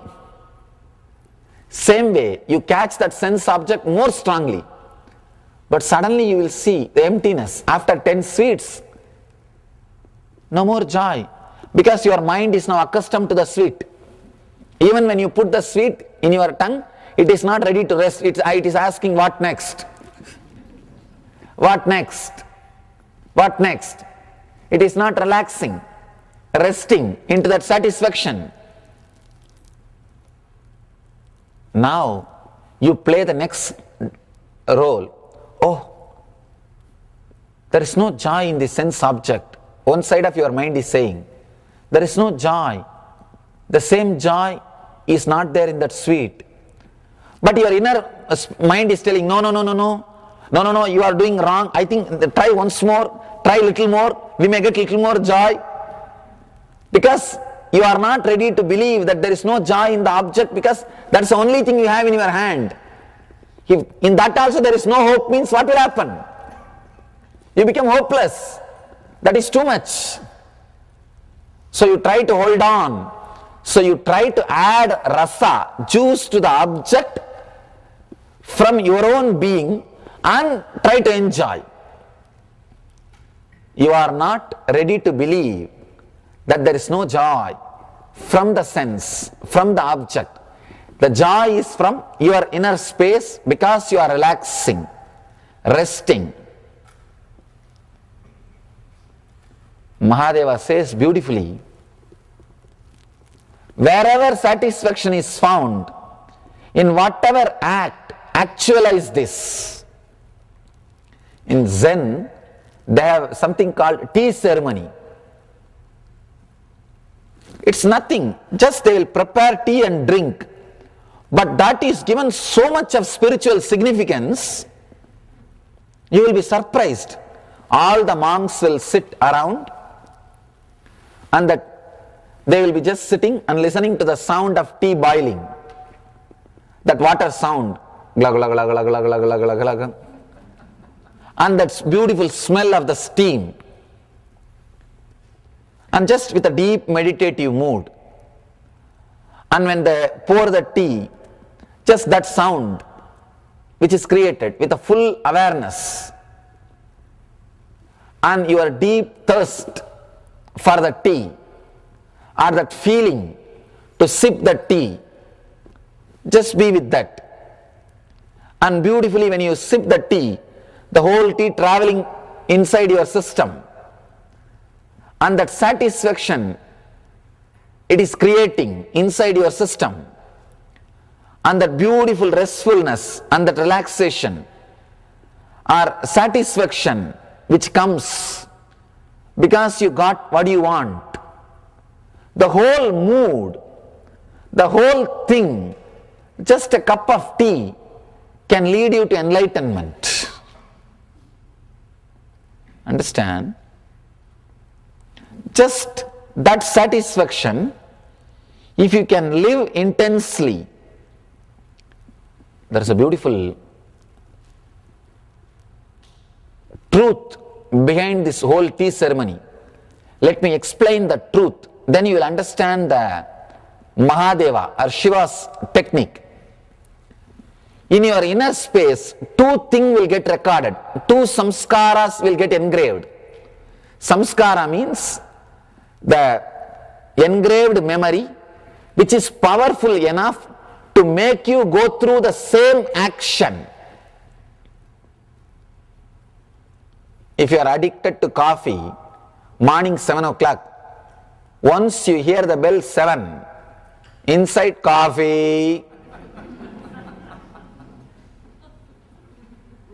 Addiction, you see, addiction word can be defined.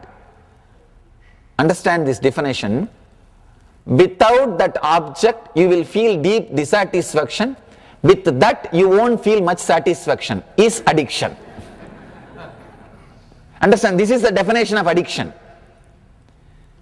With anything, without that object, you will feel deeply dissatisfied. If you can't smoke, at that point, you can't stand, like you will feel so restless. You will walk here, you will walk there, you will go to bathroom, you will walk here, you will walk there, and you will be shouting at everybody. You will be kicking the shoes, you will be kicking this. You will be doing all sorts of things like Tom and Jerry.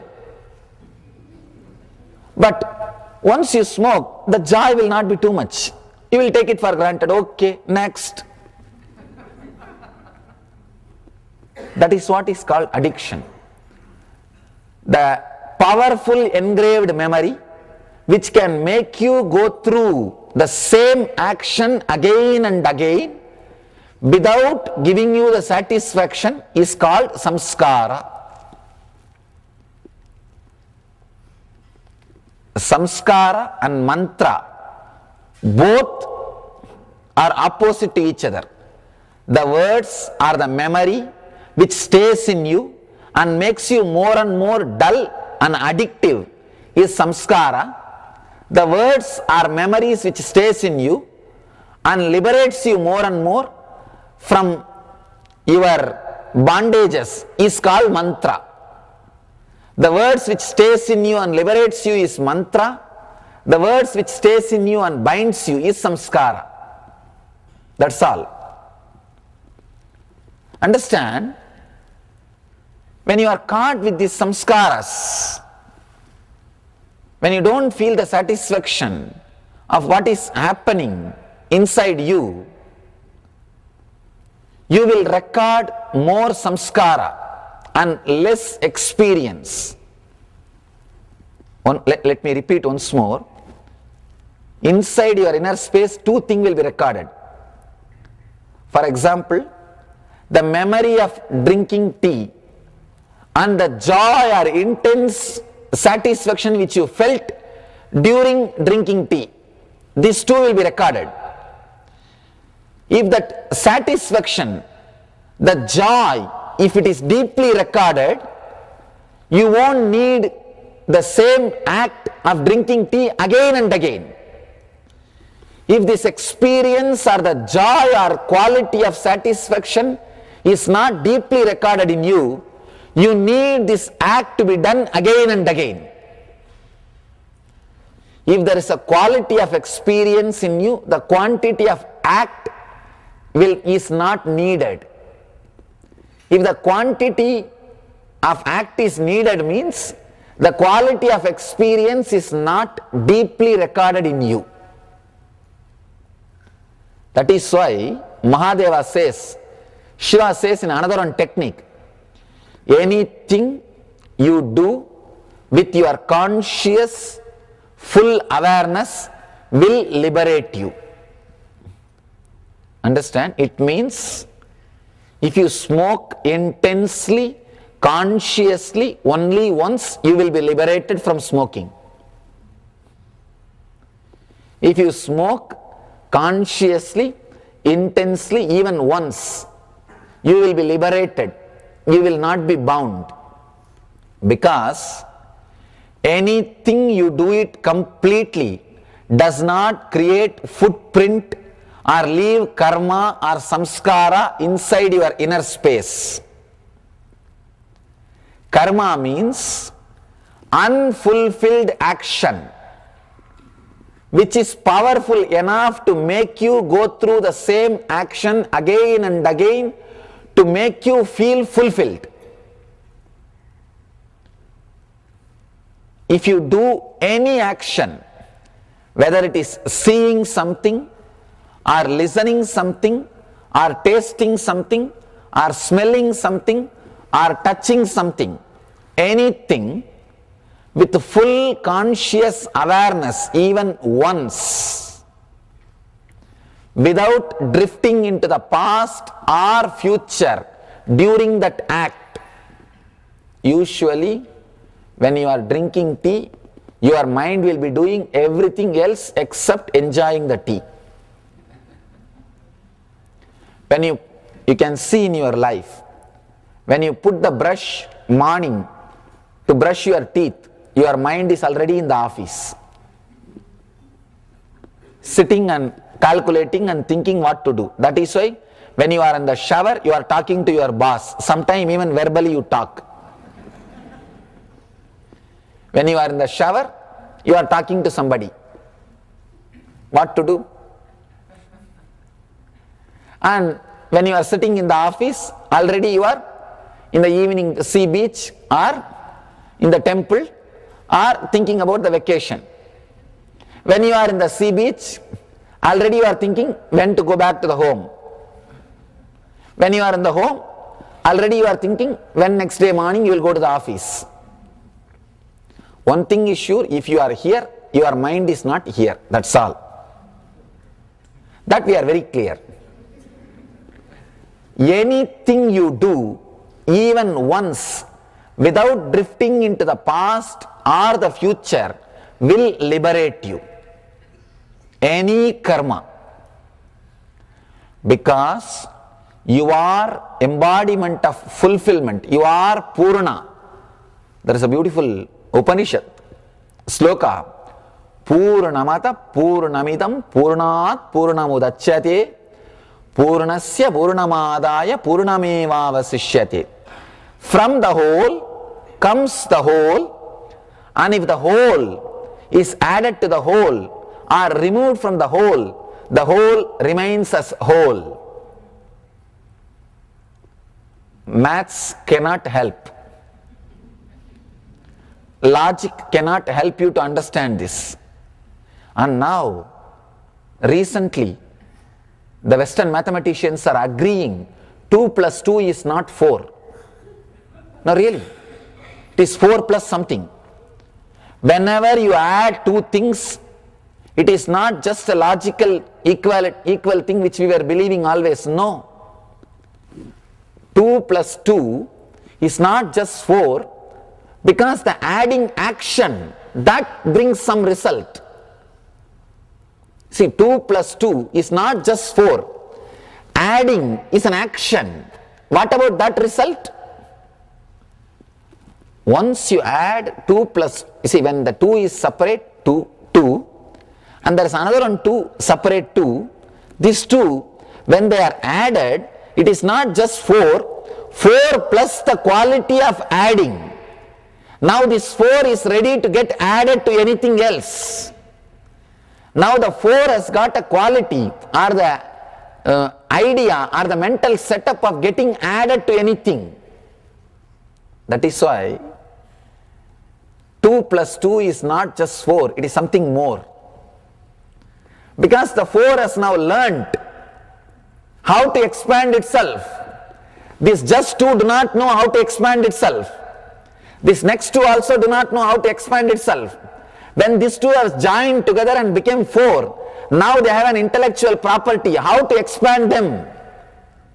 They are something more than 4.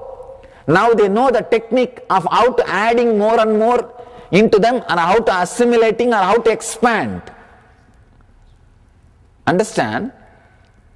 That is why the regular logic is not a complete logic. The system of the Purnamata, if you understand this one Upanishad mantra, the whole comes out of whole and goes back to whole. If you take the whole out of the whole remains as a whole.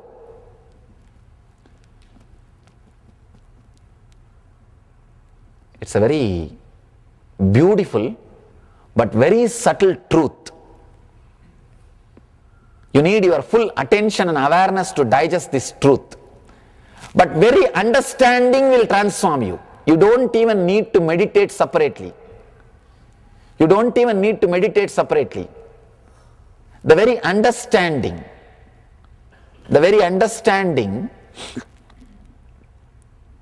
can transform you. See, now by your nature, whether you believe it or not, you are a whole being. You are a conscious being. Any action, if you do with that whole being, without drifting into the past or the future, the whole, which is your being, even if the action is done, you will remain as a whole. You will not become half. Purnamata Purnamitam. You will remain as a pure conscious being. But when you do some action, if you drift away in the past or the future, you will become part. You will not remain as a whole. Then samskaras are written on you. Then karma is created. You have to do the same action once more because you have not been in that whole state when you did that action. When you were smoking, if you were completely into that smoking, there was no other past or future, the whole was doing something holy, then you are not engraving or creating a karma or the memory. You are liberated from that action. You will not be inspired or forced to do the same act again. If you are half off when you are doing some act, naturally, because you have done only half, you have not achieved the full satisfaction, you will carry that remain, you will carry that engraved memory, which will inspire you, force you to do the same act, to feel the fulfillment through that act. That's all. That is the meaning of Purnamata and Purnamitam, Purnat Purnamudachyate, Purnasya Purnamadaya Purnamevavasishyate. If you remain as whole, if all your actions are whole, with a whole integrated being, you will remain as whole. Anybody who remains as whole, whatever he does is holy. Understand? Paramahamsas are not classified or understood by their action. They are understood by their being. Paramahamsas are recognized by their being, not by their doing. That is why when Shankara is defining Paramahamsas, when he writes his Viveka Chudamani, he defines Paramahamsa. They are like Pichasa, Balaka and Bagula. See, they are like a ghost, mad and kids. All these things put together and something more. Means what? You can't define them. You can't define them. And in Paramahamsa Upanishad they say, no scale or rule or restriction binds them. They are completely liberated. They just live. They just live. They breathe the beautiful air of freedom, liberation, Swadantratva. Free is not the right word for Swadantra. Especially in this country, free word is too, it has got too much meaning, different meaning. Only one thing, whatever they do it whole, that's all. Because they are whole, no samskara or karma gets inscribed, engraved in them. They are not bound by anything. They are just full, complete. Their inner space is full, overflowing with joy. Understand? Anything you do half, karma is created, because that memory will make you go through the same act again and again till you feel completed. Whether it is a seeing or listening, or smelling, or tasting, or touching. If you are whole, you are liberated. That is what Shiva says here. Wherever satisfaction is found, in whatever act, it may be when you see some of your friend, or when you see some scene, or when you hear some music, or when you smell some smells, or when you taste some food, or when you have some pleasure by touch, anything it may be, or when you are sitting and thinking or remembering something, anything may be, the moment you feel something is giving you satisfaction, just sit with that, go into that feeling of satisfaction. As I was telling you, two things will be recorded in you. The memory of the object, the memory of that satisfaction, that experience. If you are drinking tea, the memory of the tea and joy which you experienced during drinking tea. If you fill your whole being with the joy or satisfaction, there is no space for the memory of the tea to get inscribed. So the quality of your enjoyment or quality of your experiencing, the quality to experience will become sharp in you. So any small object can bring the same ecstasy in you. For Paramahamsas, you don't need big things to make them joyful. Just a small flower is okay. They are so joyful. Nothing is required to make them joyful. That is why they say Shiva is called Asudosha, means easily pleased. The Sanskrit word Asudosha means easily pleased. Is called Bolenath, means innocent. Does not need much. Just one small bay leaf, or little bit of rice, or little bit of Ganges water. Nothing much is necessary. He is happy and he gives you whatever you ask. That's why it's called Bolenath. Patram, Pushpam, Palam, Toyam. Nothing else is required. Just one leaf or one flower or just a little bit of something is enough. Nothing else is required. Asudosha, easily pleased.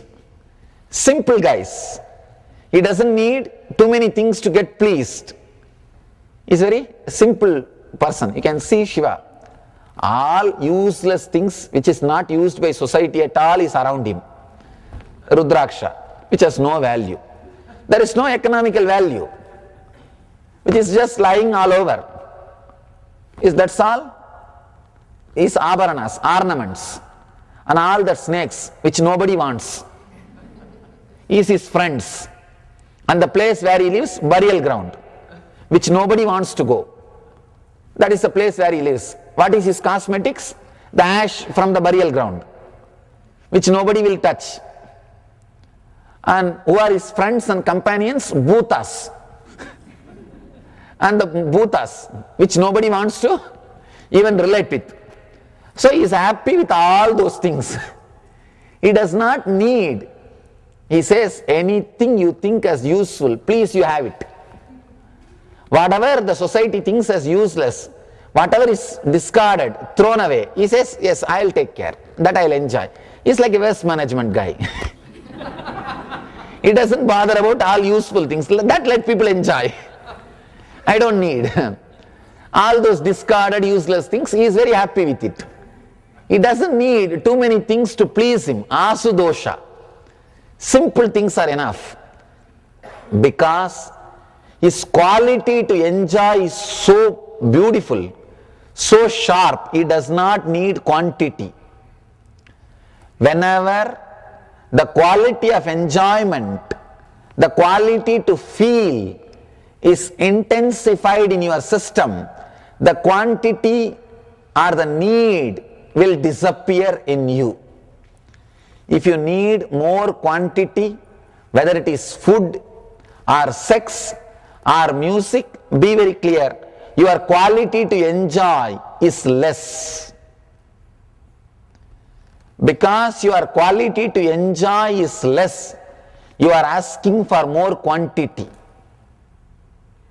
Here Shiva is saying, increase the quality to enjoy. Means, just for next 3 days, decide. Just next 3 days, nothing else. 3 days, decide, I will not accumulate more stuff into my hell. No, we are accumulated hell, understand. Accumulated hell means all negative things we have accumulated. Even if we don't have enough, we borrow from our spouse. And they are ready to supply, they have a lot. And they are waiting to supply. And they have so much, they are waiting to supply. Just for 3 days, do not accumulate and connect and see all your dissatisfaction and suffering. Just 3 days, decide, morning till night, whenever you find some satisfaction and you do really find at least hundreds of time in your day-to-day life. For example, you felt thirsty, just you put little water in your mouth, just feel that satisfaction. You want to see your son or daughter or the person whom you love, you call them or you talk to them, you see them. The moment you see, you feel the satisfaction. Just imbibe it. You are feeling hungry and you are putting the food into your mouth. Once you put the food and just see how it travels and how it gives you the satisfaction. Just go into it. And there are so many other acts where you find some satisfaction, some joy. Just go into it. Even the small acts. Just go into it. And close your eyes and sit for a few minutes. And just enjoy that satisfaction. Slowly relax, unclutch from the object. Just enjoy that feeling. The quality to enjoy. Next 3 days, decide that you will experience, go into the satisfaction wherever you find it. Whatever act, wherever you find satisfaction, just sit and cherish. Be filled with it. Just let your being overflow. Let your whole mouth be filled with that amrita. Whenever you feel joy and satisfaction, your mouth will be filled with that saliva. It's called amrit. But you always experience only the poison, means the saliva which comes for asking something. The saliva which comes in your mouth asking something is poison, which comes in your mouth by feeling fulfilled is amrita. Anytime the saliva is filling your mouth by some joy or experiencing something, overflowing, it's called amrita. Just enjoy that amrit, that joy, that satisfaction, and live it. Live intensely. Let your whole inner space be occupied by that joy, by that bliss, by that experience. Let there be no space left for the engrams to be engraved, for the karma to get recorded. Suddenly you will see you became an accumulated joy and bliss. You are no more accumulated hell. And this joy will stay with you by and by without even the object touching your sense. Need for the quantity will disappear.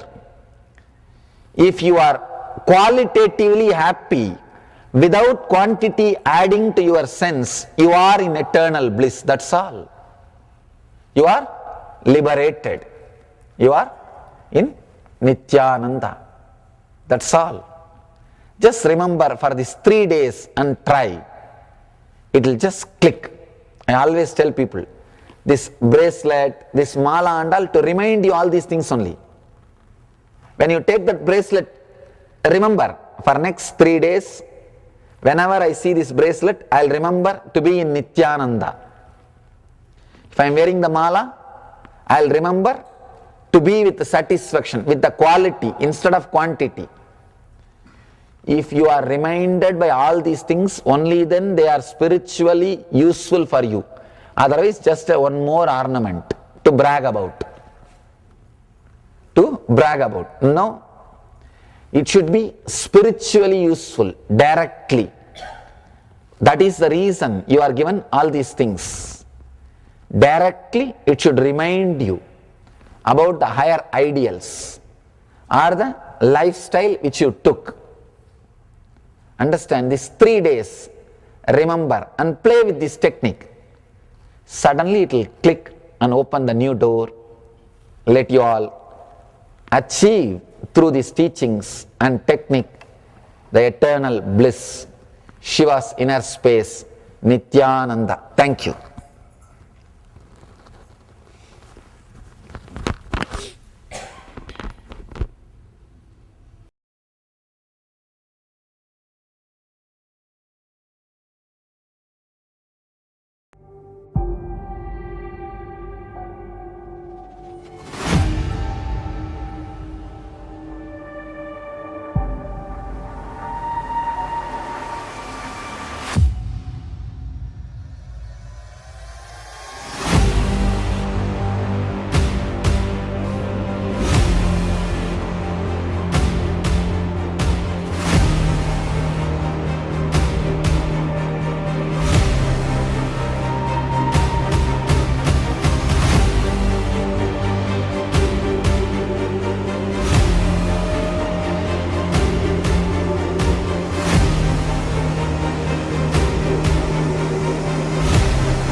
in front of your consciousness,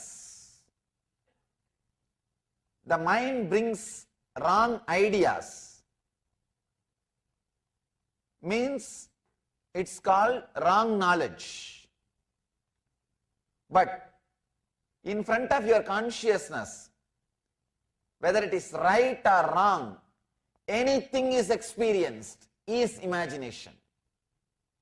Except consciousness, anything experienced is imagination. Please understand. In front of your consciousness, if your mind brings wrong ideas, misconceptions, it is called wrong knowledge. Means for a wrong knowledge to happen, your consciousness needs to be present and mind needs to do something. But for imagination to happen, vikalpa to happen, nothing needs to be done. Anything experienced by you other than your pure consciousness is vikalpa. That is why we call samadhi state as nirvikalpa. Please understand. He is taking us to a very subtle plane. Sometimes you may not have wrong knowledge, but you will have imaginations. You may not have wrong knowledge, but you will have imaginations. A small story. One guy walked into the bar, sat next to a man who was sitting with a dog at his feet. This guy asked, "Does your dog bite?" That guy said, "No." This guy bent and patted the dog, and the pet bit him. Just bitten him. This guy shouted, "You said your dog doesn't bite? It has bitten me." That guy said, "Yes, my dog doesn't bite, but this is not my dog." You may not have wrong knowledge, but you have your own imagination. Understand? Your own imagination. Many times, vikalpa brings more suffering. Today I have a lot of stories on imagination. Imagination is my favorite subject.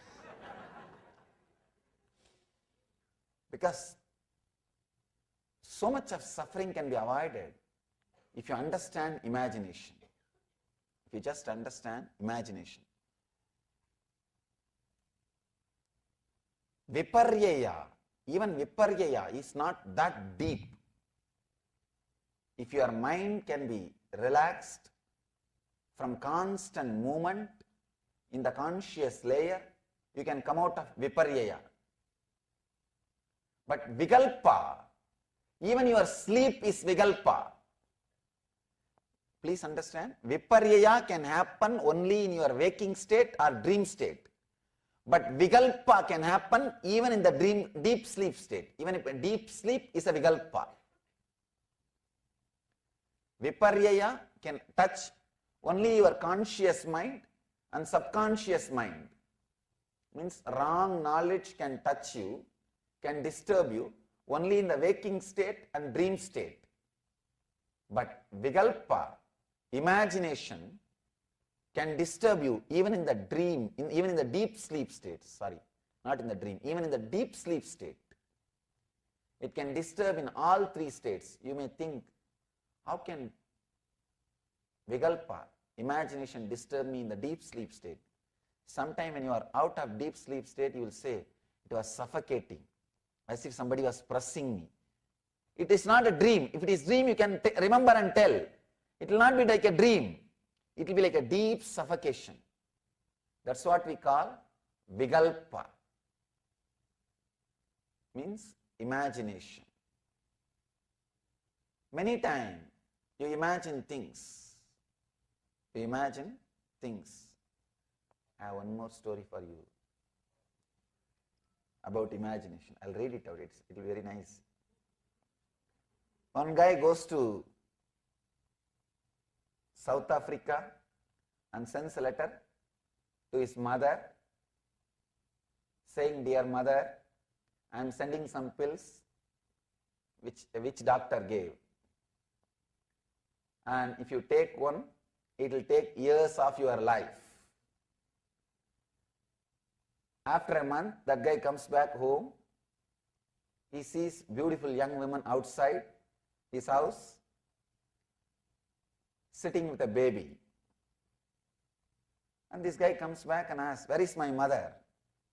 She says, "Don't be silly, I am your mother." And those pills were marvelous. This guy says, "Oh God, I can't imagine. Only one pill.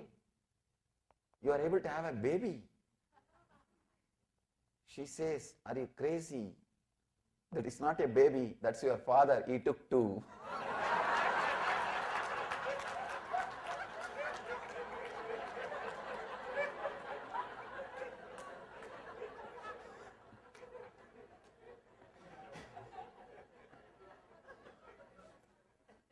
If you take Viparyaya and Vikalpa both, imagination. Many times we imagine too many things.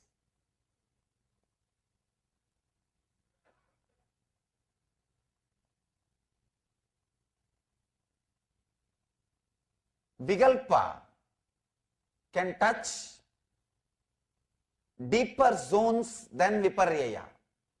Means imagination can touch the deeper zones than wrong knowledge. Wrong knowledge is more like a logic.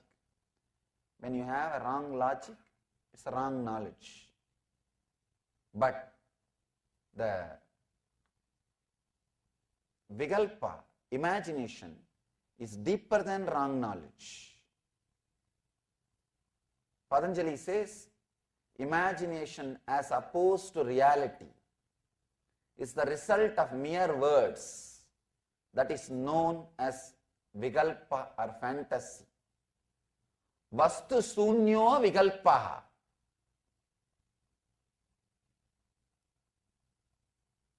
Every word of Patanjali brings me so much of joy. I can say every word, so much of clarity, so much of depth. He is saying opposed to reality, anything opposed to reality, which is created merely by words. Merely by words. Many times you can see in your life, you are constantly creating many things just by words. Just by words. Simple words. You create your own theories. You spin your own moods, I can say. Your mind and body comes in contact with each other at 7 spots in your body. Both of them touch each other. 7 spots, that is what we call 7 energy centers. In yoga tradition, they call that 7 spots as 7 energy centers, and they call it as Chit Jada Grandhi, where the matter and consciousness meets each other. Matter and consciousness meets each other. Each spot gets corrupted when your imagination is added. Please understand, each spot gets corrupted when your imagination is added. The first, root center. If your imagination is added, it just shows the things which is not there. It just shows the things which is not there. It just shows things in the expanded size. That is why constantly you feel the other person is cheating you. Other person not giving you your proper share. Other person is depriving you. In any relationship, you always feel the other is not fulfilling you. Please understand. It is your fantasy. When imagination is added to your root center, You start expecting the things which can never happen, or which never happened, which will never happen. You start imagining things, you start projecting things, you start creating things, and when you see it is not happening through the other person, you start blaming the other person. You start cursing the other person. Imagination added to your greed is fantasy. Imagination added to your fear is, we can say, the main reason for all the phobias. When imagination is added to your fear, it becomes phobia. Constantly you are feeling frightened. Constantly you are feeling frightened. I've heard one more story. You have one more story. A man walks out of a bar and sees a bum panhandling on the corner. The bum says, "Mister, do you have $1? You could spare me." The man thinks about the question for a bit and asks the bum, "If I give you $1, are you going to use it to buy liquor?" He says, "No." The man asks, "If I give you $1, are you going to use it for gambling?" The bum says, "No." The man says to the bum, "Do you mind coming home with me so I can show my wife what happens to someone who does not drink or gamble?"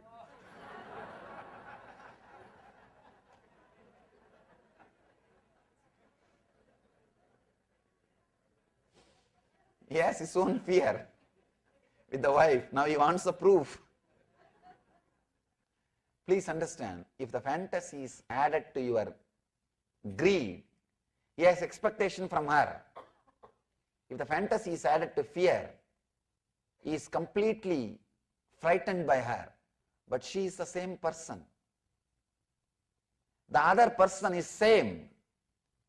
If your imagination is added to your greed, you see her as much beyond what she is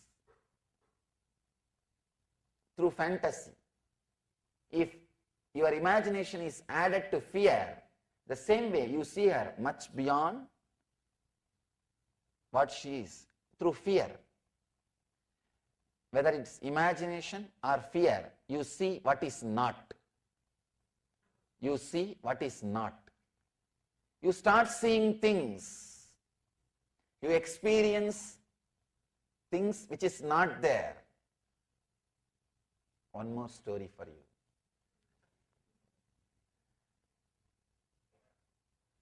Every day this guy comes back home after fully drunk. Wife wanted to frighten this guy, so she decides to give him a shock. Every day this guy walks through a cemetery, late night. She decides to go and sit there with all the makeup and frighten him. She covers herself with a black shawl and she creates smoke. The whole scene is ready. When he comes fully drunk, she just jumps in front of him and creates a big sound. He very coolly turns and says, "Don't you know me? I'm married to your sister."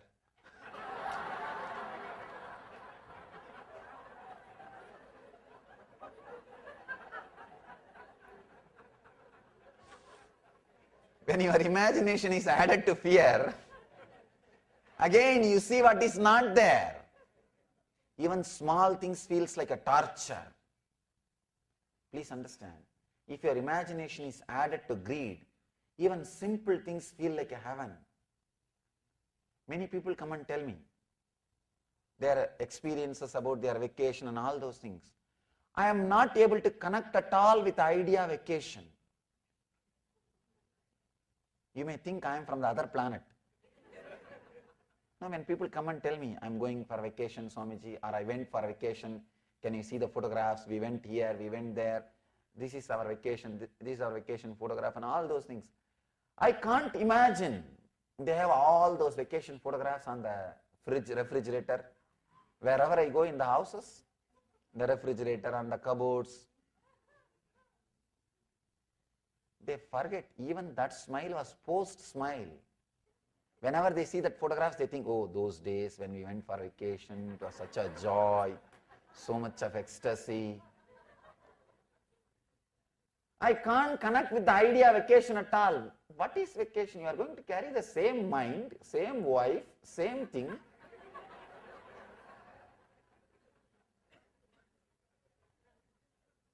If you are sitting and worrying in the house, it is called homework. If you are sitting and worrying in the office, it is called business. If you are sitting and worrying in somewhere where you don't know, that's called vacation. I can't connect with that idea of vacation at all. Many times people try to tell me, why don't you take vacation, Swami? I tell them, what will I do? Even if I go there, I'll gather few people and start talking about something. Then let me sit here itself, at least people will be more comfortable in the hall. Instead of sitting somewhere where people will not have comforts, where I will not have microphone.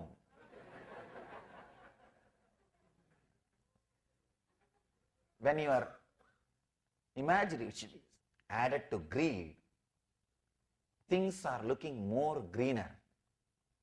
Things are looking more joyful. Even small action, even one simple rose, you say, oh, she loves me.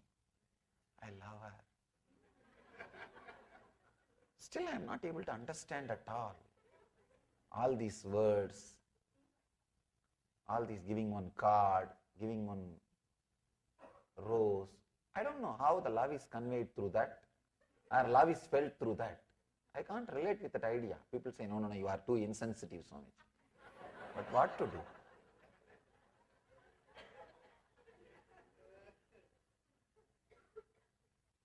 When imagination is added to your greed, everything looks sweet.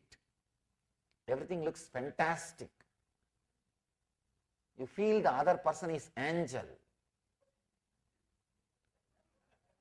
But when one shift happens in the energy center, that same imagination raises 2 inches above to Swadhisthana, to the fear. The other person looks like a devil. The reality is the other is neither devil nor angel. He's a man. She's a woman. That's all. When we see the other person as angel or devil, we are suffering with vikalpa, imagination. We are suffering with vikalpa. Anything other than reality, if you see, you are suffering with vikalpa. You are suffering with vikalpa. One more story about vikalpa. I hate this modern art, he says to his wife. What a piece of crap that is. Wife says, no, that is a Picasso. This guy says, what about this one with all crazy lines? She says, that is Kandinsky. This guy says, oh, okay, how about this one? Where this guy's got a pencil neck, his nose is upside down, his eyes are on the same side of his head. She says, that is a mirror.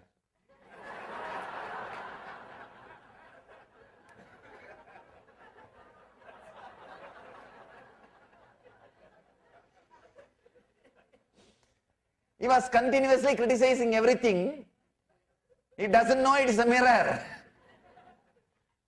Please understand, the big problem is when you are caught in the greed or fear, not only you will suffer with the other person, you will suffer with you also. When this guy was criticizing all the modern arts one by one, he did not even have awareness to see it is a mirror. He was criticizing. Same way, when you are caught with greed, if you are fantasizing about everything, you will not have awareness to see your own reality. You will fantasize about you also and suffer. Fantasizing about you and suffering is the worst suffering. You will never face the reality. Please understand. If you are fantasizing about somebody and suffering, that person will teach you the lesson. You will understand. You will wake up. You have to wake up. You have to wake up. You can't continue to dream. You can't continue to fantasize, because fulfilling your fantasy is a big headache, responsibility for the other person. Nobody will be able to do that job. They will take vacation. You will realize your fantasy is your fantasy. But if your fantasy is about you and torture yourself, you will never be able to come out of it. That is what almost all the people who misunderstood yoga starts doing. Please understand, I have seen many yogis, not yogis, who think they are yogis. Who think they are yogis. They go on and on and on, torture themselves. They torture themselves so much, they can't tolerate. Please understand, they can neither stop torturing, nor they can tolerate their own torture.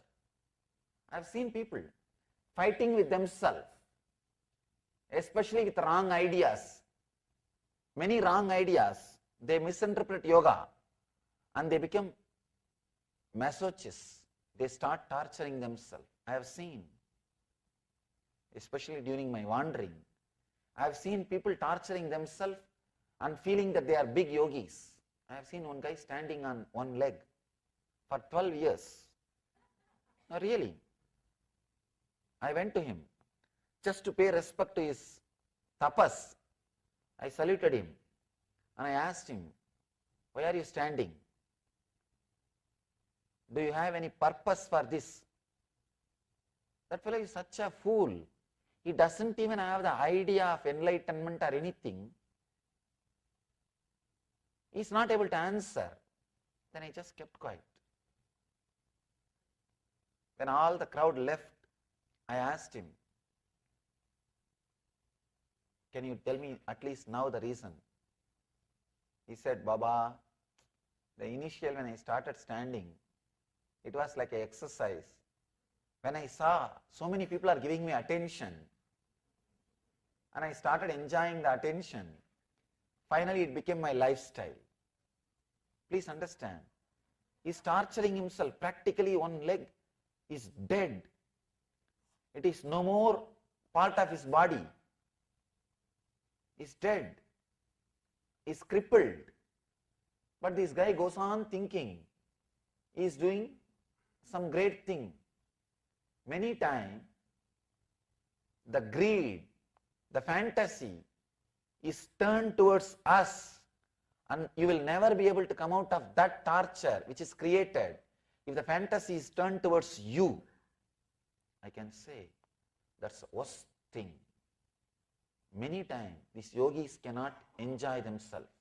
Not real yogis who think they are yogis. The masochist people. They become sadist also. They become sadist also. They start torturing others. Actually, one incident happened the other day.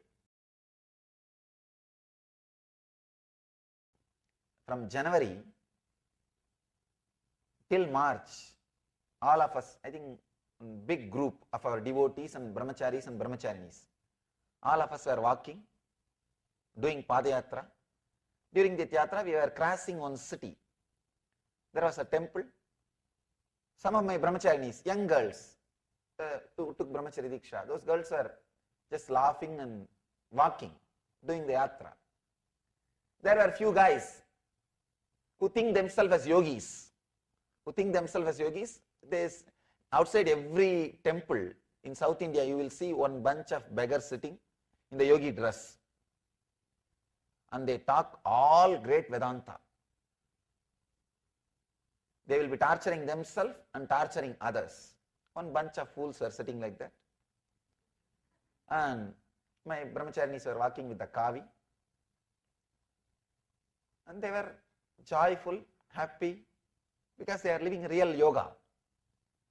And these guys saw them, they are so happy. First thing, these young kids are so happy, they can't tolerate. The second thing, they can't tolerate sannyasis can be so happy. That's another one big problem. So one guy started telling, see these Nityananda Swamis and Swaminis, wherever you go, they are there, laughing, joking. The other guy said, better, because they know the route we are walking, the other guy said, better let us go away to Salem. There we will not see these guys. We don't have to see these guys. The other fellow commented, no, he is popular there also. There also you will see people with his sannyasis, his devotees. The other guy said, no, let's go away to some other state. Only then we don't have to see these guys. Again, this fellow commented, no, in other states are also, he is very popular. You will see his devotees there also. Suddenly my brahmacharis, they were keeping quiet. Now they said, it is too much. They turned and said, go to hell, you will not see our Swami's devotees there. That is the right place you need to be.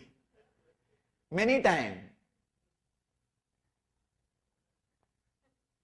these so-called yogis, they torture themselves. Please understand, the vikalpa needs to be understood in a very deep sense.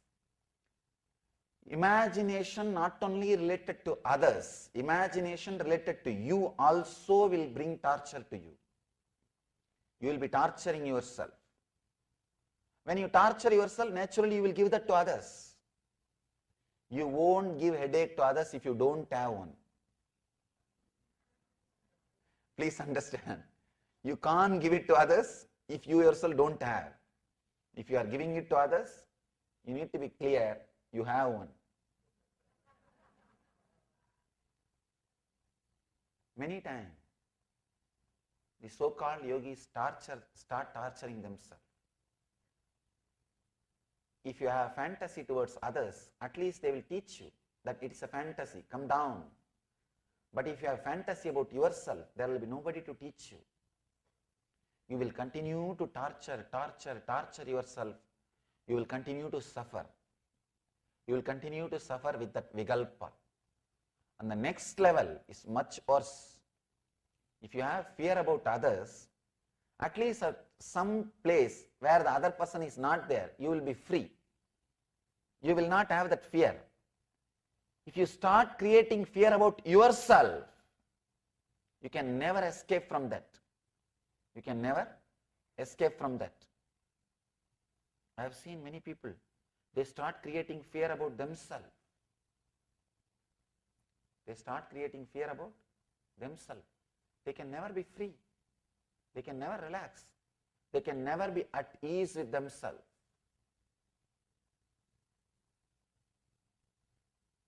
It's I can say, the worst hell. If they start creating fear about themselves, they can't live in joy, live in bliss. This story, beautiful story. One Zen master was walking near a river. One young lady was standing. She asked him, please can you help me to cross the river? The master was with his disciple, young disciple. Master said, no problem. He just carried her and left her the other side, came back. Young disciple can't tolerate. An enlightened person, a monk, how can you lift her? How can you touch a young lady first? How can you lift her and help her to cross the river? He is not able to tolerate, but somehow he kept quiet. When they reached the monastery, he asked, how can you touch her and lift, help her to cross the river? Is it not wrong? The master looks at him and says, I left her long before. Why are you still carrying her? I left her there itself. Why are you still carrying her? He has his own fears about himself. Please understand. He has deep fears about himself. That is why he can't relate with the reality. He can't relate with the other person. He can't relate with the other person. In Ramakrishna's life, there is a beautiful incident. He lived with Sarada Devi till the end. They lived such a wonderful life. Many times he was criticized for living with his wife in the temple. He was in the Dakshineshwar temple. But he lived such an amazing life. The relationship between them was such a wonderful relationship. You can't describe it. You can't describe it. The real yogi relationship. He always used to answer them, respond to them, that they are afraid of themselves. That is why they are afraid of the outside person. Please understand, if you are afraid of the other, at least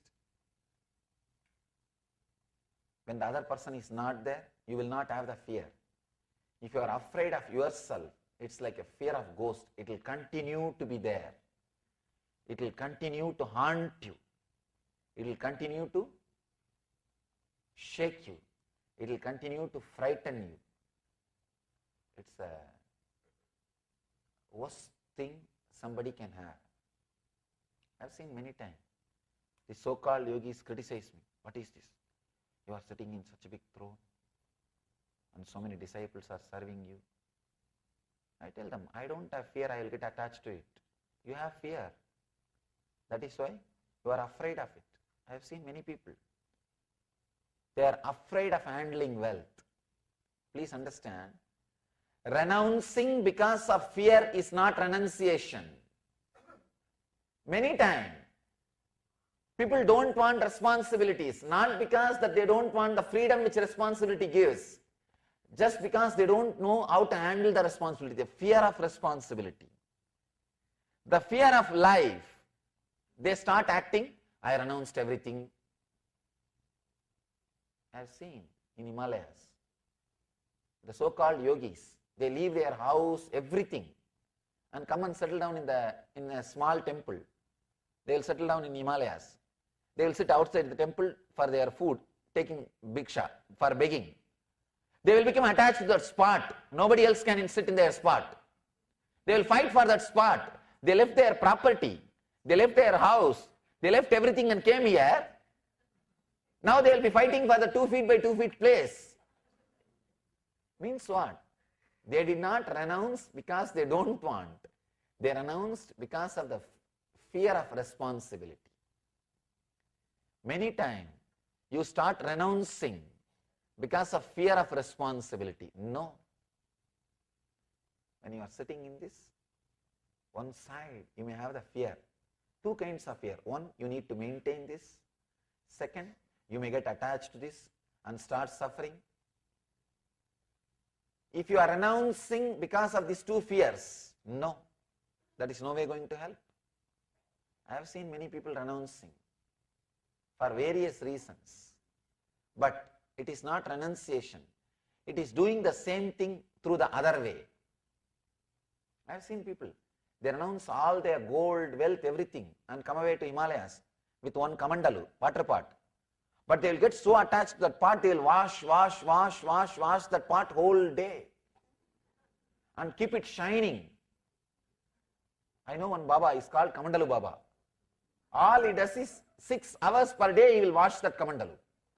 First he will wash with sand, then he will wash with tamarind, then he will wash with the powder, then he will apply ash on that. And he's like, that kamandalu, that water pot became his brand. Many times people do that. It's not renunciation, doing it in the other way.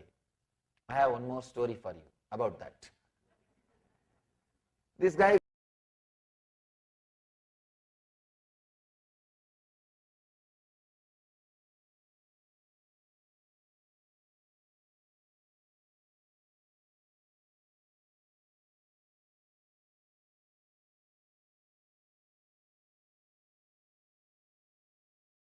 Next pattern we will work on is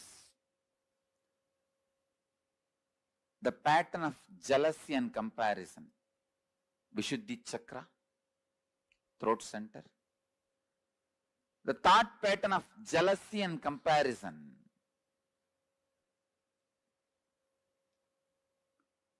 I tell you, most common and unaware engram is jealousy, comparison.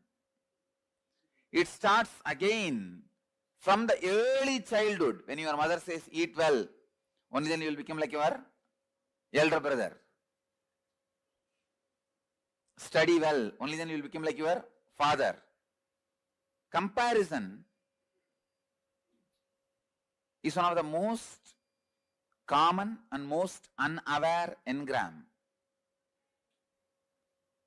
You compare wealth, you compare in health, you compare in beauty, you compare in education, you compare in intellect, you compare in practically everything. But you need to understand one thing.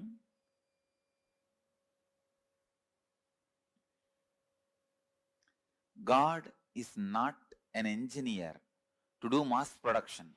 Only in mass production you can compare one product with another. God is an artist. He paints each one of you. He designs each one of you. He carves each one of you. How can you compare between one art piece and another art piece?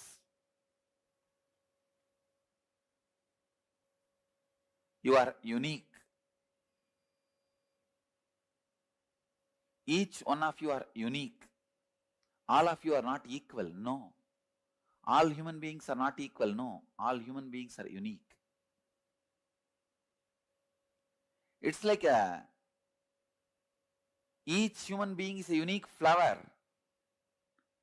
Uniqueness flowers in you. Fulfillment flowers in you when you realize your uniqueness more and more and more.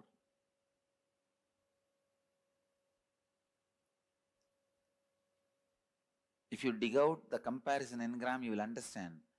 Sometimes you waste years of your life just because of comparison. Your neighbor has a big house.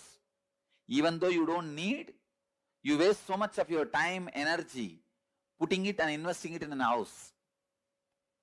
Finally, when you have the big house and are not able to maintain it, when you are not able to maintain, when you realize you don't need that big house, you feel, oh God, 8 years of my life I wasted in this. I really needed a car. I could have put little bit of money into the car. Instead, I put all the money into this house. Now I am not able to maintain.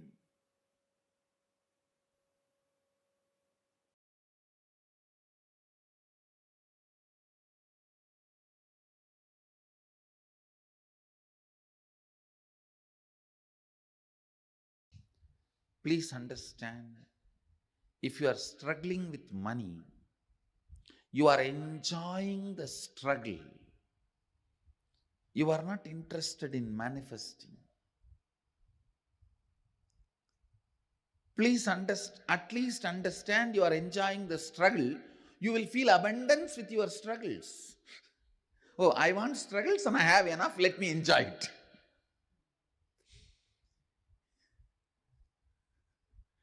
At least feel abundance. You want struggles, 2000 struggles around you, and you have 2500 struggles. Enjoy them.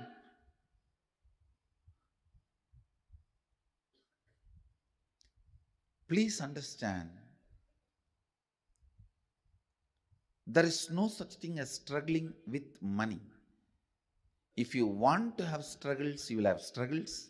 If you want to have money, you will have money. The people who have struggles, they want to have struggles, so they are having it. People want to have money, they want to have money, they are having it. So, decide, you want to have struggles or you want to have money, you will have it. That clarity should come to your biomemory and muscle memory. You will have what you want. Next.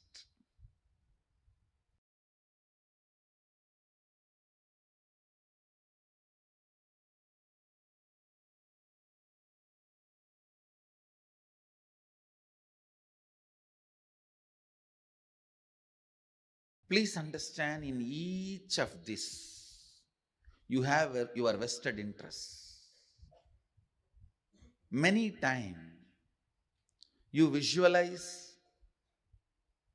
in poverty, you are free from all responsibility. You just want to be free from all responsibilities and commitment.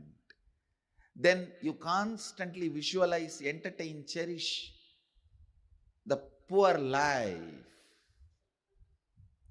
When it actually lands on you, you say, no, this is not what I wanted.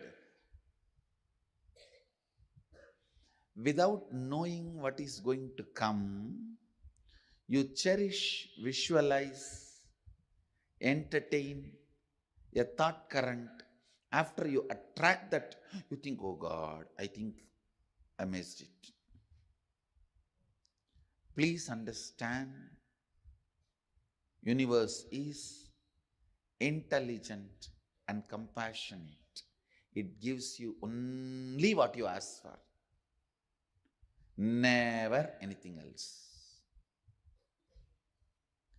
And if you have manifested poor health, unhappy relationship, poverty, look in why you manifested. Why you manifested. And dig it out from your muscle memory and biomemory, the root patterns. Why you manifested poor health, poverty, unhappy relationships, and complete it. You will understand you always manifested only what you wanted, knowingly or unknowingly.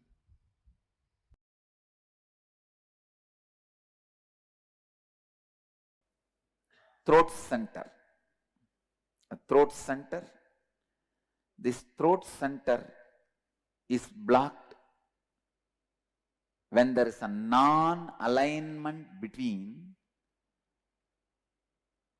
the imagination, expectation you carry about others and the others' expectation about you. Listen.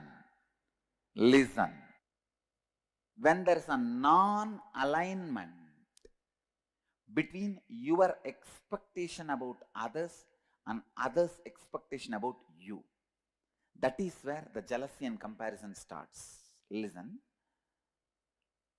You may have a superficial jealousy, superficial comparison, very superficial. Like while you are driving in a Mercedes-Benz, if a BMW passes by, a superficial comparison. But those things does not affect you. The root jealousy, the root comparison which affects you is the non-alignment of your expectation and the other person's expectation.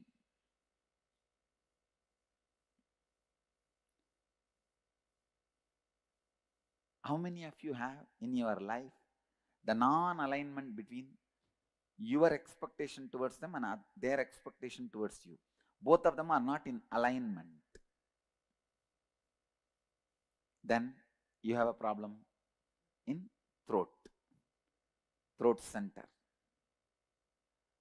Anyakara is what you believe and project others to be for you as per your understanding. Listen.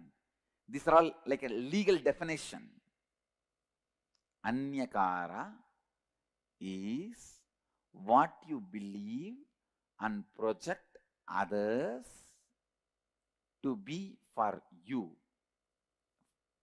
In this example, what I expect you for me and how I tell that to you. Clear? For example, now I am expecting Bhagavan to build a temple in Dallas, so I am expressing it to him.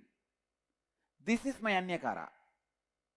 He expects me should always honor all the words I utter and fulfill them. That is his anyakara for about me. Clear?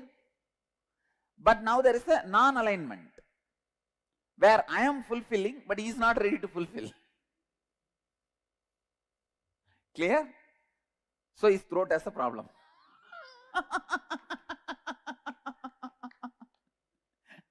Now, is there anybody who are not cognizing? But if he builds the temple and I don't honor this time keeping or what he expects from me, then I have a problem. I have to alter, transform and stretch. Clear? Here is a volunteer. What that volunteer expects from me is anyakara about me. What I expect from him is anyakara, my anyakara for him. Clear? If I fulfill his expectation and he does not fulfill my expectation, his Vishuddhi has a problem. If he fulfills my expectation and I don't fulfill, my Vishuddhi has a problem. Clear? So always be stretching, fulfilling everybody's anyakara with whom your life is involved. Clear? Still anybody? Not clear? Come on, come to the mic. If you complete that, you cannot fulfill his expectation, then yes, if you complete it, then no problem. then no problem. No problem. Even then, you are not expressing your capacity. You are integrated but not authentic. Understand? Now you will see. You will flourish in your business. You will flourish in your job. You will flourish in your relationships. In everything you will see, because you have decided not to give up on you. Understand? You have decided not to give up on you. Understand? You saw the live demonstration of somebody opening their Vishuddhi center. When he said he will not, his Vishuddhi was locked. The moment he decided he is going to do, his Vishuddhi opens. So I tell you, not giving up on you and others is the way to open the Vishuddhi. Don't give up on people. I demonstrated, I don't give up on him. I was very authentic with him. Even if he does not want to do, I did not force him. I just left it.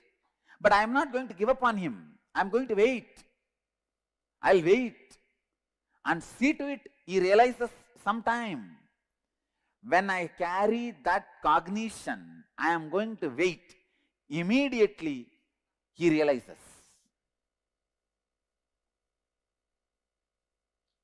He realizes. So in all those moments, understand, my decision not to give up on you is the one which is pulling you up. That is the rope. That is the connection. Clear? Now, I'll repeat. My expectation about the other person is my anyakara about him. The other person's expectation about me is that person's anyakara about me. When there is a non-alignment between these two, Vishuddhi has a problem. Who fulfills it as flowered Vishuddhi? Who does not fulfill as a collapsed throat center?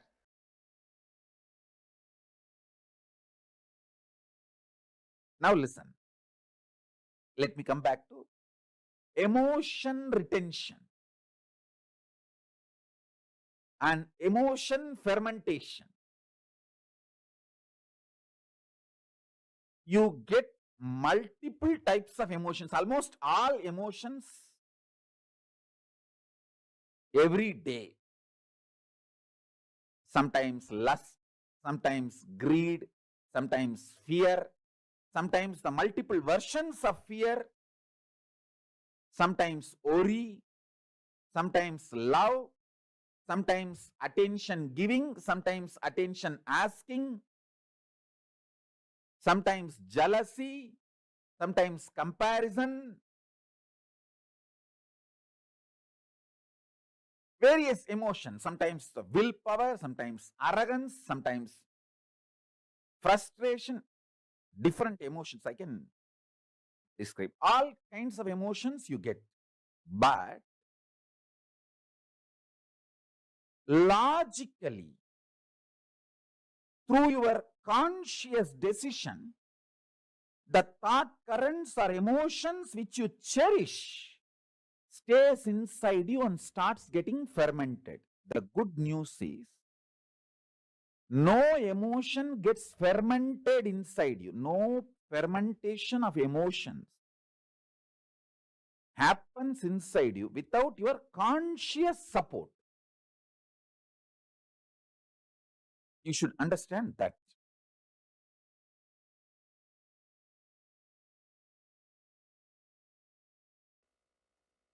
Please understand, I am talking a practical science.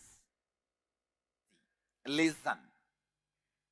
I am giving you the essence.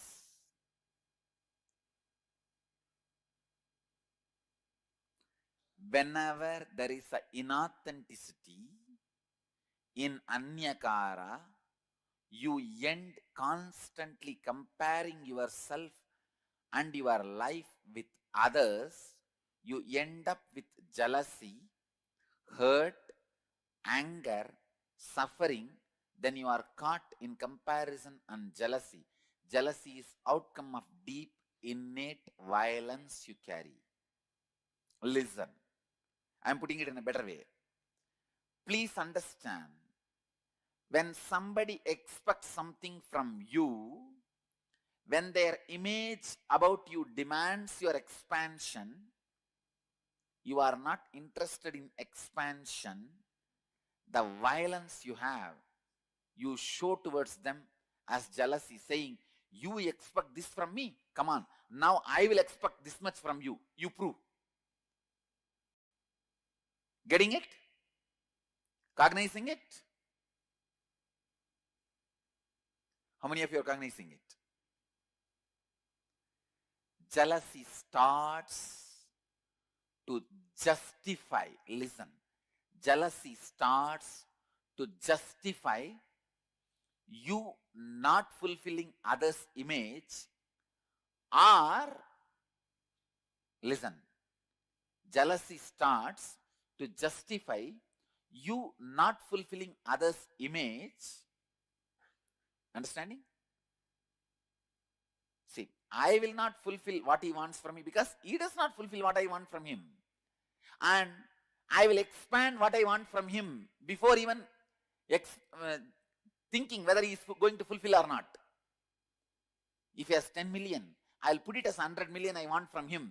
Then go there and say, see, he's not fulfilling my 100 million, so I'm not going to fulfill what he wants from me. Getting it? Cognizing it? Jealousy starts as the justification. Clear? Then it becomes a violence to declare your supremacy. Let me tell you, cognize, listen. First, hey, you have 10 million. If I ask 10 million, you may give. No. I'll ask 100. So you can't. So now, because you are not fulfilling, I can justify why I am not fulfilling. Why I am not expanding me to you, because you are not expanding you to me. As a justification, jealousy starts. Then you have justified to many people that why you are jealous, why you are jealous, why you are jealous. You are justified to many people, and many people have fallen with your argument, and they say, all right, you are right, you are right, you are right. Then the jealousy doesn't keep quiet. It declares, now I am the supreme. Listen. For example, A, I say, hey, give me 100 million. You are not giving. So now I am also not going to fulfill your image about me. Then this fellow, yes, he says, yes, yes, right. He falls. Then second fellow comes. For him also, I am not going to expand to you because you are not expanding to me. Justification. He falls. So one by one, when people start falling, suddenly you declare, hey, I am the most supreme. How many of you are cognizing it? Do you see in your life, in some areas, you have declared supremacy? At least one area you have to declare supremacy to keep yourself alive.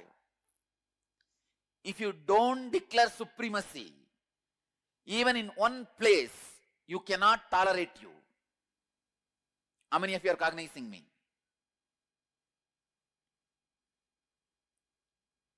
Clear? Where you declared supremacy is the root jealousy, suffering pattern with which you are struggling. Listen, look in and verify at least 2 situations that happened in your life where you experienced jealousy and used it as a justification mechanism. Means, he is not fulfilling, why should I fulfill? I am justified. Some way. And look in and identify, write down how this jealousy became a defending mechanism, defending you from your own inauthenticity. When you are not coming for morning yoga, you say everyone is not coming, then what is the wrong? Nothing wrong. I also don't need to come. This is the level of the human awareness.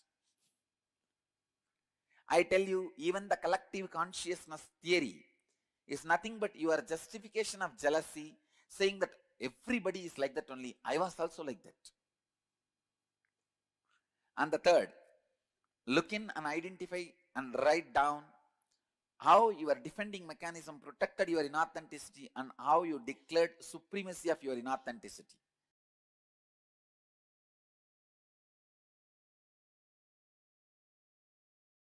People who are able to be energetic, alive, active, sharply thinking, strategizing, without the peer pressure of jealousy, comparison, they are going to accumulate exorbitant amount of wealth.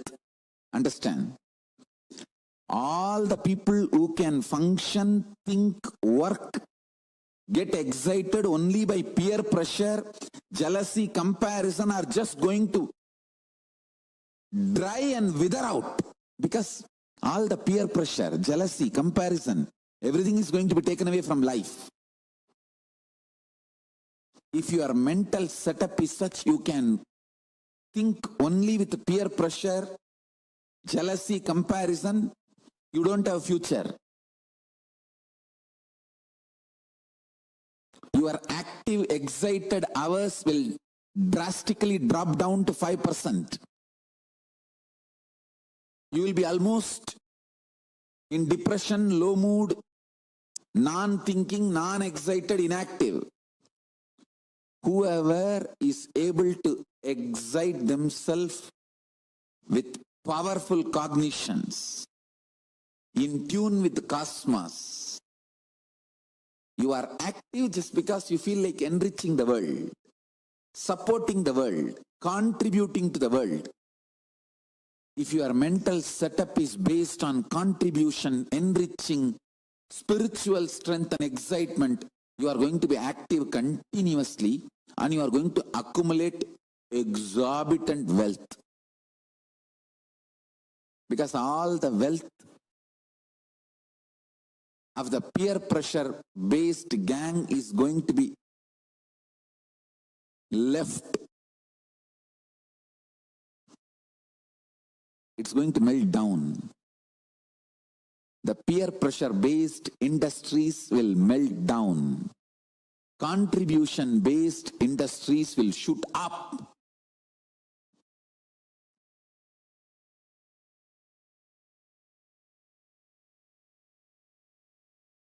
Now let us enter into the Vishuddhi chakra. Vishuddhi means which is beyond Shuddhi. Shuddhi means purification. Ashuddhi means impure. Shuddha means which is pure. Ashuddha means which is impure. Vishuddha means which is beyond pure and impurity, which cannot be contaminated at all. The Vishuddhi chakra actually cannot be contaminated. It is always full of energy and life. Only we cover it with some ideas. We try to disturb it. How? How we try to disturb it? How to clear it? We'll see in this session. Jealousy and comparison that locks, disturbs the Vishuddhi chakra. When you are accepting and understanding your own uniqueness, when you are not comparing yourself with others, when you are not jealous about others, this chakra opens. Let us enter into the idea, comparison. What is comparison? Comparing with others, comparing with the neighbors, comparing with the nearby person, comparing with colleague, comparing with brothers, comparing between family people. Let us enter what are all the major aspects which creates or destroys our life. The major things in our life. Money, one thing.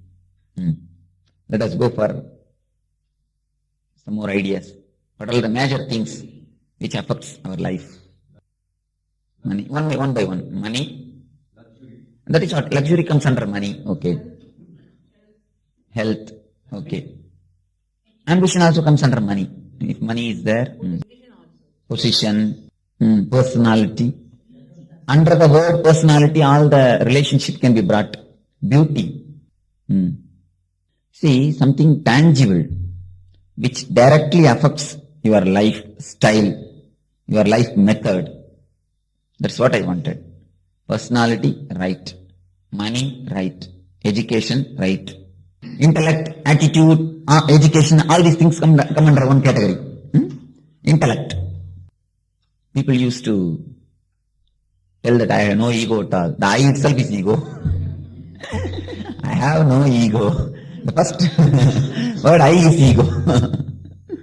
It's a vague word. Directly you can't do anything about ego.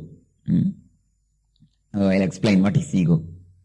Because this chakra is something to do with ego only. Let us. A direct word ego, people we feel get frightened. If I say that you have to kill the ego or drop the ego, immediately they drop me instead of dropping the ego. So, I don't touch the word ego. I go in a diplomatic way to touch the ego. Because dropping the ego is almost like an operation. It should be done in a diplomatic way. One thing, money. Next, name and fame. Power. Power, name and fame, everything comes under this title. Name and fame, beauty, intellect. In this four major classification, everything else can be put. Money, name and fame, intellect, beauty. This four classification. This four will do. In this four, all the other things, whatever you say, the education, everything can be classified under this four category. These four things are the things which affects a man's life very seriously. Let us enter. What is our status in this four category? Are you a rich man? Are you a poor man?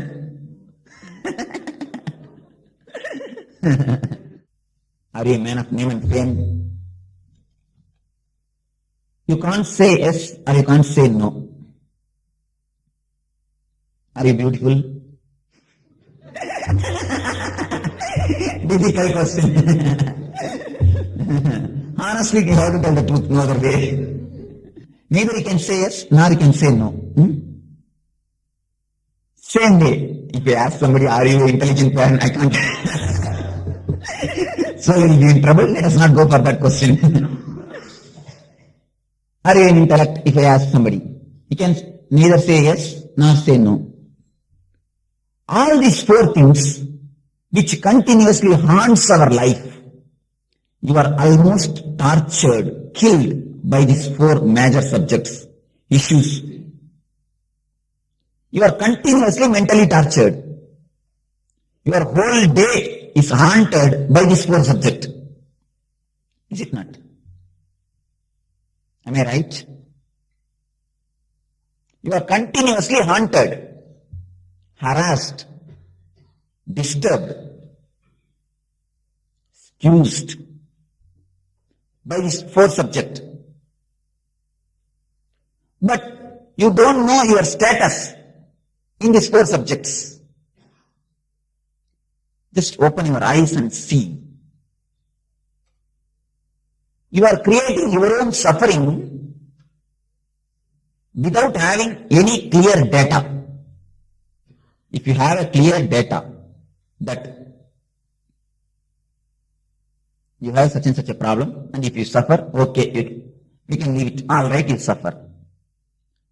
But you have no clear data, you have no clear concept, you don't have any clarity, but you continuously suffer. Why? Just now you all told, you can neither say I'm a rich man, nor say I'm a poor man. Because there's a big queue. In front of you, thousands of rich people are standing. Behind you, thousands of poor people are standing. It's this side also infinite, and this side also infinite. Same way beauty. This side also infinite, this side also infinite. Where is the scale for beauty? No scale. And intellect. This side also infinite, this side also infinite. Name and fame. Same thing. You are suffering. If your suffering is dependent on reality, if you are suffering because of this mic, if you are suffering because of one sword, then your suffering is worth suffering. Nothing can be done. We have to remove this, or we have to do something. If you are suffering due to some tangible reason, due to some tangible thing, due to reality, then we can do something about your suffering. We can eradicate, or if we can't eradicate, at least we can leave it. No, it can't. Nothing can be done. We have a clear picture whether we can help you or we have to leave you. But here, the reason itself is not clear. You are not suffering because of reality. You are suffering because of comparative reality. This is the key. Be very clear. You are not suffering because of reality. You are suffering because of comparative reality. There are two types of existence. One is positive existence, another one is negative existence. This plant, these flowers, they are existing positively. If you want to remove it, you can remove it. If you want to handle it, you can handle it. If you want to take it and keep it here, you can keep it. But the darkness which is inside the room, that is negatively existing. Can you do something about the darkness? If you want to remove the darkness, can you remove the darkness? Can you handle the darkness? No. Just like a darkness negatively existing, your comparative reality, suffering also, is a negative existence. You can't do anything. If you want to remove the darkness, you have to throw light. Directly you can't do anything with darkness. Just like that. If you want to do something with your Vishuddhi chakra, just throw light. Just understand that you are neither rich man nor poor man. Instead of continuously looking this side, start looking this side. To satisfy yourself. To be direct. I don't say that don't grow. No, grow. Yearn. Do everything. But psychologically be in a freedom. Psychologically, don't be tortured. Don't get tortured. If you are continuously tortured, haunted psychologically, your work, your profession will be disturbed. If you are continuously sick psychologically by comparing with others, if a next house person brings AC, your house temperature increases. If he brings AC, your house temperature automatically increases. Why? There's a beautiful song in Tamil. Aduthathu ambujetta pathela.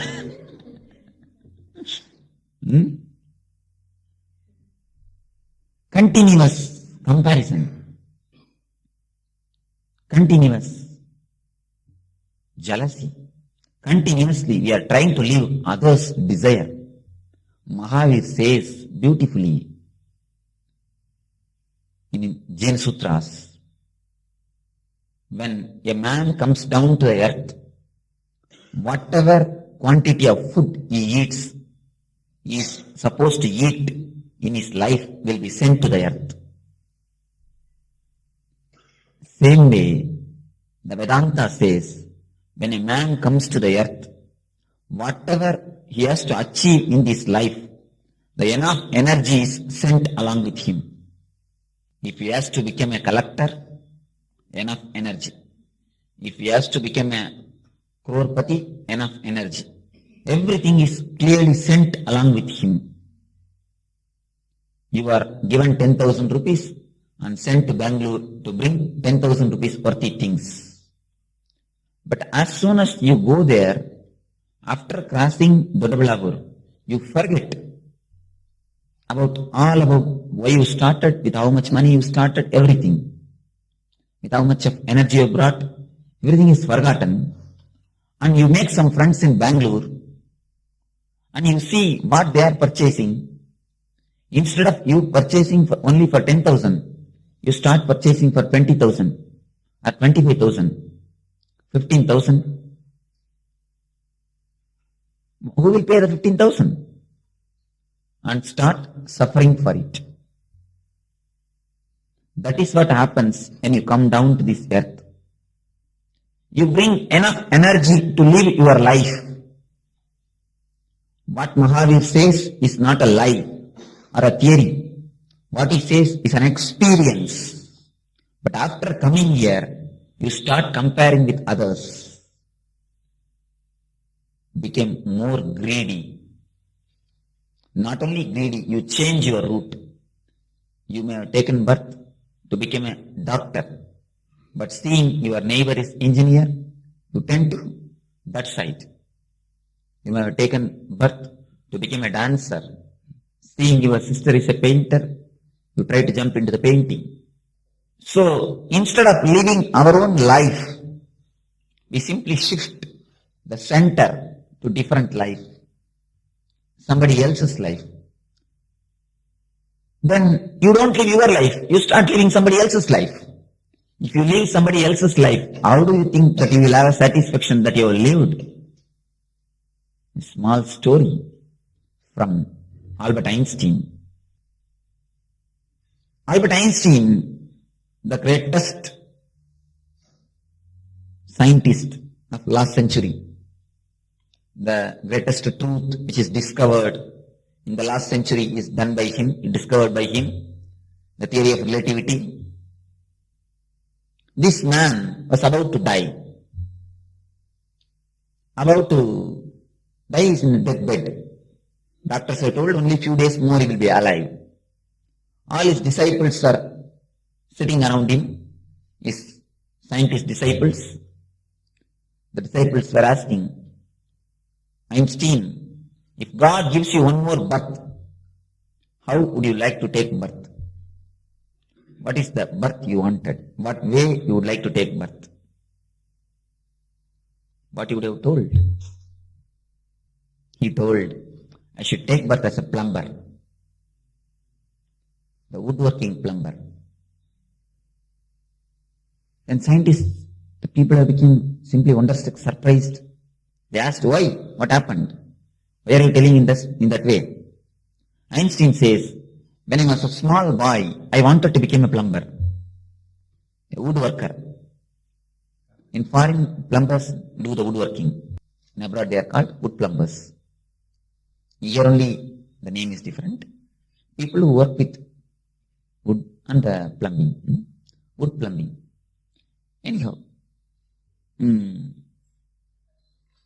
these people asked, why? What is the reason? Then Einstein replies, when I was small, I want to become the plumber. But when I went to learn the work, when I started learning, somehow my master has beaten me.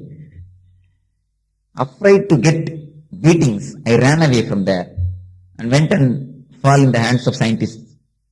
And somehow I became an intellectual and I did all these things. Even though I have everything outside, I have money, name and fame, whatever you call it, all the four things. Even then I have everything. I don't have the satisfaction that I have lived my life. I have found the greatest truth of this century, but my life has become lie. My life is not truth. You should learn something, great lesson from his teaching. What he said, only a real mystic can say. A satisfaction of living, the satisfaction that you have lived is the essential thing. That's the only gift you can get from life. Whatever else you get from life can be taken away from you. Death will simply take away everything from you. You know, even your body is taken away. Your life is taken away. Only one thing can be left with you. The satisfaction that you have lived your life. If you achieve that from the life, you have achieved whatever can be achieved from the life. If you have not achieved that one thing from life, you have not achieved anything from the life.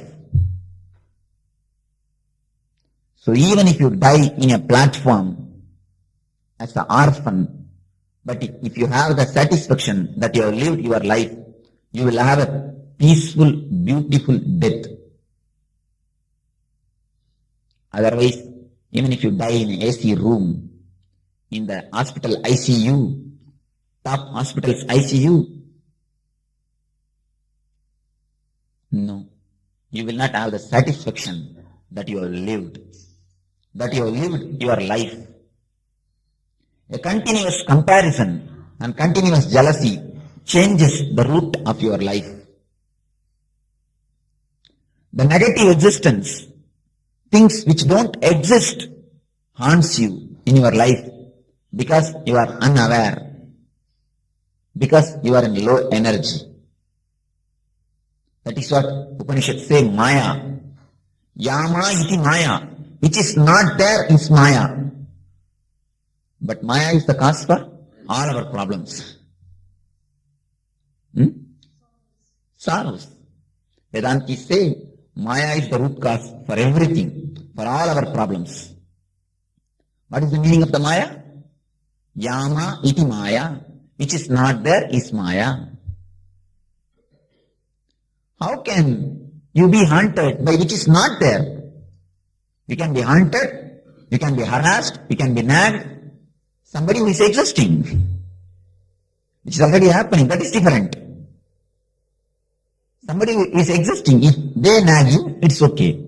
But you are nagged by somebody who is not existing, who is not living, who is yama, who is not there. How can it happen? This is the way it happens. Which is not there, but which you create. The comparative reality. A continuous comparison with others. Actually it is not there, which you create, a purely your own creation, your own production. Actually you produce, but the title you don't want to put your name, you put somebody else's name. You are the producer of your life cinema, but out of politeness, you put somebody else's name, sometimes God's name. Somebody came and asked me, Swamiji, I am full of poverty, what to do? I asked, how many children do you have? 14. Why did you give birth to 14? No, Swamiji, God gave. God gave or you gave? What is happening? He gives, he produces and put God's name. I don't think God comes down to earth to produce children. And 14, after 14, he says God gave. What is happening? That is the same thing which we do continuously. We produce everything and put God's name. But God is not going to suffer.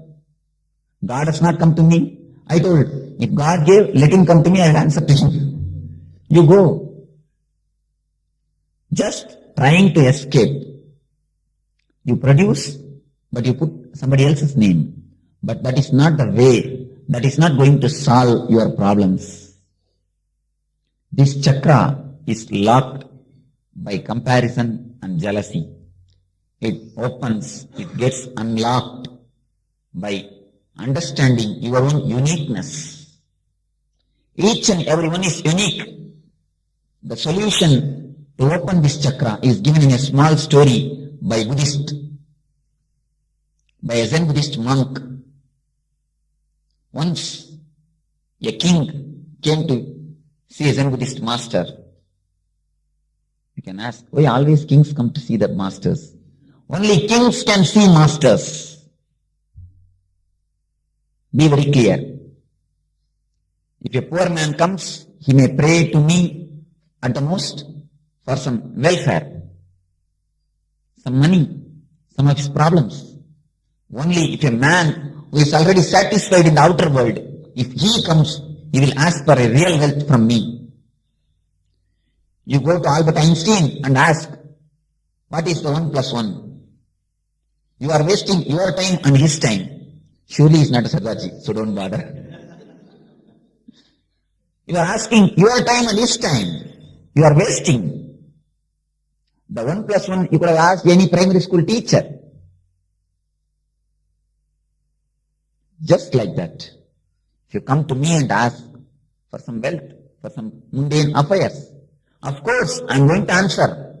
I am going to tell, I am going to give, or I am going to do. That is different. But a man who is satisfied completely with the outer world, if he comes, a man who knows everything about the basics, if he comes, he can directly argue about theory of relativity.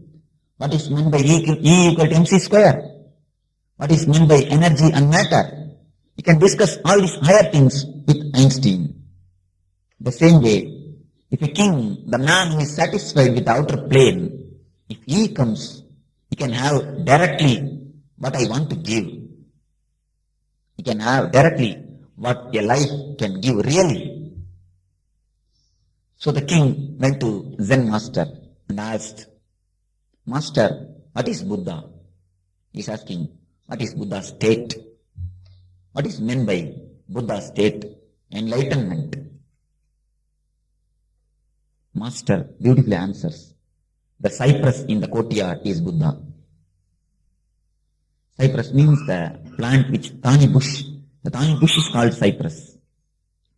The thani bush which is in my courtyard is Buddha. King naturally is not able to understand.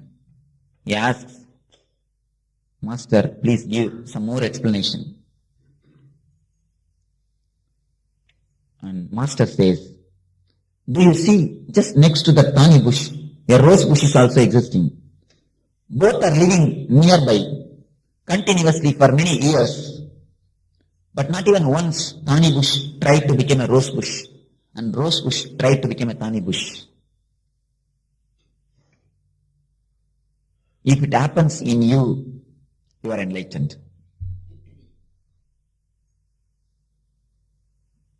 Nothing else is needed.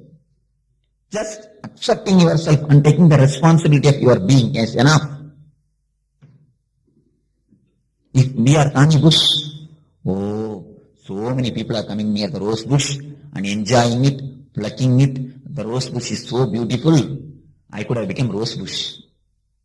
If you are a rose bush, oh, so many people are continuously coming and plucking me, torturing me. I could have been thani bush. Nobody will come and touch me. I am in a safe position.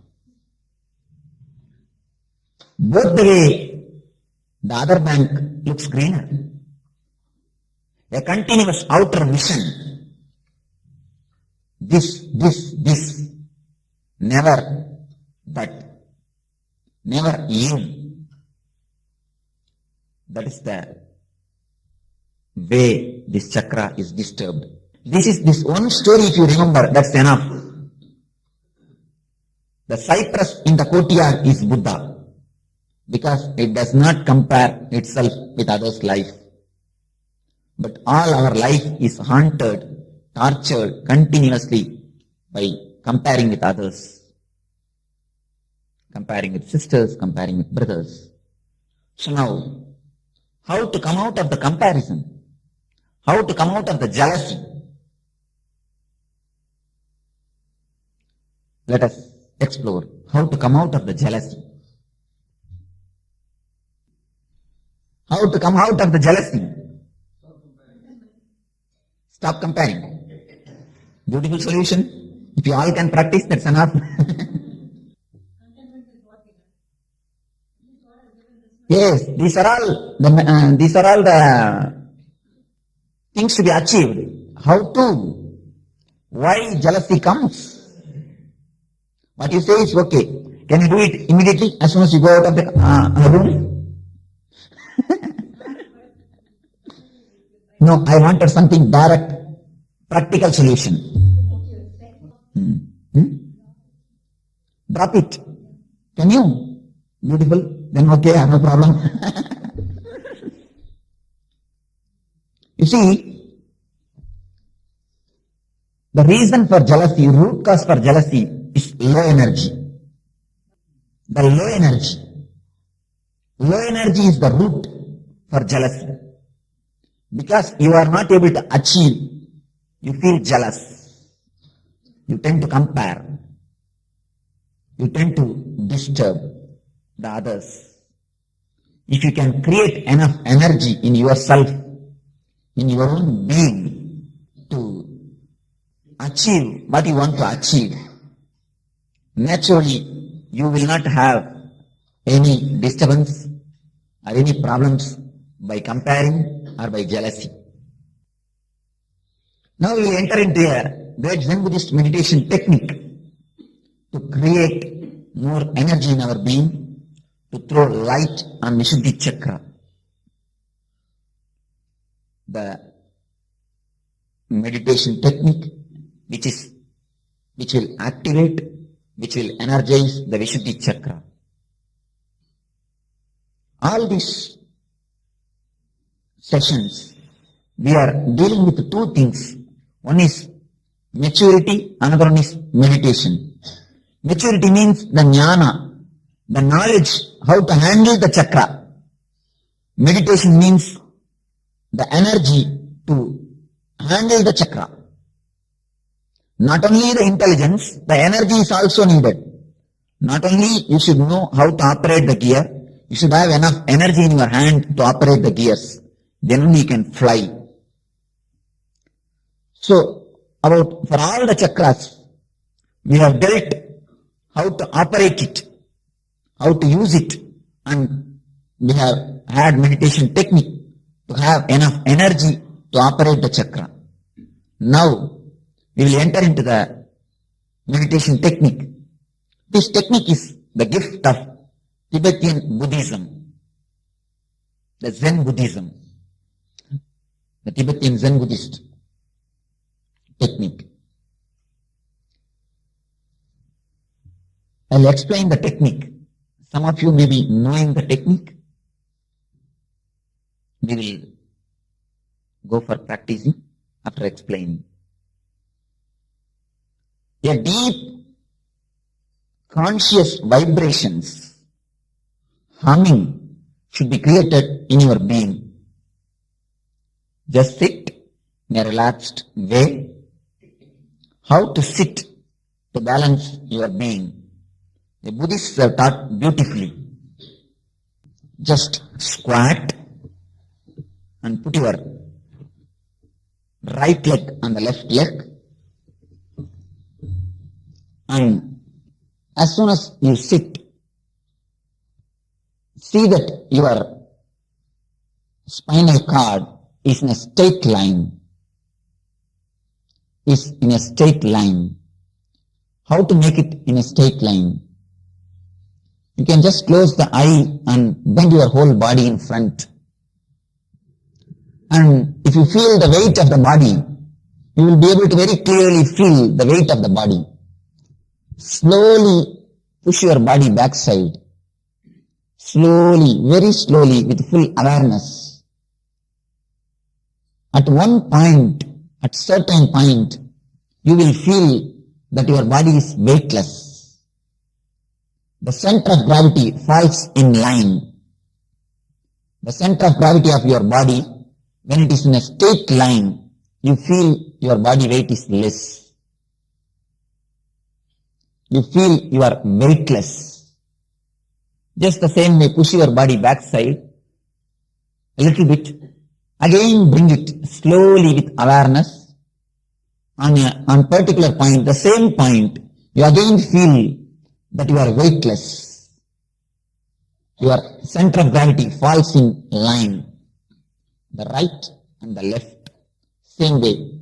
If you do it, just bend your body with full awareness. Try to trace the weightless point, the less weighted point. You will be able to trace at one point your whole body is weightless. Your center of gravity falls in one line. That is the point where you need to sit. That is your asana. This is the beautiful technique found by Buddhists to sit for a long time. Buddhist monks sit for 10 hours per day. 10 hours they sit for meditation. I don't think 10 minutes any of us can sit in one posture. But with this technique, today itself we can sit even for 2-3 hours. The technique is such effective. If you practice, you can sit surely for 10 hours. But today itself, the technique, if you rightly caught the point, verily you can sit even for 2 hours. Because when your center of gravity falls in straight line, you don't feel the weight of the body. Even when you watch TV, when you are in the office, if you sit in this way, you will see your consciousness is not much disturbed. You will be able to do your activities with more energy, with more freedom. Not if you have a knee pain, half of the energy will be locked in the pain. If you have a dental pain, if you have a tooth pain, you will be doing dental meditation instead of transcendental meditation. So, what will you be doing? You will not be able to do whatever you want to do. So this posture will relieve you from the body. First, you will sit and then close the eyes. When I say close the eyes, completely close the eyes. I am not telling shut your eyebrows. What we are doing in the name of closing the eyes, when we open the eyes, we see all the images. We see all the pictures. When we close the eyes, we see the same negatives inside, the images flowing. Stop seeing everything. Just close the eyes. Feel that both of your eyeballs have become like a stone. Feel that they become a stone. When you feel that they become a stone, the movements of eyeballs stops. Then simply you enter into the plane of no thought. Thoughts and eyeball movements are very closely related. When you stop one, the other will stop. If you stop the eyeball movement, the thought will stop. If you stop the thoughts, the eyeball movements will stop. Then once when we stop the eyeballs movement, then we'll start creating a humming, a vibration. Imagine your body as a hollow tube or a hollow vessel and create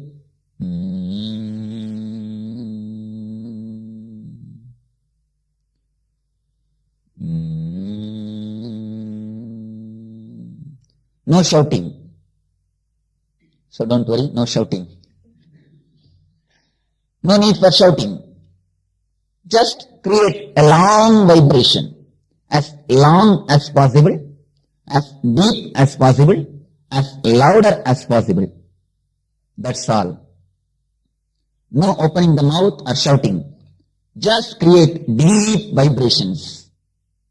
This is enough. Relax your hand and just create the vibrations. That will give you a tremendous energy upsurge. After the 20 minutes of vibration, 20 minutes you will be doing the vibration. After the 20 minutes, 10 minutes, all of us will put our awareness on Vishuddhi.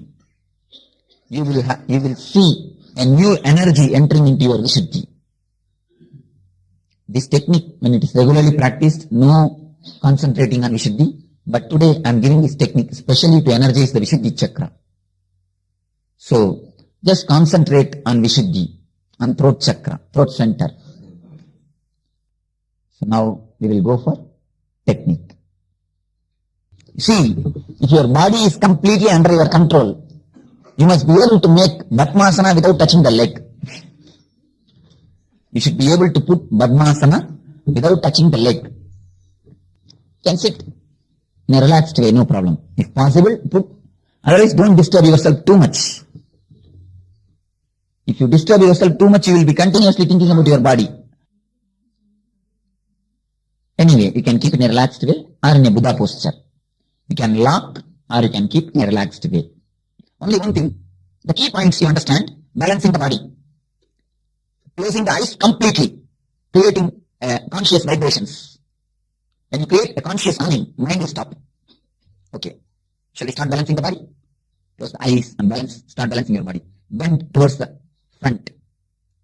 Close the eyes. It will be very little difficult. Try your best. And feel the weight of your body. And slowly, very slowly, and try to push your body backside.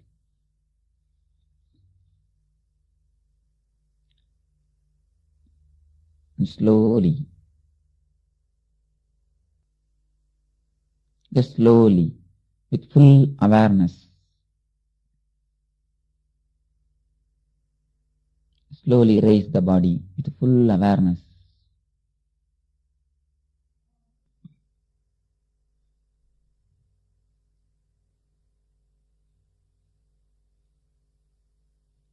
We will just bend towards right.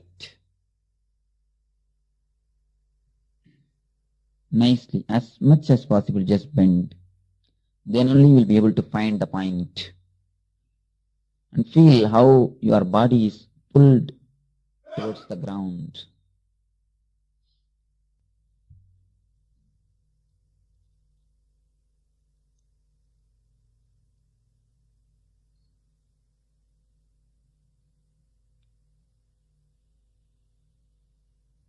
Slowly come back to the center with awareness.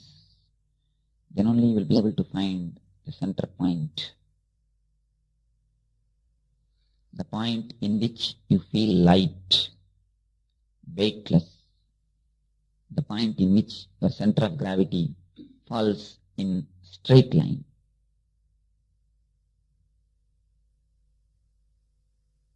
Now we shall bend towards left.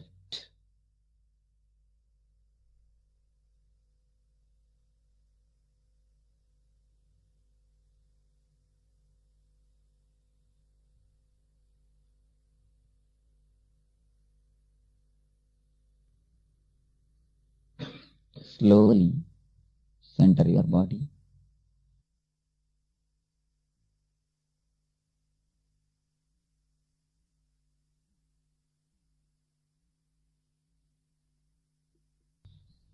Feel your eyeballs have become stone. Stop the movements of the eyeballs. Feel that your whole eyes and eyeballs became like a stone.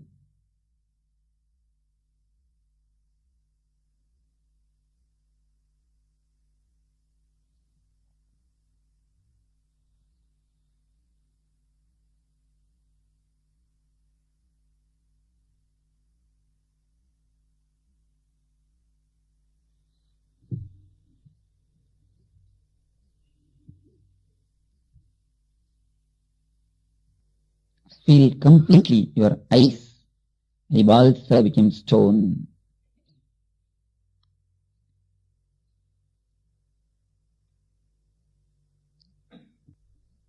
Now start humming from your deep stomach.